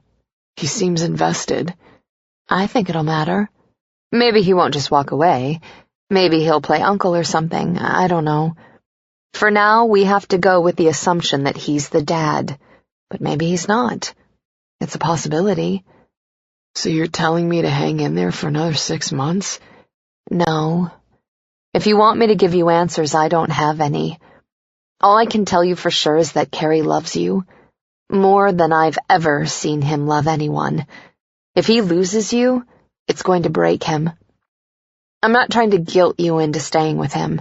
I just think you should know that if you leave, you're not the only one who will be hurting. How is that helpful? Maybe it's not. I set my hand on his knee. Maybe I'm just small enough to find that comforting. If Gideon and I didn't work out, I'd want to know he was as miserable as I was. Trey's mouth curved in a sad smile. Yeah, I see your point. Would you stay with him if you found out he'd knocked someone else up? Someone he was sleeping with while dating you? I thought about that. It's hard for me to imagine not being with Gideon. If we weren't exclusive at the time, and the woman was in his past, if he was with me and not her, maybe I could handle it. I watched a woman hang yet another bag of purchases onto the overburdened handle of her kid's stroller. But if he was mostly with her and seeing me on the side, I think I'd walk. It was tough being honest when the truth was the opposite of what Carrie would want me to say, but I felt like it was the right thing to do. Thanks, Eva. For what it's worth, I wouldn't think less of you if you toughed it out with Carrie. It's not weak to stand by the person you love when they're trying to fix a big mistake, and it's not weak to decide to put yourself first. Whatever decision you make, I'll still think you're a hell of a guy. Leaning into me, he rested his head on my shoulder. Thanks, Eva. I linked my fingers with his. You're welcome. I'll go get the car and pull it around, Raoul said, as we entered the lobby of my apartment building. Okay, I'm just going to check the mail. I waved at the concierge as we passed the desk. I turned into the mail room while Raoul headed to the elevator. Sliding my key into the lock, I pulled the brass door open and bent down to peer inside. There were a few postcard advertisements and nothing else, which saved me a trip upstairs. I slid them out, tossed them in the nearby trash can, then shut and locked the mailbox. I headed back into the lobby just in time to catch a woman exiting the building. Her spiky red hair caught my attention and held it. I stared hard, waiting for her to turn onto the street, hoping I'd catch a glimpse of her profile. My breath caught. The hair was familiar from a Google image search. The face I remembered from the shelter fundraiser Gideon and I had attended a few weeks back. Then she was gone. I ran after her, but when I reached the sidewalk, she was already sliding into the back of a black town car. "Hey!" I shouted. The car sped off, leaving me staring after it. Everything all right? I turned to face Louis, the weekend doorman. Do you know who that was? He shook his head. She doesn't live here. Going back inside, I asked the concierge the same question. A redhead? She asked, looking perplexed. We haven't had any visitors who came in without a tenant today, so I haven't really paid attention. Okay. Thank you. Your car's here, Eva, Louis said from the doorway. I thanked the concierge and headed out to Raoul. I spent the ride between my place and Gideon's thinking about Anne Lucas. By the time I stepped out of the private elevator into the foyer of the penthouse, my spinning thoughts had me distracted. Gideon was waiting for me, dressed in worn jeans and a Columbia t-shirt. He looked so young and handsome. Then he flashed me a smile, and I almost forgot the world altogether. Angel, he purred, crossing the black and white checkerboard flooring on bare feet. He had that look in his eye I knew well. Come here. I walked right into his open arms, cuddling up tightly to his hard body. I breathed him in. You're going to think I'm crazy, I mumbled against his chest, but I could swear I just saw Anne Lucas in the lobby of my building. He stiffened. I knew the shrink wasn't his favorite person. When? He asked tightly. 20 minutes ago, maybe? Right before I came over here. Releasing me, he reached into his back pocket and pulled out a smartphone. His other hand caught mine and pulled me into the living room. Mrs. Cross just saw Ann Lucas in her apartment building, he said to whoever answered. I think I did, I corrected, frowning at his hard tone. But he wasn't listening to me. Find out, he ordered before hanging up. Gideon, what's going on? He led us to the couch and sat. I settled next to him, putting my purse down on the coffee table. I saw Ann the other day, he explained, holding on to my hand. Raoul confirmed that the woman who spoke to you at the fundraiser was her. She admitted it, and I warned her to stay away from you, but she won't. She wants to hurt me, and she knows she can do that if she hurts you. Okay. I processed that. You need to tell Raoul the moment you see her anywhere, even if you just think it's her. Hold on a minute, Ace. You went to see her the other day and didn't tell me? I'm telling you now. Why didn't you tell me then? He exhaled roughly. It was the day Chris came over. Oh. Yeah. I gnawed on my lower lip a minute. How would she hurt me? I don't know. It's enough for me that she wants to. Like, would she break my leg? My nose? I doubt she'd resort to violence, he said dryly. It would be more fun for her to play mind games. Showing up where you are, letting you catch glimpses of her. Which was more insidious. So that you'll go to her. That's what she really wants, I muttered. She wants to see you. I won't be obliging her. I said what I needed to. Looking down at our joined hands, I played with his wedding band. Anne, Corinne, Deanna. It's a bit crazy, Gideon. I mean, I don't think this is normal for most men. How many more women are going to lose their minds over you? He shot me a look that was patently not amused. I don't know what's gotten into Corinne. None of what she's done since she returned to New York is like her. I don't know if it's the medication she was on, the miscarriage, her divorce. She's getting divorced? Don't take that tone, Eva. It doesn't make a damn bit of difference to me if she's married or single. I'm married. That's never going to change, and I'm not a man who cheats. I have more respect for you and me than to be that kind of husband. I leaned forward, offering my mouth, and he took it in a soft, sweet kiss. He had said exactly what I needed to hear. Gideon pulled back, nuzzling his nose against mine. As for the other two, you have to understand that Deanna was collateral damage. Fuck. My entire life has been a war zone, and some people have gotten caught in the line of fire. I cupped his jaw, trying to stroke the tension away with soothing brushes of my thumb. I knew just what he meant. He swallowed hard.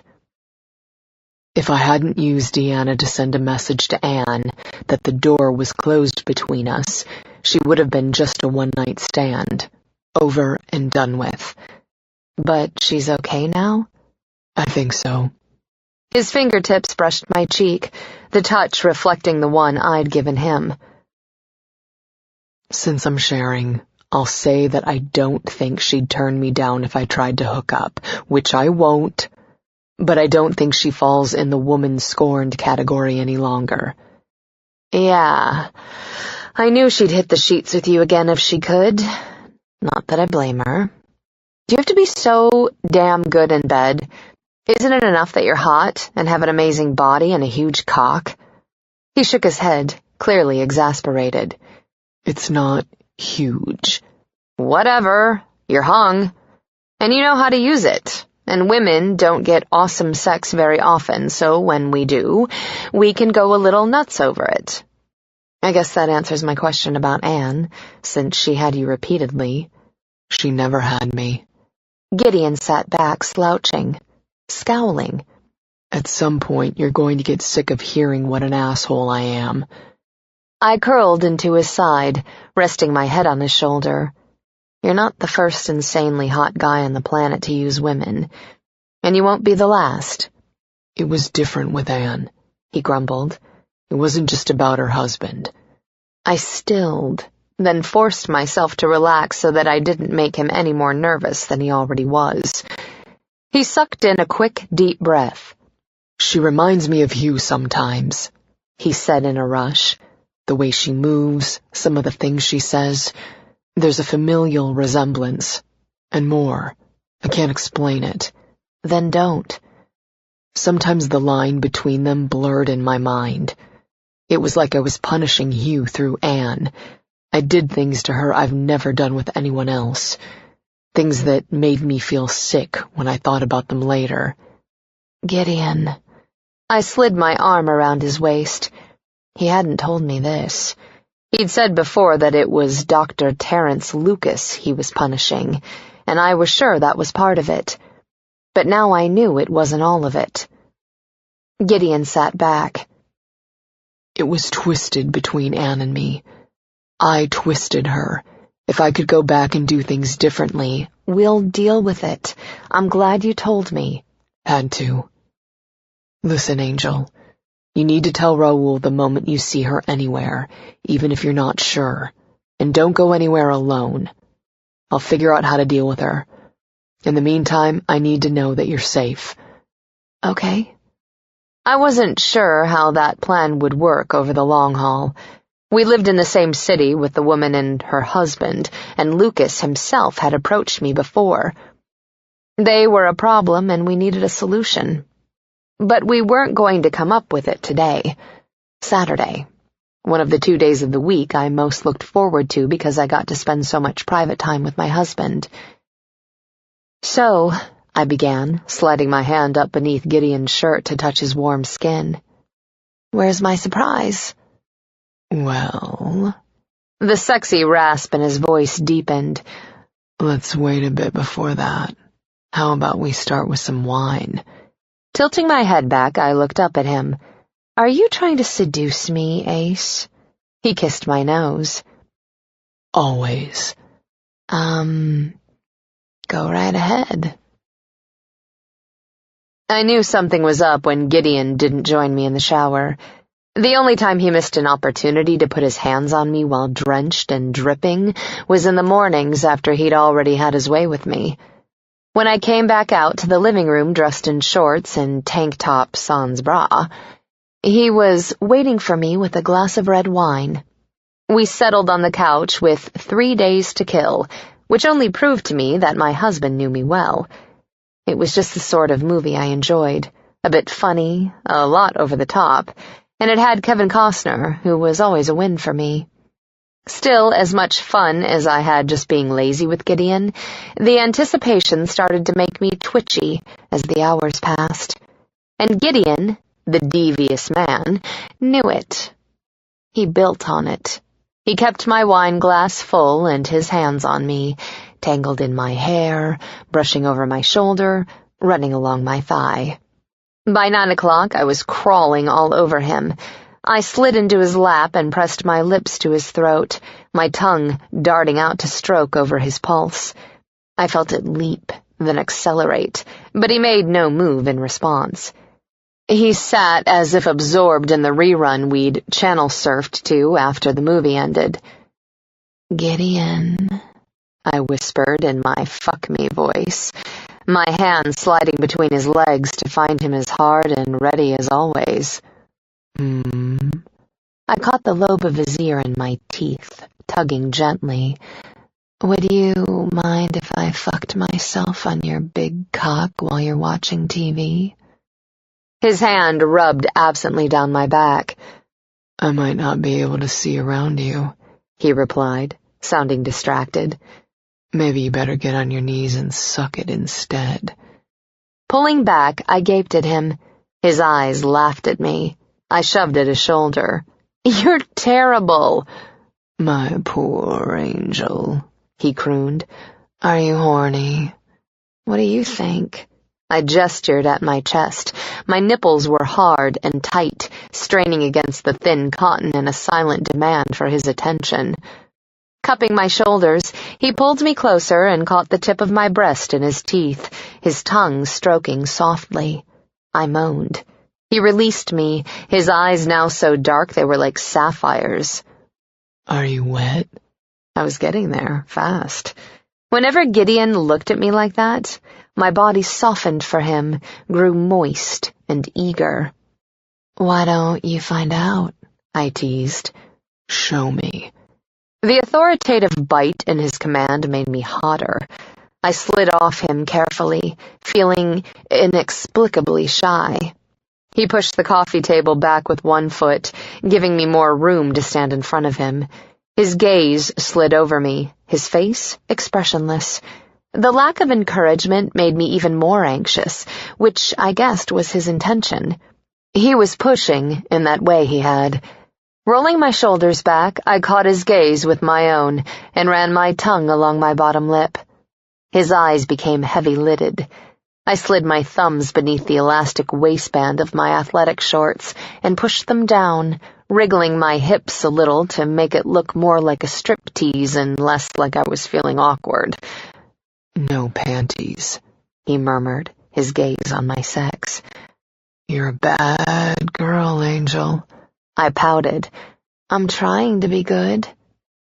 Open yourself for me, he murmured. Let me see you. Gideon. He waited patiently, and I knew that patience would hold. Whether it took me 5 minutes or 5 hours, he would wait for me. And that was why I trusted him, because it was never a question of whether I would submit, but when I was ready to, and that was a decision he most often left to me. I widened my stance and tried to slow the quickness of my breathing. Reaching down with both hands, I touched the lips of my sex and spread them, exposing my clit to the man it ached for. Gideon straightened slowly. You have such a pretty cunt, Eva. As he leaned closer, I held my breath. His hands lifted from his thighs, reaching for mine to hold me steady. Don't move, he ordered. Then he licked me in a leisurely glide. Oh, God, I moaned, my legs shaking. Sit down, he said hoarsely, sliding to his knees on the floor as I obeyed. The glass was cool against my bare buttocks, a sharp contrast to the heat of my skin. My arm stretched back, gripping the far edge of the table for balance, as he pressed my thighs wide with his palms, splaying me open. His breath was hot against my damp flesh, his focus fully on my sex. You could be wetter. I watched, panting, as he lowered his head and wrapped his lips around my clit. The heat was searing, the lash of his tongue devastating. I cried out, wanting to writhe, but held fast by his grip. My head fell back, my ears ringing with the rush of blood and the sound of Gideon's groan. His tongue fluttered over the tight bundle of nerves, driving me relentlessly toward orgasm. My stomach tightened as the pleasure built, the soft silk of his hair brushing along my sensitive inner thighs. A low moan escaped me. I'm going to come, I gasped. Gideon, God, I'm going to come. He drove his tongue inside me, my elbows weakened, dropping me lower. His tongue fucked into the clutching opening of my sex, stroking through the sensitive tissues, teasing me with a promise of the penetration I truly craved. Fuck me, I begged. Gideon pulled back, licking his lips. Not here. I made a sound of protest as he stood, so close to orgasm I could taste it. He held his hand out to me, helped me straighten and then stand. When I wobbled, he caught me up, tossing me over his shoulder. Gideon! But then his hand was between my legs, massaging my wet, swollen sex, and I didn't care how he carried me, as long as he got me someplace where he'd take me. We reached the hallway and turned, then stopped too quickly to have reached his bedroom. I heard the doorknob turn, and then the light flicked on. We were in the bedroom that was mine. He set me down on my feet, facing him. "Why here?" I asked. Maybe some men would head to the nearest bed, but Gideon had more control than that. If he wanted me in the second bedroom, he had a reason for it. "Turn around," he said quietly. Something about his voice, the way he looked at me. I looked over my shoulder and saw the swing. It wasn't what I expected. I'd looked up sex swings on the internet when Gideon had first mentioned one. What I'd found were rickety things you hung from door frames, not so rickety things that hung from four-legged frames, and ones that hung from an eye bolt in the ceiling. All of them consisted of some combination of chains and/or straps that acted as slings for various body parts. Pictures of women actually harnessed in the damn things looked uncomfortable. Honestly, I couldn't see how anyone could get past the awkwardness and fear of collapse, let alone manage an orgasm. I should have known Gideon would have something else in mind. Turning, I faced the swing head-on. Gideon had cleared out the bedroom at some point. The bed and furnishings were gone. The only object in the room was the swing itself, suspended from a sturdy cage-like structure. A wide, solid metal platform anchored steel sides and roof, which supported the weight of a padded metal chair and chains. Red leather cuffs for wrists and ankles hung in the appropriate places. His arms wrapped around me from behind, one hand sliding up beneath my shirt to cup my breast, while the other slid between my legs to push 2 fingers inside me. Nuzzling my hair out of the way, he kissed my throat. "How do you feel, looking at that?" I thought about it. Intrigued? A little apprehensive? His lips curved against my skin. "Let's see how you feel once you're in it." A shiver of expectation and apprehension moved through me. I could see from the position of the cuffs that I would be helpless, unable to move or pull away, unable to exert any control whatsoever over what might happen to me. "I want to do this right, Eva, not like that night in the elevator. I want you to feel it when I'm in control, and we're in it together." My head fell back against him. Somehow it was harder giving the consent he wanted. There was less responsibility when he just took charge. But that was a cop-out. "What's your safe word, Angel?" he murmured, his teeth scoring gently across my throat. His hands were magic, his fingers gliding shallowly inside me. "Crossfire?" "You say the word and everything stops. Say it again." "Crossfire." His dexterous fingers tugged at my nipple, milking it expertly. "There's nothing to be afraid of. You just have to sit back and take my cock. I'm going to make you come without you having to do a thing." I took a deep breath. I feel like that's always how it is between us. "Try it this way," he coaxed, his hands moving to pull my shirt off. "If you don't like it, we'll hit the bed instead." For a moment, I wanted to delay, take more time to let it all settle in. I'd promised the swing, but he wasn't holding that over me. "Crossfire," he breathed, hugging me from behind. I didn't know if he was reminding me of my safe word or telling me he loved me so much. There were no words for how he felt. Either way, the effect on me was the same. I felt safe. I also felt his excitement. His breathing had quickened the moment I'd spotted the swing. His erection like steel against my buttocks, and his skin was hot against mine. His desire spurred my own, made me want to do whatever it took to give him as much pleasure as he could stand. If he needed something, I wanted to be the woman who gave it to him. He gave so much to me. Everything. "Okay," I said softly. "Okay." He kissed my shoulder, then stepped beside me, taking my hand in his. I followed him to the swing, studying it intently. The narrow seat hung at waist level for Gideon, which meant he had to turn me to face him, then lift me up in the chair. His mouth touched mine as my bare ass touched the cool leather, his tongue teasing the seam of my lips. I shivered. Whether that was from the chill, his kiss, or anxiety, I didn't know. Gideon pulled away, his gaze heavy-lidded and hot. He eased me into position, holding the chains steady as I leaned into the seat back, which was angled away from him, making me want to stretch my legs out for balance. "You settled?" he asked, watching me intently. I knew the question was about more than my physical comfort. I nodded. He stepped back, his gaze never leaving my face. "I'm going to secure your ankles. You tell me if anything doesn't feel right." "All right." My voice was breathy, my pulse racing. His hand slid down my leg, the stroke warm and provocative. I couldn't look away as he wrapped the crimson leather around my ankle and cinched the metal buckle. The cuff was fit securely but not too tightly. Gideon moved quickly and confidently. A moment later, my other leg was suspended as well. He looked at me. "Okay so far?"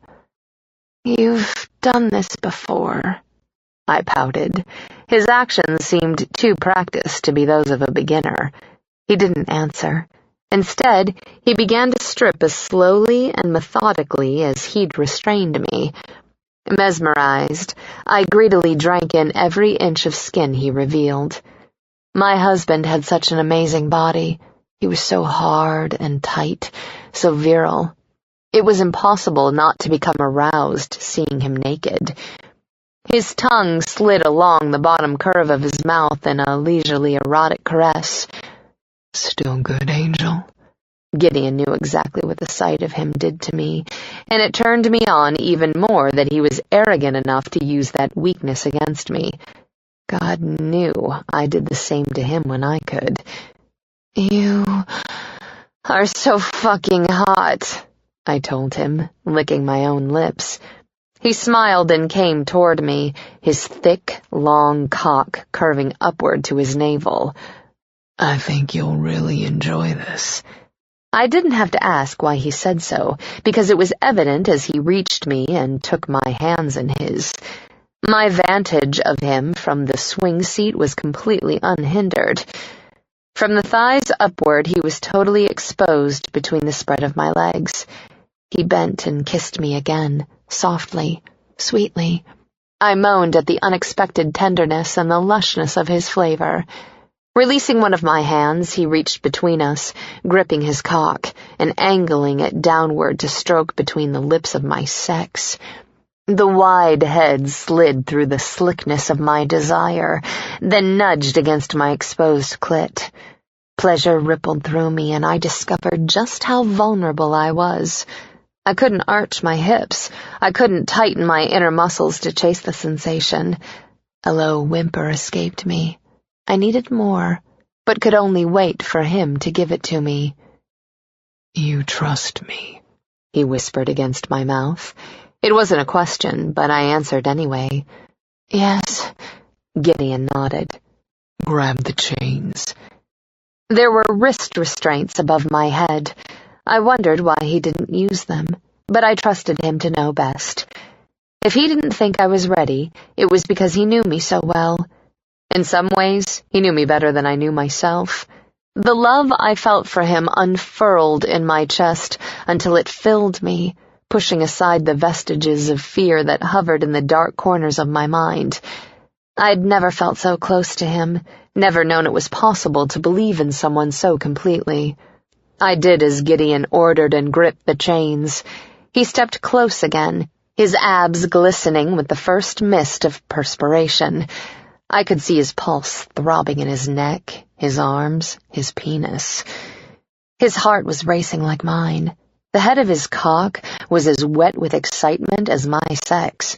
The hunger between us was a living thing in the room, sliding sinuously around us, narrowing the world to just the two of us. "Don't let go," he ordered, waiting until I nodded my agreement before he proceeded. He gripped a chain where it met with the seat. His other hand guided his cock to my cleft. The thick crown pressed teasingly against me, taunting me with the promise of pleasure. I was panting as I waited for him to take the step forward that would slide him into me, my core aching with the need to be filled. Instead, he gripped the seat of the chair in both hands and pulled me onto his cock. The sound that ripped from my throat was inhuman. The savagely erotic feeling of being so deeply penetrated, driving me wild. He sank deep in that one easy glide, my body unable to offer any resistance. Gideon snarled, a tremor running through his powerful body. "Fuck," he hissed. "Your cunt is so good." I started to reach for him, but he pushed the swing back, gliding me off his rock-hard erection. The feeling of being emptied made me moan in distress. "Please," I begged softly. "I told you not to let go," he said, with a wicked gleam in his eyes. "I won't," I promised, gripping the chain so hard it hurt. His arms flexed as he pulled me back, sliding me onto his cock. My toes curled. The feeling of weightlessness, of total surrender, was indescribable.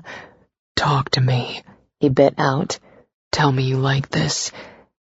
"Damn it," I gasped, feeling sweat slide down my nape.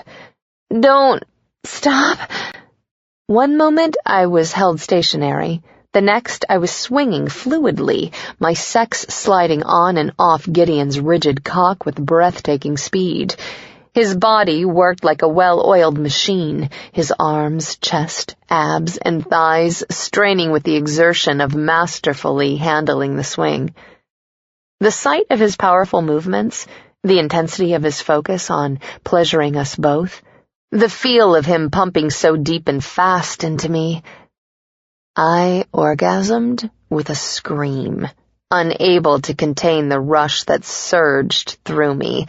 He fucked me through it, growling roughly, his face flushed and etched with lust. I'd never come so hard, so fast. I couldn't see or breathe for an endless moment, my body racked by a pleasure more ferocious than any I'd ever felt before. The swing slowed, then stopped. Gideon took an extra step toward me that kept him buried inside me. He smelled decadent, primal, pure sin and sex. His hands cupped my face.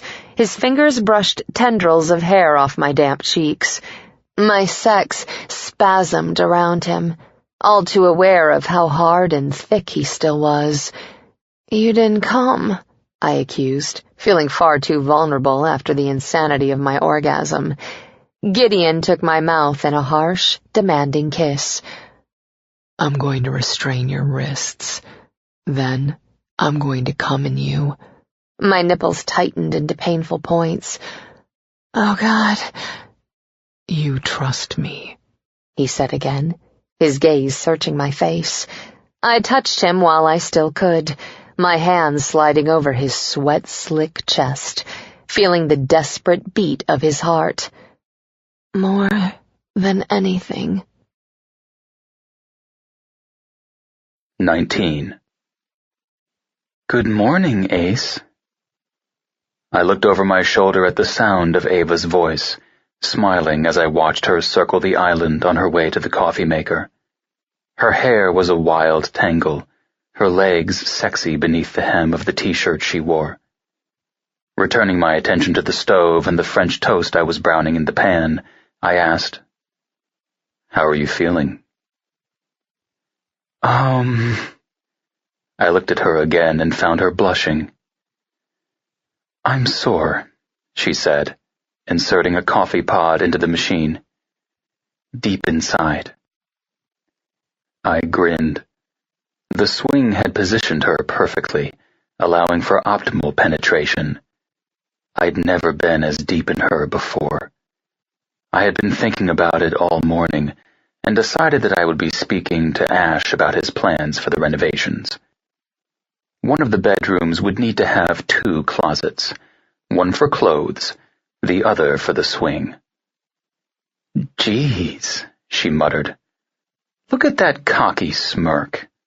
Men are pigs. And here I am, slaving over a hot stove for you. Yeah. She swatted my ass as she passed me with a steaming cup of coffee in hand. I caught her by the waist before she got too far, giving her a quick, hard kiss on the cheek. You were amazing last night.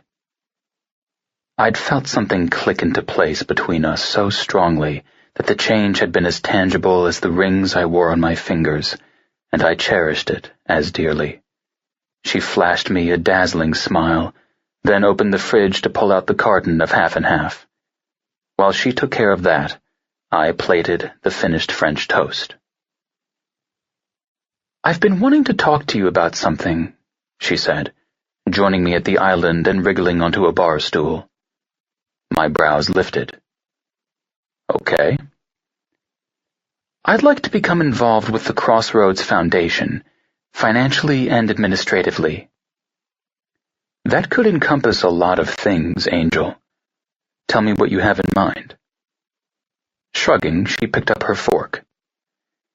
"I've been thinking about the settlement money I got from Nathan's dad. It's just sitting in the bank, and after what Megumi has been through, I've realized that I need to put that money to work, and I don't want to wait. I'd like to help fund the programs offered by Crossroads, and help brainstorm ways to expand them." I smiled inwardly, pleased to see her moving in the right direction. "All right. We'll work something out." "Yeah?" She brightened like the sun, the shining light in my world. "Of course. I'd like to commit more time to it, too." "We can work together!" She bounced up and down. "I'm excited about this, Gideon." I let the smile show. "I can tell." "It just feels like a natural progression for us, an extension of us, really." She cut into her food and forked a bite to her mouth. She hummed her appreciation. "Yummy," she mumbled. "I'm glad you like it." "You're hot and you can cook. I'm a lucky girl." I decided not to tell her I'd just downloaded the recipe that morning. Instead, I considered what she'd said. Had I made a tactical error by moving too quickly with Mark? It was possible that if I'd left it alone just a little longer, Eva might have come around to working at Cross Industries on her own. But did I have the luxury of giving her more time with Landon closing in? Even now, I didn't think so. Seeking to mitigate any possible fallout, I debated the merits of broaching the topic of Mark's move to Cross Industries now versus later. Eva had opened the door by talking about us working together. If I didn't walk through it, I ran the risk of her finding out another way. I had taken that chance on Saturday, knowing Eva and Mark were friends who talked outside work. He could have called her at any time, but I had banked on him thinking it over first, discussing it with his partner, and coming to peace with leaving Waters, Field, and Lehman. "I have to talk to you about something too, Angel." "I'm all ears." Shooting for nonchalance, I grabbed the maple syrup and poured some onto my plate. "I offered Mark Garrity a job." There was a moment of stunned silence, and then, "You did what?" The tone of her voice confirmed that I'd been right to be up front sooner rather than later. I looked at her. She was staring at me. "I've asked Mark to work for Cross Industries," I repeated. Her face paled. "When?" "Friday." "Friday," she parroted. "It's Sunday. You're just bringing this up now?" Since the question was rhetorical, I didn't reply, choosing to wait for a clearer assessment of the situation before possibly making things worse. Why, Gideon? I took the same tack I'd used with Mark. I told the parts of the truth most likely to be accepted. He's a solid employee. He'll bring a lot to the team. Bullshit! The color came back into her face in an angry rush. Don't patronize me. You're putting me out of a job, and you didn't think that was something you should discuss with me first? I switched tactics. Landcorps asked for Mark directly, didn't they? She was silent a minute. That's what this is about? The Phase 1 system? Are you fucking serious? I'd wondered what product Ryan Landon would use as an excuse to approach Eva. I was surprised he'd gone with a product so vital to his bottom line, then chastised myself for not expecting it. You didn't answer my question, Eva. What the hell does it matter? She snapped. Yeah, they asked for Mark. So what? You don't want your competitors using him? Are you trying to say this was a business decision? No, this was personal. I set my utensils down. Eric Landon, Ryan Landon's father, invested heavily with my dad and lost everything. Ryan Landon has been gunning for me ever since. A frown marred the space between her brows. So you didn't want us working on any campaigns for him? Is that what you're saying? I'm saying that Ryan Landon asked for Mark as a way to get to you. What? Why? Irritation mixed with anger on her face. He's married, for Christ's sakes. He brought his wife to lunch with us the other day. You've got no reason to be jealous. He wouldn't be interested in you that way, I agreed. It's more of a triumph to have you working for him. He wants the satisfaction of knowing he can give an order and you'll have to jump to get it done. That's ridiculous. You don't know the whole of it, Eva. How many years he's spent trying to undercut me in every way possible. Every business decision he makes is driven by the need to rewrite the connection between the Landon and Cross names. Every success he's had has been accompanied by a mention of his father's failure to see my dad as a fraud, and what that cost the Landons. Of course I don't know, she said coldly, because you didn't see fit to tell me. I'm telling you now. When it doesn't matter anymore. She slid off the bar stool and stalked out of the kitchen. I went after her, as I always did. Eva. I caught her by the elbow, but she yanked free, spinning to face me. Don't touch me. Don't walk away from me, I growled. If we're going to fight, let's get it over with. That's what you were counting on, right? You figured you'd do whatever you wanted, then sweet talk or fuck your way through it later. But you can't fix this, Gideon. You can't say a few words or screw me brainless and get away with it this time. Fix what? I saw someone maneuvering to take advantage of you, and I took care of it. Is that how you see it? Her hands went to her hips. I don't see it that way at all. Landon is taking the risk. What if Mark and I do a crappy job? He's got a lot riding on Phase 1. Exactly. He has in-house advertising, marketing, and promotion, just like I do. Why take something he's sunk a fortune into, even by my standards, and set himself up for leaks or a massive fail? She threw her hands up with a snort. Right, I bit out. You can't answer that because there is no good answer. It's an unnecessary gamble. The only people handling the launch of the next generation Gen 10 are people whose souls I own. What are you saying? That Landon's waited a long time for his pound of cross flesh. Maybe he doesn't care that you married into the name. I don't know what he has in mind. At the very least, he's forcing us into a place where we're unable to share information with each other. Her brow arched. How is that different from how our relationship usually works? Don't. I clenched my hands at my sides, frustrated by her stubbornness. Don't make this about us when it's about him. I'll be damned if Landon drags you through hell because of me. I'm not saying you're wrong. If you'd told me about this, I would have made the right decision on my own. Instead, you forced me out of a job I love. Back up. What decision would that have been? I don't know. She gave me a cold, hard smile that chilled my blood. And now we'll never find out. She turned her back to me again. Stop. No, she tossed over her shoulder. I'm getting dressed. Then I'm leaving. Like hell. I followed her into the bedroom. I can't be around you right now, Gideon. I don't even want to look at you. My mind raced, searching for something to say that would calm her down. Mark hasn't taken the job. She shook her head and yanked open a drawer to pull out a pair of shorts. He will. I'm sure you made him an offer he can't refuse.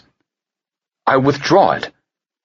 God, I was backpedaling and it rankled, but she was so angry I couldn't reach her.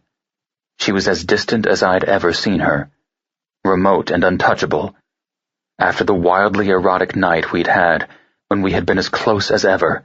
Her attitude was unbearable. Don't bother, Gideon. The damage is done, but you'll get a solid employee who'll bring a lot to your team. She tugged the shorts on and went into the closet. I was right behind her, blocking the doorway while she shoved her feet into flip-flops. Listen to me, damn it.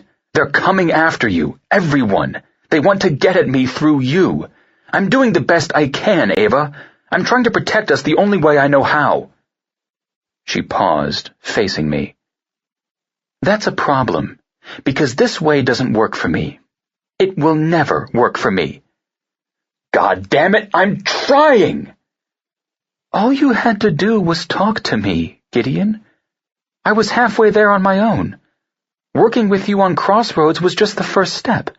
I was going to make the decision to work with you, and you took that away from me. You took it away from both of us. And we'll never get it back. The icy finality in her tone made me crazed. I could deal when discussions went sideways. I could spin and switch strategy on the fly. What I couldn't handle was when my grip on Eva slipped. When we'd said our vows, I had made the irrevocable decision to let everything go, my ambition, my pride, my heart, to hang on to her. If I couldn't do that, I had nothing. Don't throw that at me now, Angel, I warned. Every time I've brought up working together, you shut me down.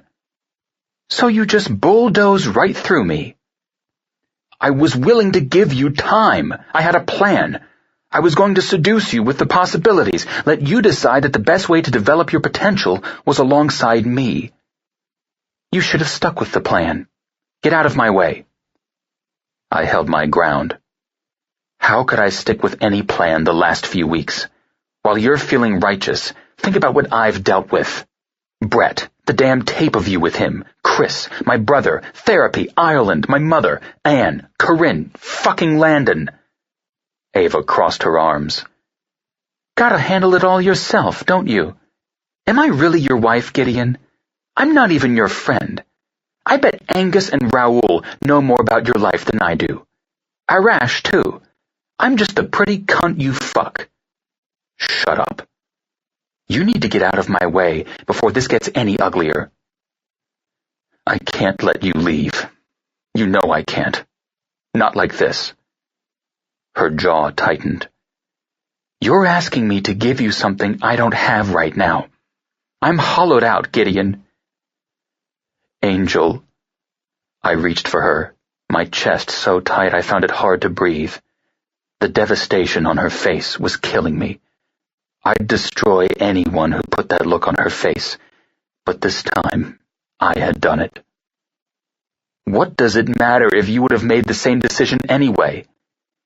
You need to stop talking, she said hoarsely, because every word coming out of your mouth makes me think we're so far apart on this that we've got no business being married. If she'd stabbed me in the chest, it couldn't have hurt worse. The air in the closet became hot and stale, drying my throat and making my eyes burn. The floor seemed to tilt beneath my feet, the foundation of my life shifting as Eva slipped further and further away. Tell me what to do, I whispered. Her eyes glistened. Let me go for now. Give me some space to think. A few days. No, no! Panic swelled until I was forced to grip the door frame to stay upright. Maybe a few weeks. I need to find a new job, after all. I can't, I gasped, panting for air. A black ring encroached on my vision until Eva was the lone pinpoint of light. For God's sake, something else, Eva. I have to figure out what to do now. She rubbed at her forehead with rough fingers. And I can't think when you're looking at me like that. I can't think. She moved to pass me, and I grabbed her by the arms, kissing her, groaning when I felt her soften for an instant. I tasted her tears. Or maybe they were mine. Her hands went to my hair, fisting it, pulling it hard. She turned her head, breaking the seal of my mouth. Crossfire, she sobbed, the word cracking like a gunshot. I released her abruptly, stumbling back, even as my mind screamed at me to hang on. I let her go, and she left me. The sea breeze blows through my hair, and I close my eyes, absorbing the feel as it buffets me. The rhythmic push and pull of the waves against the beach and the raucous cries of seagulls anchor me in the moment, in this place. It's home in a way I haven't known for a long time, although I've spent less than a handful of days here. It is a place I've shared only with Eva, so all of my memories of here are as drenched with her as the sand is with rays of the sun. Like the sand, I've been crushed down into fine, tiny bits by the forces around me. And like the sun, Eva has brought joy and warmth to my existence. She joins me on the deck, standing behind me at the railing. I feel her hand on my shoulder, then the press of her cheek against my bare back. Angel, I murmur, and place my hand over hers. This is what we needed, to come back to this place. It's our retreat when the world closes in on us, trying to separate us. We heal each other here. Relief washes through me. She's back. We're together. She understands now why I did what I did. She was so angry, so hurt. For a moment, I had felt crippling fear that I'd destroyed the most precious part of my life. Gideon, she breathes, in that husky siren's voice. One arm slides around my waist to hold me from behind. I tilt my head back and let the power of her love pour through me. Her fingers glide over my hip, and then she's holding my cock in her hand, stroking it from root to tip. I harden and thicken, ready for her. I live to serve her, to please her. How could she have doubted it? A moan rumbles up from the very depths of my soul, the desire I always feel for her climbing through me. Pre-cum leaks from the swollen head of my dick, my balls growing heavy and full. Her hand on my shoulder glides down my back, pressing lightly, urging me to bend forward. I obey because I want her to see how she owns me. I want her to understand that I would do anything, give anything, to make her safe and happy. Her hand traces my spine, kneading lightly. I grip the wooden handrail that circles the deck and spread my legs at her urging. Now both of her hands are between my thighs, her breath hot and panting against my back. She's pumping my cock with a firm, practiced grip. Harder than I'm used to from her. Demanding.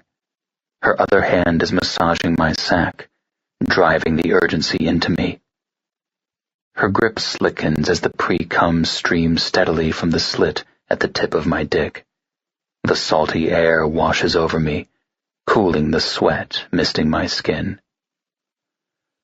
Eva! I gasp her name, so hard for her, so desperately in love.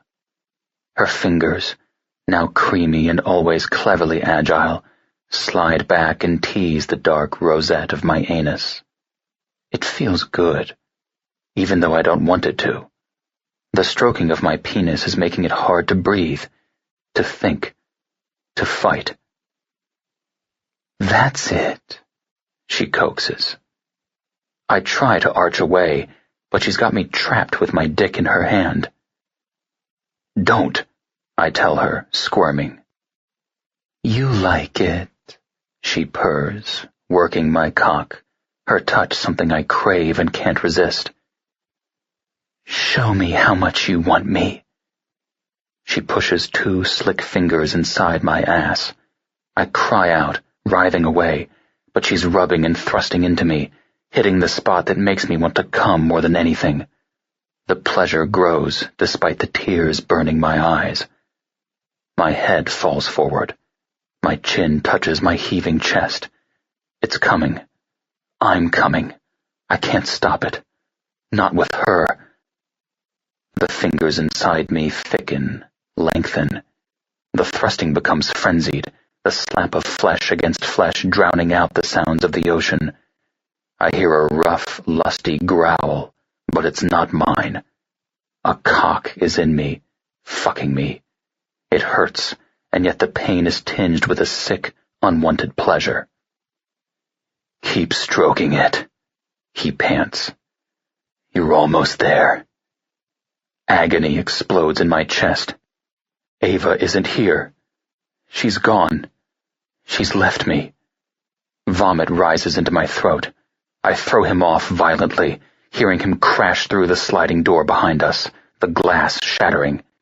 Hugh laughs hysterically, and I round on him, finding him sprawled amid the glistening slivers, his hair as red as his blood, his eyes lit with that vile, lustful avarice. You think she'd want you, he taunts, clambering to his feet. You told her everything. Who'd want you after that? Fuck you! I lunge and tackle him back down. My fist pounds into his face again and again. The shards of glass pierce me, cut into me, but the pain is nothing next to what I feel inside. Eva is gone. I'd known she would leave, that I couldn't keep her. I'd known it, but I had hoped.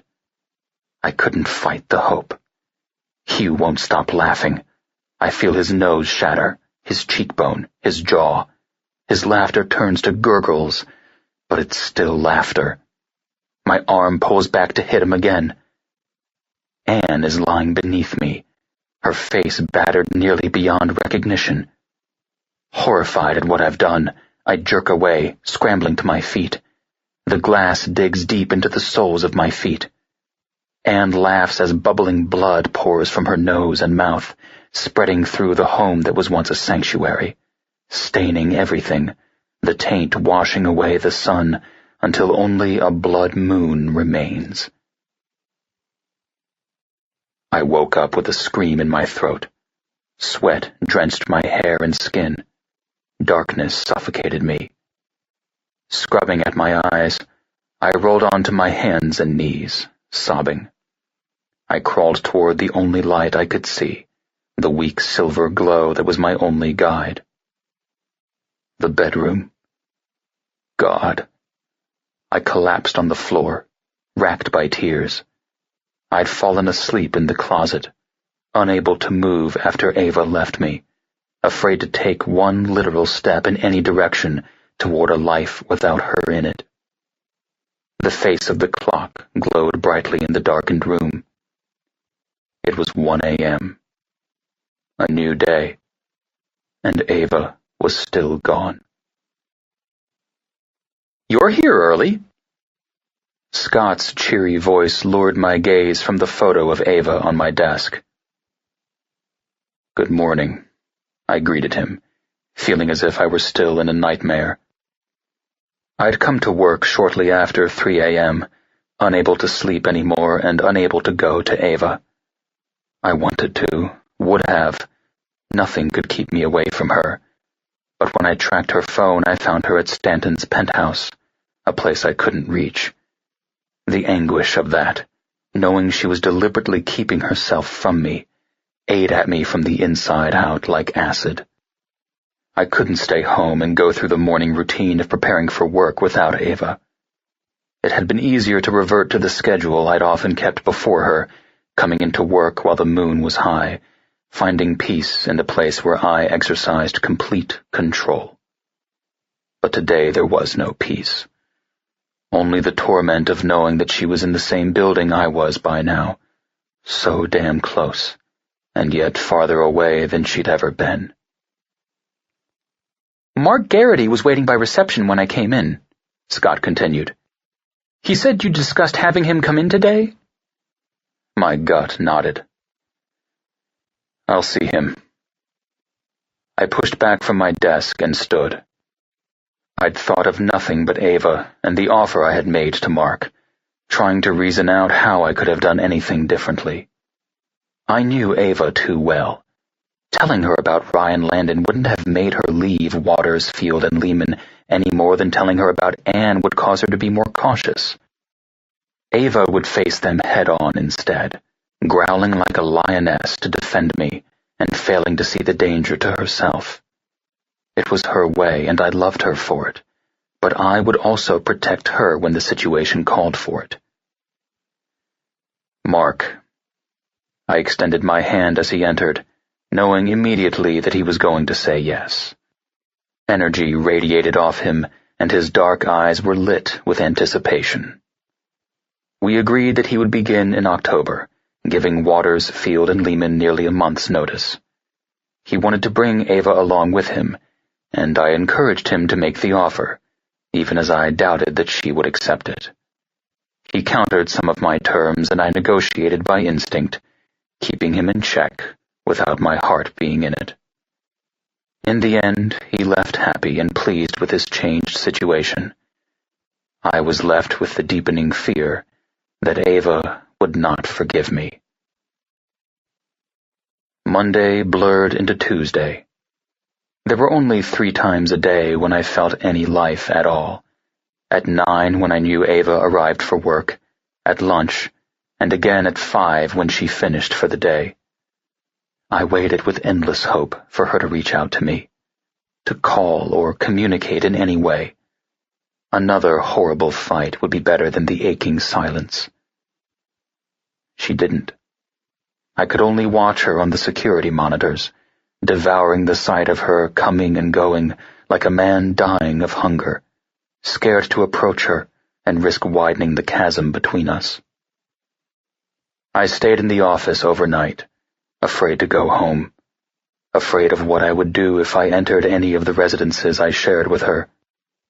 Even my office was a torment. The couch where I had fucked her an inescapable reminder of what I'd had only days before. I showered in my office's washroom and changed into one of the many suits I kept at work. I'd never thought it strange to live for work before. Now I was overwhelmed by emotion I couldn't express, comprehending just how much of my life Eva had come to fill. She stayed at Stanton's again. It didn't escape my notice that she preferred to spend time with her mother than to risk having to deal with me. I texted her constantly, pleas for her to call me. I just need to hear your voice. Notes about nothing. Cooler today, isn't it? Comments about work. Never realized Scott always wears blue. And most of all, I love you. For some reason, it was easier to type those 3 words than to say them. I typed them a lot, over and over again. I didn't want her to forget that. Whatever my faults and fuck-ups, everything I did or thought or felt was love for her. Sometimes I got mad, hating what she was doing to me, to us. God damn you! Call me! Stop doing this to me! You look like shit, Arash said, eyeing me as I reviewed the contracts he'd placed on my desk. You getting sick again? I'm fine. My man, you are anything but fine. I glared at him, shutting him up. It was nearly 6, and I was on my way to Dr. Peterson's office when Eva finally reached out to me. I love you, too. The words wavered as my eyes stung.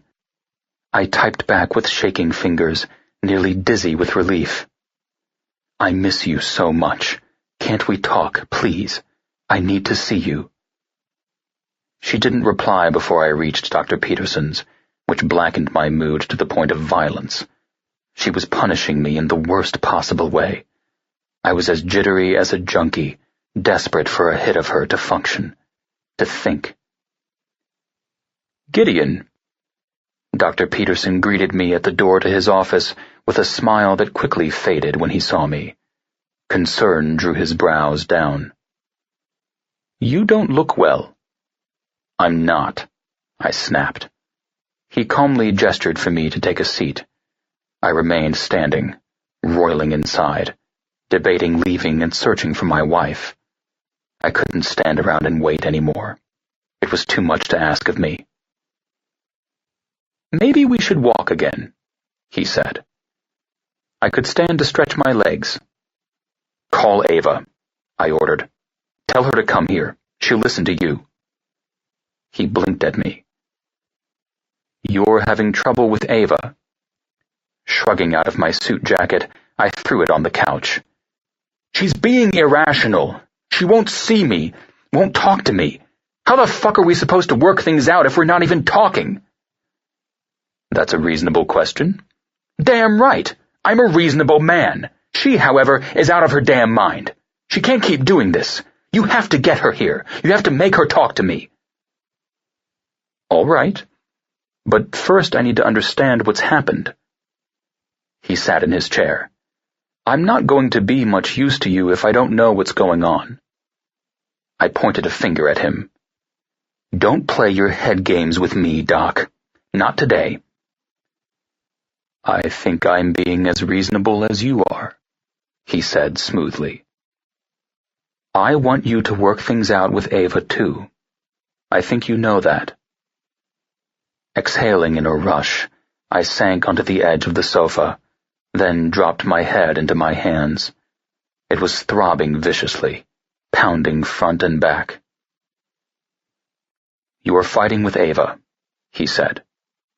Yes. When's the last time you spoke with her? I swallowed hard. Sunday. What happened on Sunday? I told him. It came out in a rush that had him scribbling frantically on his tablet. The words spewed out in an angry purge, leaving me feeling wiped out and exhausted. He continued to write for a few moments after I finished, and then his gaze lifted to my face. I saw compassion, and it tightened my throat. You cost Eva her job, he pointed out. A job she's told us both that she enjoys very much. You can see why she'd be upset with you, can't you? Yeah, I get it, but I had valid reasons. Reasons she understands. That's what I don't get. She understands, and she's still cutting me off. I'm not sure I understand why you didn't discuss this with Eva beforehand. Can you explain that to me? I rubbed at the back of my neck, where the tension felt like steel cables. She would have stewed over it, I muttered.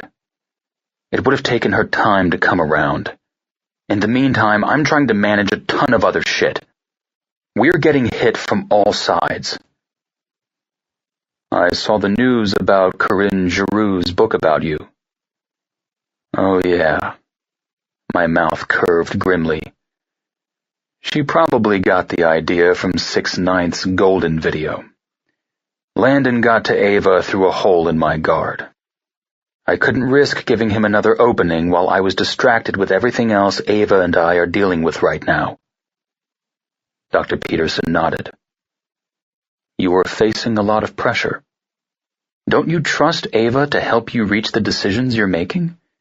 You have to know that her conflicts with her mother often stem from not being consulted before actions are taken.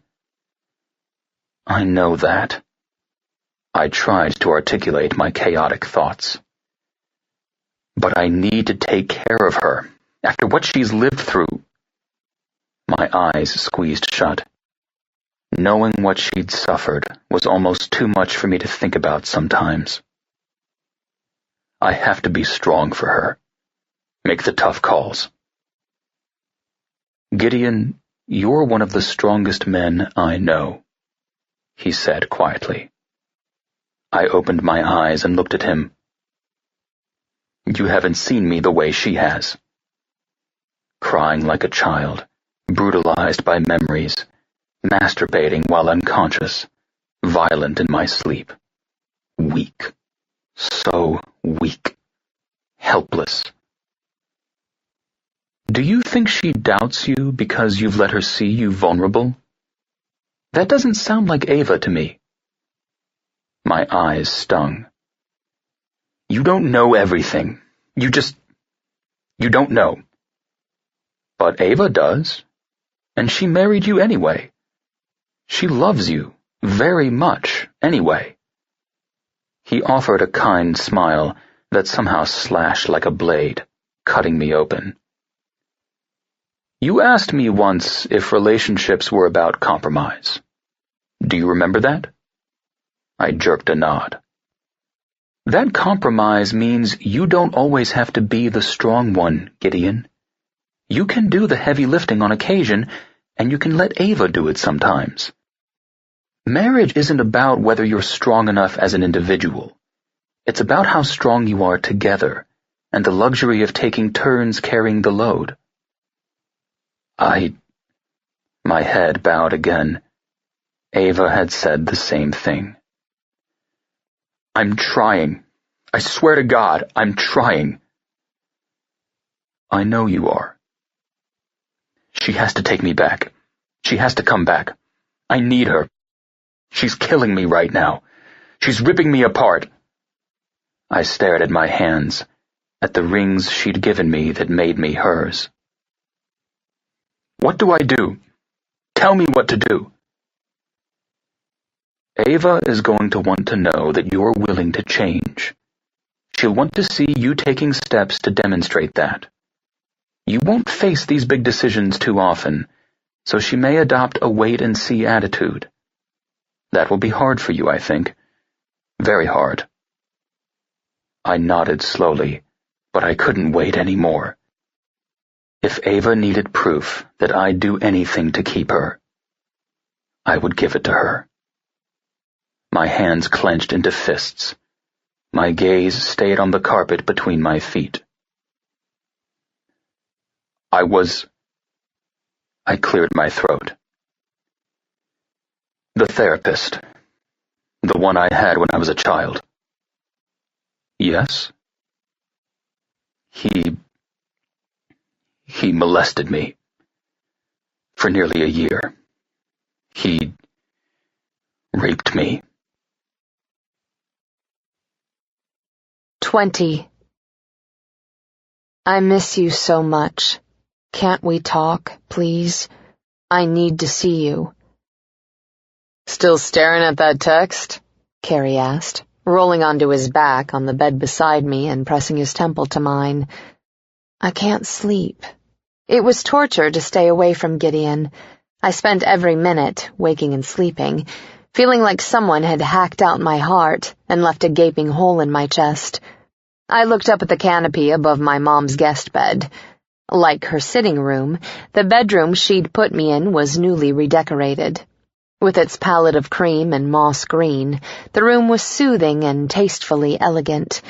The guest bedroom Carrie occupied was done in a more masculine style, with grays and navy, with walnut furnishings on the opposite end of the spectrum from the white gilded pieces in my room. When are you gonna talk to him, baby girl? Soon. I lowered the phone to my chest and pressed it against my heart. I think we both need a little time.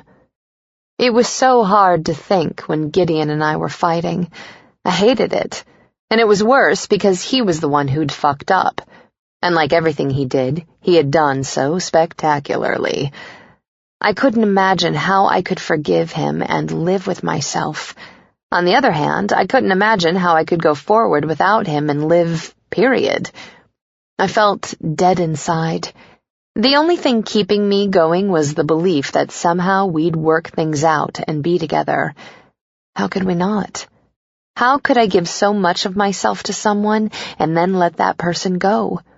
I thought about the advice I'd given to Trey and how we were both facing the same decision.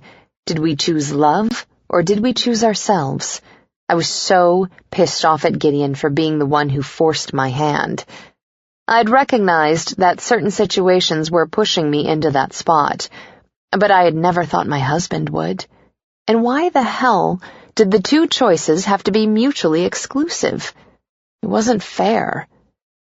You're running him through the ringer, Carrie pointed out, unnecessarily. He's done it, not me. Gideon had taken something precious from me, but worse, he had taken something precious away from us. My free will and the trust I'd given him to respect it. After that last night we'd had, as much as I had trusted him and opened myself to him, and he'd already talked to Mark. The feeling of betrayal was heartrending. Thanks for sticking with me. He shrugged. I like Stanton. It's no hardship hanging at his place a few days. We are eventually going home, right? I can't hide forever. So you've always said, he muttered. Personally, I like hiding. Just taking a fucking break and forgetting about all the crap. But the crap's always out there waiting for you. And knowing that, I always preferred to face it head on. Get it out of the way and behind me. Let it wait, he said, reaching up to ruffle my hair. Turning my head, I pressed a kiss to his cheek. I'd cried gallons on him the last 3 days and curled up against him at night. At times, it felt like his arms were the only things holding me together. God, I hurt all over. I was a fucking mess, a zombie in the vibrantly lively city of New York. Where was Gideon now? Was the pain of our separation starting to ease, or was he still as devastated by it as I was? Mark asked me to move to Cross Industries with him, I said, just to force my mind onto something else. Well, you saw that coming. I guess, but it was still surreal when he brought it up. I sighed. He's so excited, Carrie. He's getting a hefty raise, and that will change a lot of things for him and Stephen. They'll be able to afford a really fancy wedding plus a long honeymoon, and they're looking for a condominium now. It's hard to hold on to my resentment when this is such a good thing for him. Are you going to work for Gideon? I don't know. I wasn't kidding when I told him I was halfway toward making that decision on my own. But now, I kind of want to apply elsewhere just to spite him. Carrie lifted his fists and shadow-boxed. Show him he's not the boss of you. Yeah. I threw a few punches, too, just to give myself a little lift. But that's stupid. I'd never know if I got hired for me or for his name, whether that turned out to be a good or bad thing. Anyway, I've got a month before Mark moves on. I've got time to think about it. Maybe Waters, Field, and Lehman will keep you. Have you considered that? It's a possibility. I'm not sure how I would respond. It would save me a job search, but I wouldn't have Mark, and he's the reason I love my job. Would I still want to be there without him? You'd still have Megumi and Will. There's that, I agreed. We lay there in companionable silence for a while. Then he said, So it looks like you and me are just floating around in the hell if I know boat. Trey is going to call, I assured him, even though I still had no idea what Trey would say when he did. Sure. He's a nice guy. He won't leave me hanging. Carrie sounded so weary. It's what he's going to say, not when. That's the kicker. I know. Love should be easier than this, I complained. If this were a romantic comedy, it'd be called Love Actually Sucks. Maybe we should have stuck with Sex and the City. Tried that. Ended up knocked up. I should have gone for being a 40-year-old virgin, but I had way too much of a head start. We can write a manual on how to lose a guy in 10 weeks. Carrie looked at me. Fucking perfect. Wednesday morning hit me like a hangover. Getting ready for work at my mom's place helped me to not miss Gideon so much, but it sure as hell didn't separate me from my mother, who was driving me nuts talking about the wedding non-stop. Even Stanton, with his endless capacity for indulging my mom's neurosis, gave me sympathetic looks when he was around. I couldn't think about the wedding now. I couldn't think beyond each and every hour of the day. That was how I was getting by, 1 hour at a time. When I stepped out of the lobby onto the street, I found Angus waiting for me with the Bentley, rather than Raoul with the Benz. I managed a smile, genuinely pleased to see him, but I was wary, too. Good morning, Angus. I jerked my chin toward the car and whispered, Is he in there? He shook his head, then touched the brim of his vintage chauffeur's hat. Good morning, Mrs. Cross. I squeezed his shoulder briefly before sliding past the door he opened and into the back seat. In short order, we were easing into the snarl of morning traffic and heading toward Midtown. Leaning forward, I asked, How is he? Worse than you, I expect. He glanced at me briefly before returning his attention to traffic. He's suffering, lass. Last night was the hardest. God. I sank back into the seat, at a loss for what to do. I didn't want Gideon to hurt. He'd been hurt too much already. Pulling out my smartphone, I texted him. I love you. His reply was almost immediate. Calling. Please answer. A moment later, the phone vibrated in my hand and his picture appeared on my screen. It was like a quick stab to the heart to see his face after spending the last few days avoiding any image of him. I was equally afraid to hear his voice. I didn't know if I could be strong. And I didn't have the answers he needed from me. My voicemail kicked in and the phone quieted. It started vibrating again right away. I answered, lifting the phone to my ear without speaking. There was silence on the line for a long, breathless moment. Eva. My eyes watered at the sound of Gideon's voice, the rasp in it so deep as if his throat were rough. What was worse was the hope I heard in the way he said my name, the desperate longing. It's okay if you don't talk, he said gruffly. He gave a shaky exhale. I'm sorry, Eva. I want you to know I'm sorry, and that I'll do whatever you need me to. I just want to fix this. Gideon? I heard him suck in a sharp inhalation when I said his name. I believe that you're sorry we're not together now, but I also believe that you would do something like this again. I'm trying to figure out if I can live with that. Silence hung on the line between us. What does that mean? He asked finally. What would be the alternative?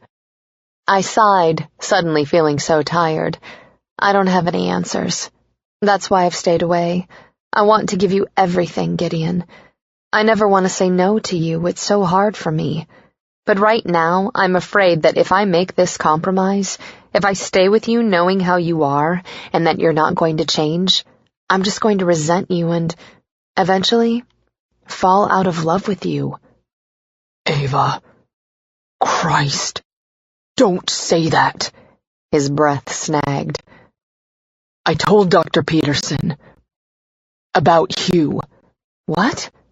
My head snapped up. When? Last night. I told him everything. About Hugh. Anne. He's going to help me, Eva.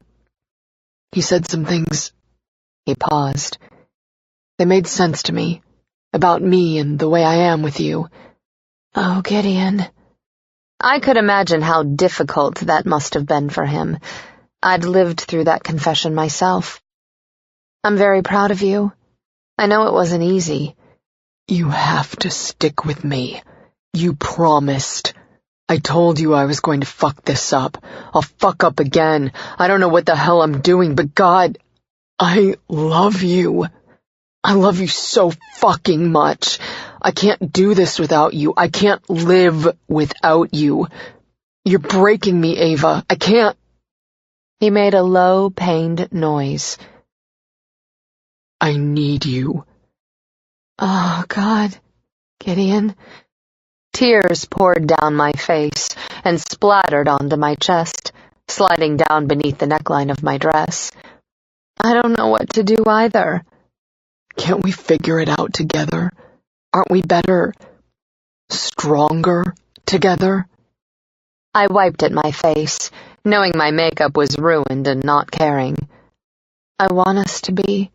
I want that more than anything. I just don't know if we can get there. There hasn't been a single time when you've let me figure things out with you. Not once. If I did, if I do, and I will, you'll come back to me? I haven't left you, Gideon. I don't know how. I looked out the window, spotted a young couple kissing each other goodbye in front of a revolving door before the man ran off. But yes, if we could really be a team, nothing could keep me away. Heard you guys landed the Phase 1 campaign. I turned my attention from the coffee I was sweetening to raise my brows at Will. I haven't heard that. He grinned, his eyes sparkling behind his glasses. He was such a happy guy, anchored solidly in a relationship that worked. I was so envious of that serenity. I had felt it only a few times since I'd been with Gideon, and every time it was bliss. How amazing would it be if we could get there and stay there? That's the buzz I've been hearing, he said. Man, I gave an exaggerated sigh. I am always the last to know. I'd been putting on an Oscar-worthy performance all week, between Mark's excitement, the imminent adjustment in my work situation, starting my period, and dealing with the mess in my private life. I was focusing every ounce of energy I had left on acting calm. As a result, I'd avoided the office gossip cliques to limit my contact with people. There was only so much happiness, joy, contentment I could fake. Mark's going to kill me for telling you. Will looked completely unapologetic. I wanted to be the first to congratulate you. Okay. Thank you. Maybe. I'm dying to get my hands on that system, you know. The tech blogs are wild with rumors about Phase 1's features. He leaned against the counter next to me and gave me a hopeful look. I wagged my finger at him. You won't be hearing any leaks from me. Damn it. The guy's gotta hope. He shrugged. They're probably going to lock you in solitary somewhere until the release just to keep a lid on it. Makes you wonder why Landcorps would take it to an outside agency, doesn't it? He frowned. Yeah, I guess. Hadn't thought about it.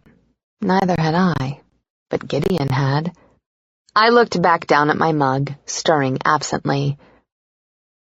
There's a new Gen 10 coming out soon. I heard.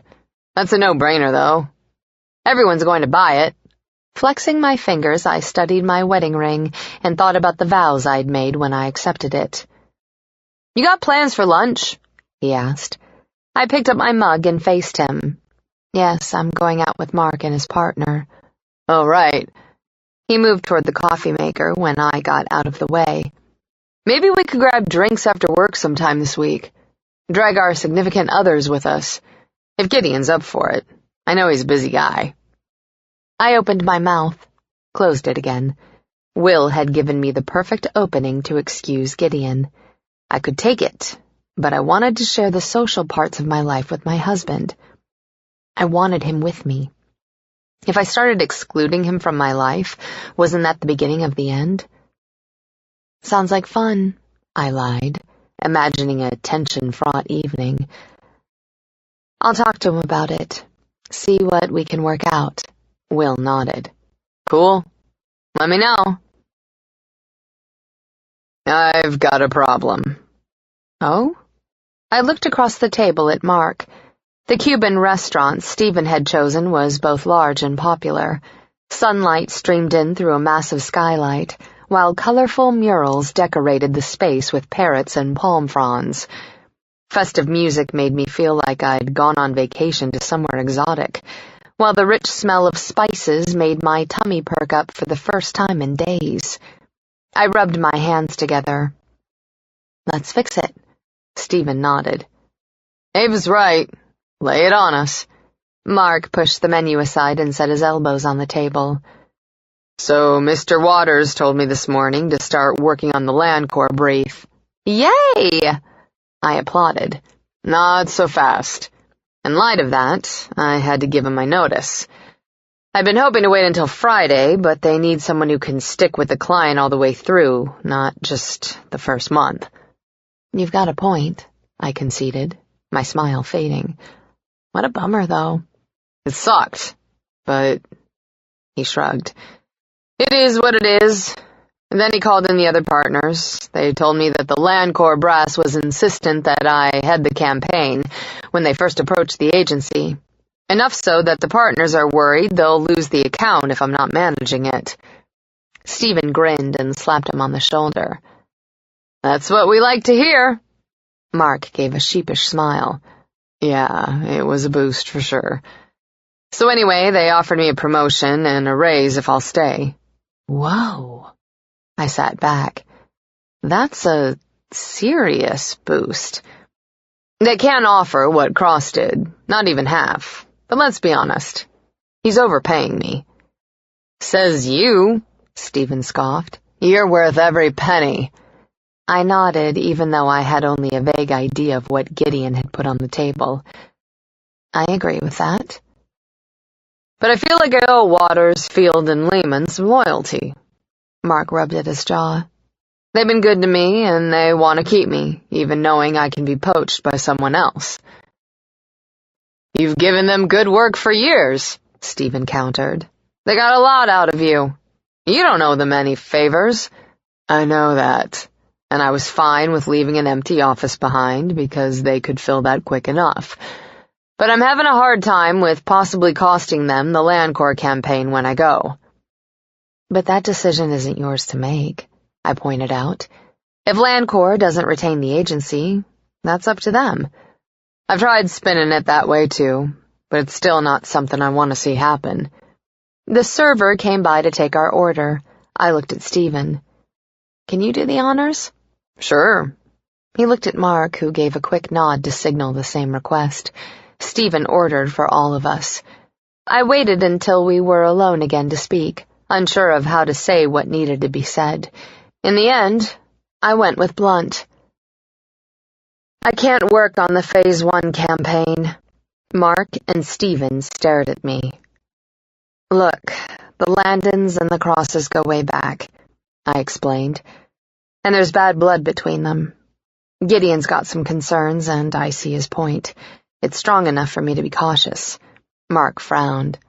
Landon knows who you are. He doesn't have a problem with it.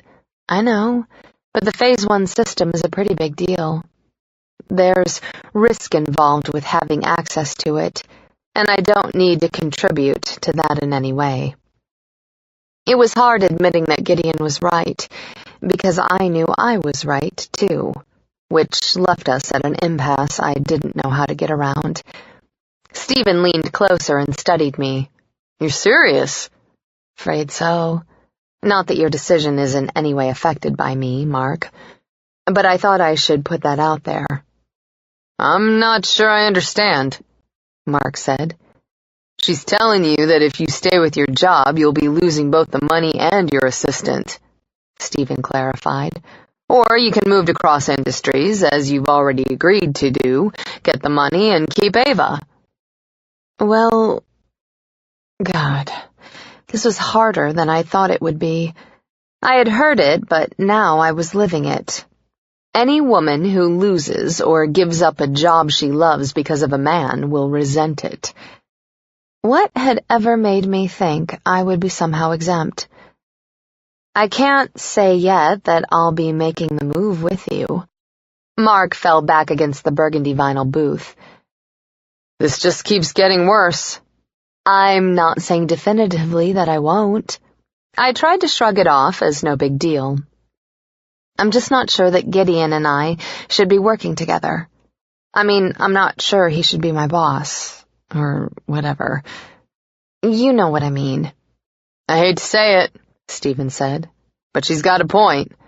This is not helping my problem, Mark muttered. I'm sorry. I couldn't tell them how sorry I really was. I didn't even feel like I could offer advice.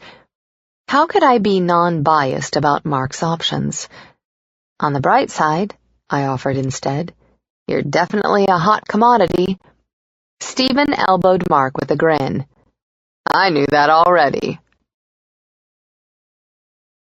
So, Carrie slung his arm around me when I curled into his side. Here we are again. Another night at my mom's. She'd finally gotten suspicious, considering it was our 4th night in a row at her place. I confessed to arguing with Gideon, but not why. I didn't think she would understand. I'm sure she would think it was perfectly normal for a man in Gideon's position to handle all the pesky little details. And as for me possibly losing my job, why would I want to work when I had no financial reason to? She didn't understand. Some daughters wanted to grow up to be just like their mothers.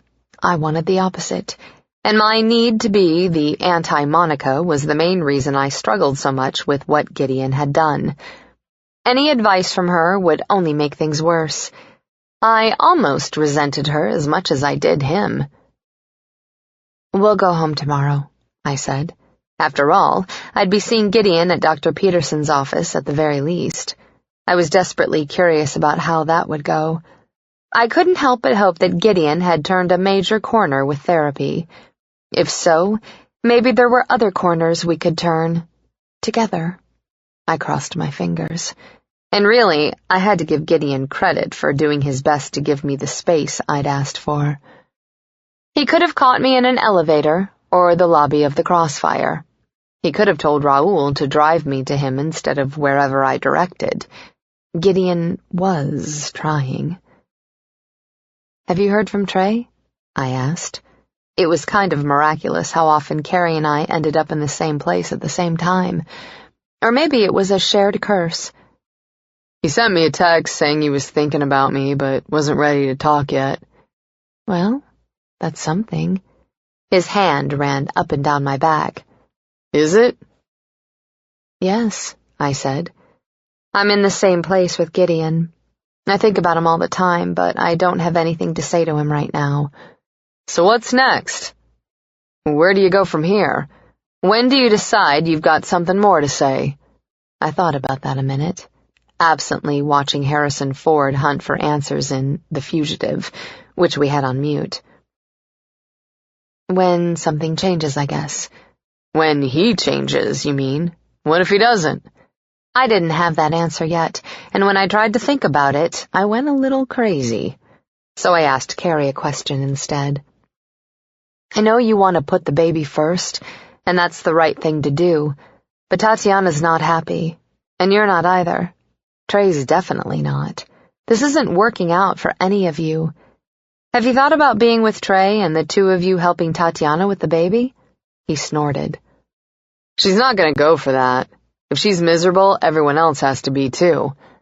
I don't think that should be her choice to make. She's as responsible for getting pregnant as you are. You don't have to do some sort of penance, Carrie. I put my hand over the arm he had lying in his lap, my thumb brushing carefully over the fresh scars on his inner forearm. Be happy with Trey. Make him happy. And if Tatiana can't be happy with having two hot guys looking after her, then she's not doing something right. Carrie laughed softly and pressed his lips to the crown of my head. Solve your own problem that easily. I wish I could. I wished for that more than anything, but I knew it wouldn't be easy, and I feared it might be impossible. The vibration of my smartphone woke me. When I realized what the buzzing was, I began searching blindly for my phone, my hand sliding around the bed until I found it.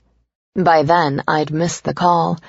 Squinting at the glaringly bright screen, I saw it was just past 3 a.m. and Gideon had called. My heart skipped as worry chased away sleep. Once again, I had gone to bed cradling my phone, unable to stop reading the many texts he had sent me. I called him back. Angel, He answered on the first ring, his voice hoarse. Is everything okay? yes. No, He blew out his breath. I had a nightmare. Oh. I blinked up at the canopy that I couldn't see in the dark. My mother was a fan of blackout drapes, saying they were necessary in a city that was never truly dark. I'm sorry. It was a lame reply, but what else could I say? It would be pointless to ask if he wanted to talk about it. He never did.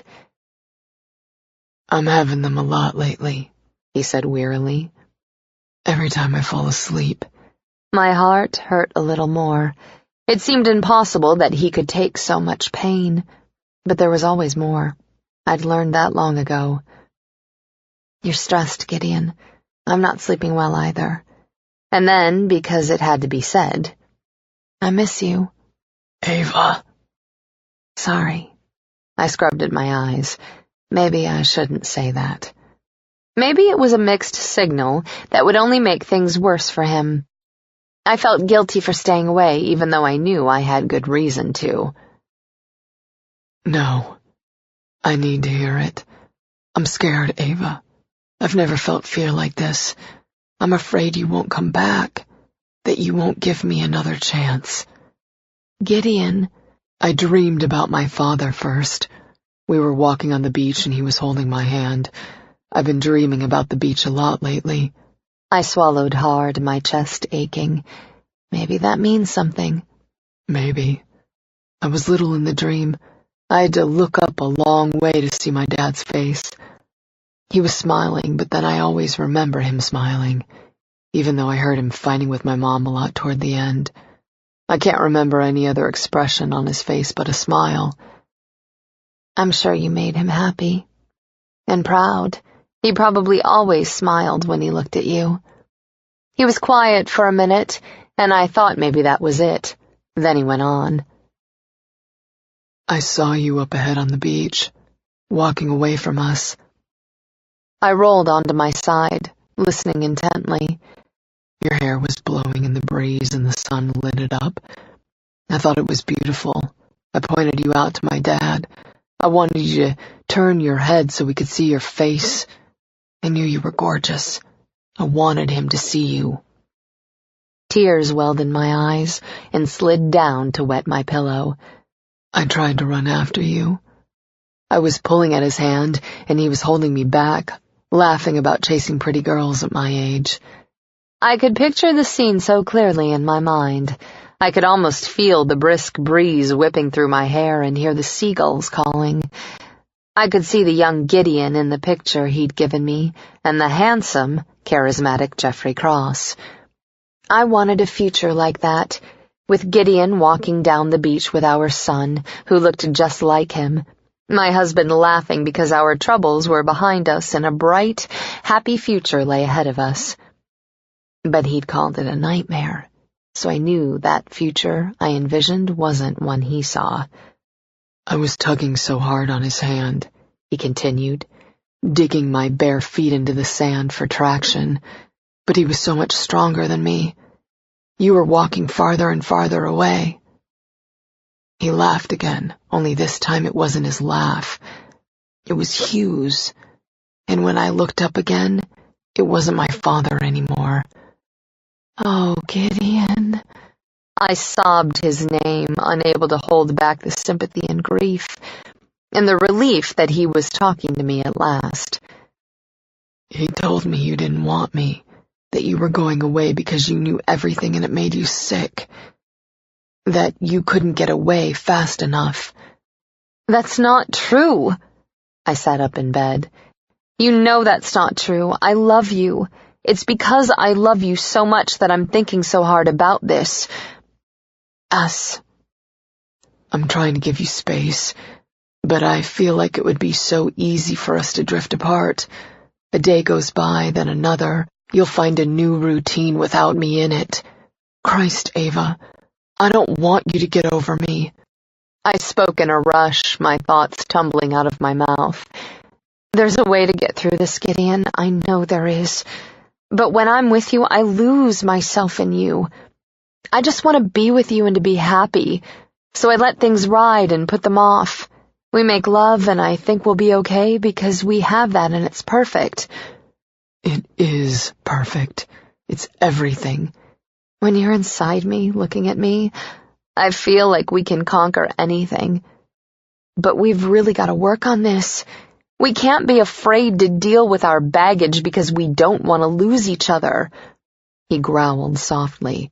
I just want us to spend time together, not dealing with all this other shit. I know. I rubbed at the pain in my chest. But we have to earn it, I think. We can't manufacture it by running away for a weekend or a week. How do we earn it? I swiped at the tears drying on my cheeks. Tonight was good. You calling me, telling me about your dream. It's a good step, Gideon. We'll keep making steps then. We have to keep moving together or we're going to end up moving apart. Don't let that happen. I'm fighting here with everything I've got. Fight for me, too. My eyes stung with fresh tears. I sat for a while crying, knowing he could hear me and that it was hurting him. Finally, I swallowed the pain down and made a snap decision. I'm going to that all-night cafe on Broadway and 85th for coffee and a croissant. He was silent for a long minute. What? Now? Right now. I tossed back the covers on the bed and slid to the floor. Then he got it. Okay. Killing the call, I dropped the phone on the bed and fumbled for the light. I ran to my duffel bag, digging out the butter yellow maxi dress I'd shoved in there because it was easy to pack and comfortable to wear. Now that I was decided on seeing Gideon, I was anxious to get to him, but I had my vanity, too. I took the time to brush out my hair and put a little makeup on. I didn't want him to see me after 4 days and wonder why he was so gone over me. My phone buzzed a notification of a text, and I hurried over to it, seeing a note from Raoul. I'm out front with the car. A little zing went through me. Gideon was anxious to see me, too. Still, he never missed a trick. I shoved my phone into my purse, my feet into sandals, and hurried out to the elevator. Gideon was waiting on the street when Raoul pulled up to the curb. Many of the storefronts on Broadway were shuttered and dark, although the street itself remained well lit. My husband stood within the light cast by the cafe's awning, his hands shoved into the pockets of his dark jeans, and a Yankees ball cap tugged low over his brow. He could have been any young man out late at night, clearly attractive by the way his hard body filled his clothes and the confidence in the way he carried himself. I would have given him a second and third look. He wasn't as intimidating outside the 3-piece suits he wore so well, but he was still dark and dangerous enough to hold me back from the light-hearted flirting most devastatingly handsome men inspired. In jeans or fioravanti, Gideon Cross was not a man to be taken lightly. He was at the car almost before Raoul pulled to a complete stop, yanking the door open and then freezing in place, staring at me with such scorching hunger and possessiveness that I found it hard to breathe. I swallowed past the lump in my throat, my equally ravenous gaze sliding all over him. He was unbelievably more beautiful, the expertly sculpted planes of his face honed further by his torment. How had I lived the past few days without seeing that face, He held his hand out to me and I reached for it, my own trembling in anticipation of his touch. The brush of his skin against mine sent tingles of awareness racing through me, my bruised heart surging with life at being in contact with him again. He helped me out, then pushed the door closed, rapping twice on the roof to send Raoul away. As the Bens left us, we stood barely a foot apart, the air crackling with tension between us. A taxi raced by, honking its horn as another car turned onto Broadway without looking. The harsh sound jolted Gideon and me both. He took a step toward me, his eyes dark and hot beneath the brim of his hat. "I'm going to kiss you," he said roughly. Then he cupped my jaw and tilted his head, fitting his mouth over mine. His lips, so soft and firm and dry, pressed mine open. His tongue slid deep and rubbed, withdrew, slid deep again. He groaned as if he were in the greatest pain. Or pleasure. For me, it was both. The hot stroke of his tongue into my mouth was like a sweet, slow fucking. Smoothly rhythmic, skilled, with just the perfect tease of leashed passion. I moaned as euphoria sparkled through me like champagne, the ground shifting beneath my feet so that I clung to him for balance, my hands wrapping around his wrists. I whimpered in protest when he pulled away, my lips feeling achy and swollen, my sex wet with desire. "You'll make me come," he murmured, unable to resist, brushing his lips over mine one last time. "I'm right there." "I don't care." His mouth curved and chased the shadows away. "The next time I come, we'll be inside you." I sucked in a shaky breath at the thought. I wanted that, and yet I knew it would be too soon now. That we'd fall too easily back into the unhealthy pattern we had established. "Gideon," his smile turned rueful. "Guess we'll settle for coffee and a croissant for now." I loved him so much in that moment. Impulsively, I pulled off his hat and gave him a great big smacking kiss on the mouth. "God," he breathed, his gaze so tender it made me feel like crying again. "I've missed you so damned much." I slid the hat back on his head and grabbed his hand, leading him around the little metal fences cordoning off an outside seating area from the pedestrian traffic. We entered the cafe and settled at a table by the window, Gideon on one side and me on the other. But we didn't stop holding hands, our fingers stroking and rubbing, each of us touching the other's wedding bands.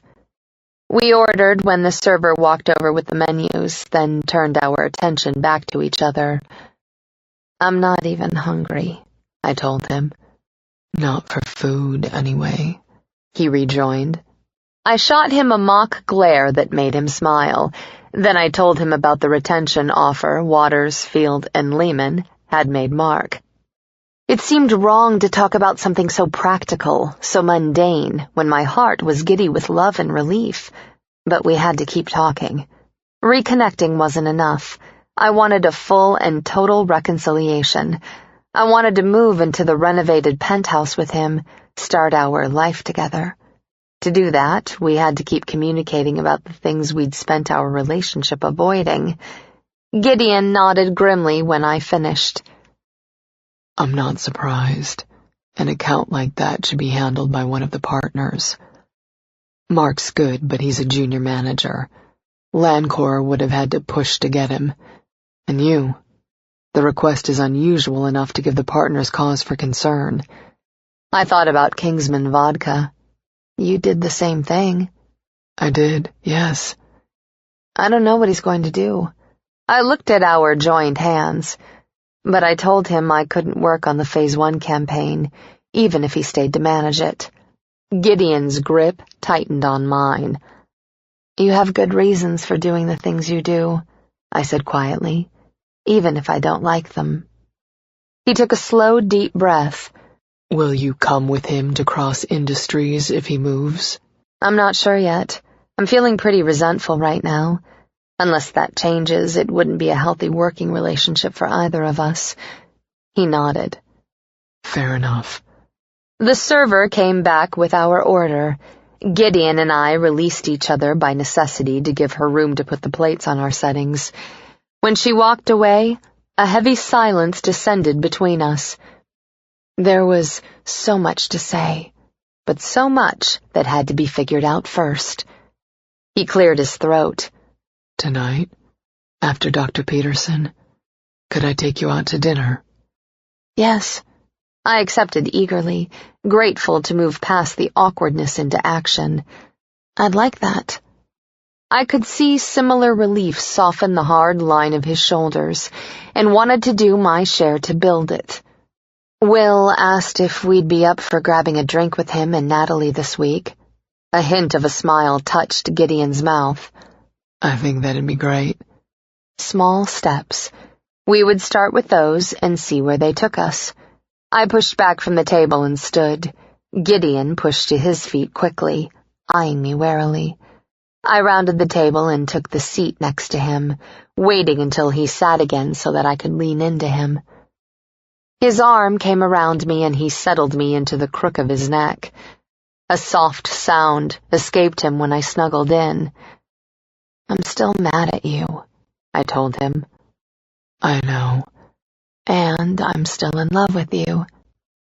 Thank God. His cheek rested against the top of my head. We'll figure out the rest. We'll get back on track.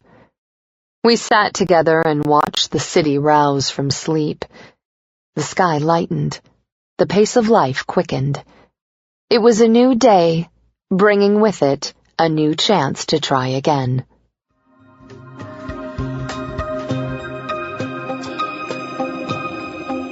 We hope you have enjoyed our presentation of Captivated by You by Sylvia Day, performed by Jill Redfield and Jeremy York, directed by Tommy A. Gomez, performance copyright 2014 by Brilliance Audio, all rights reserved.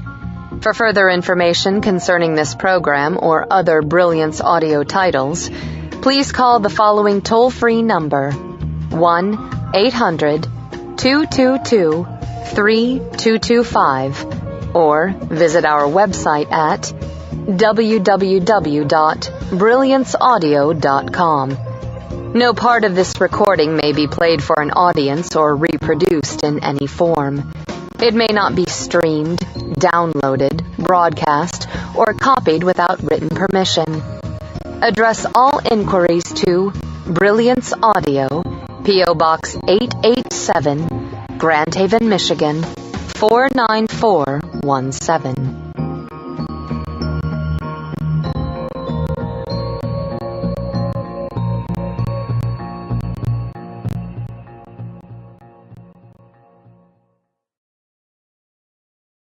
Audible hopes you have enjoyed this program.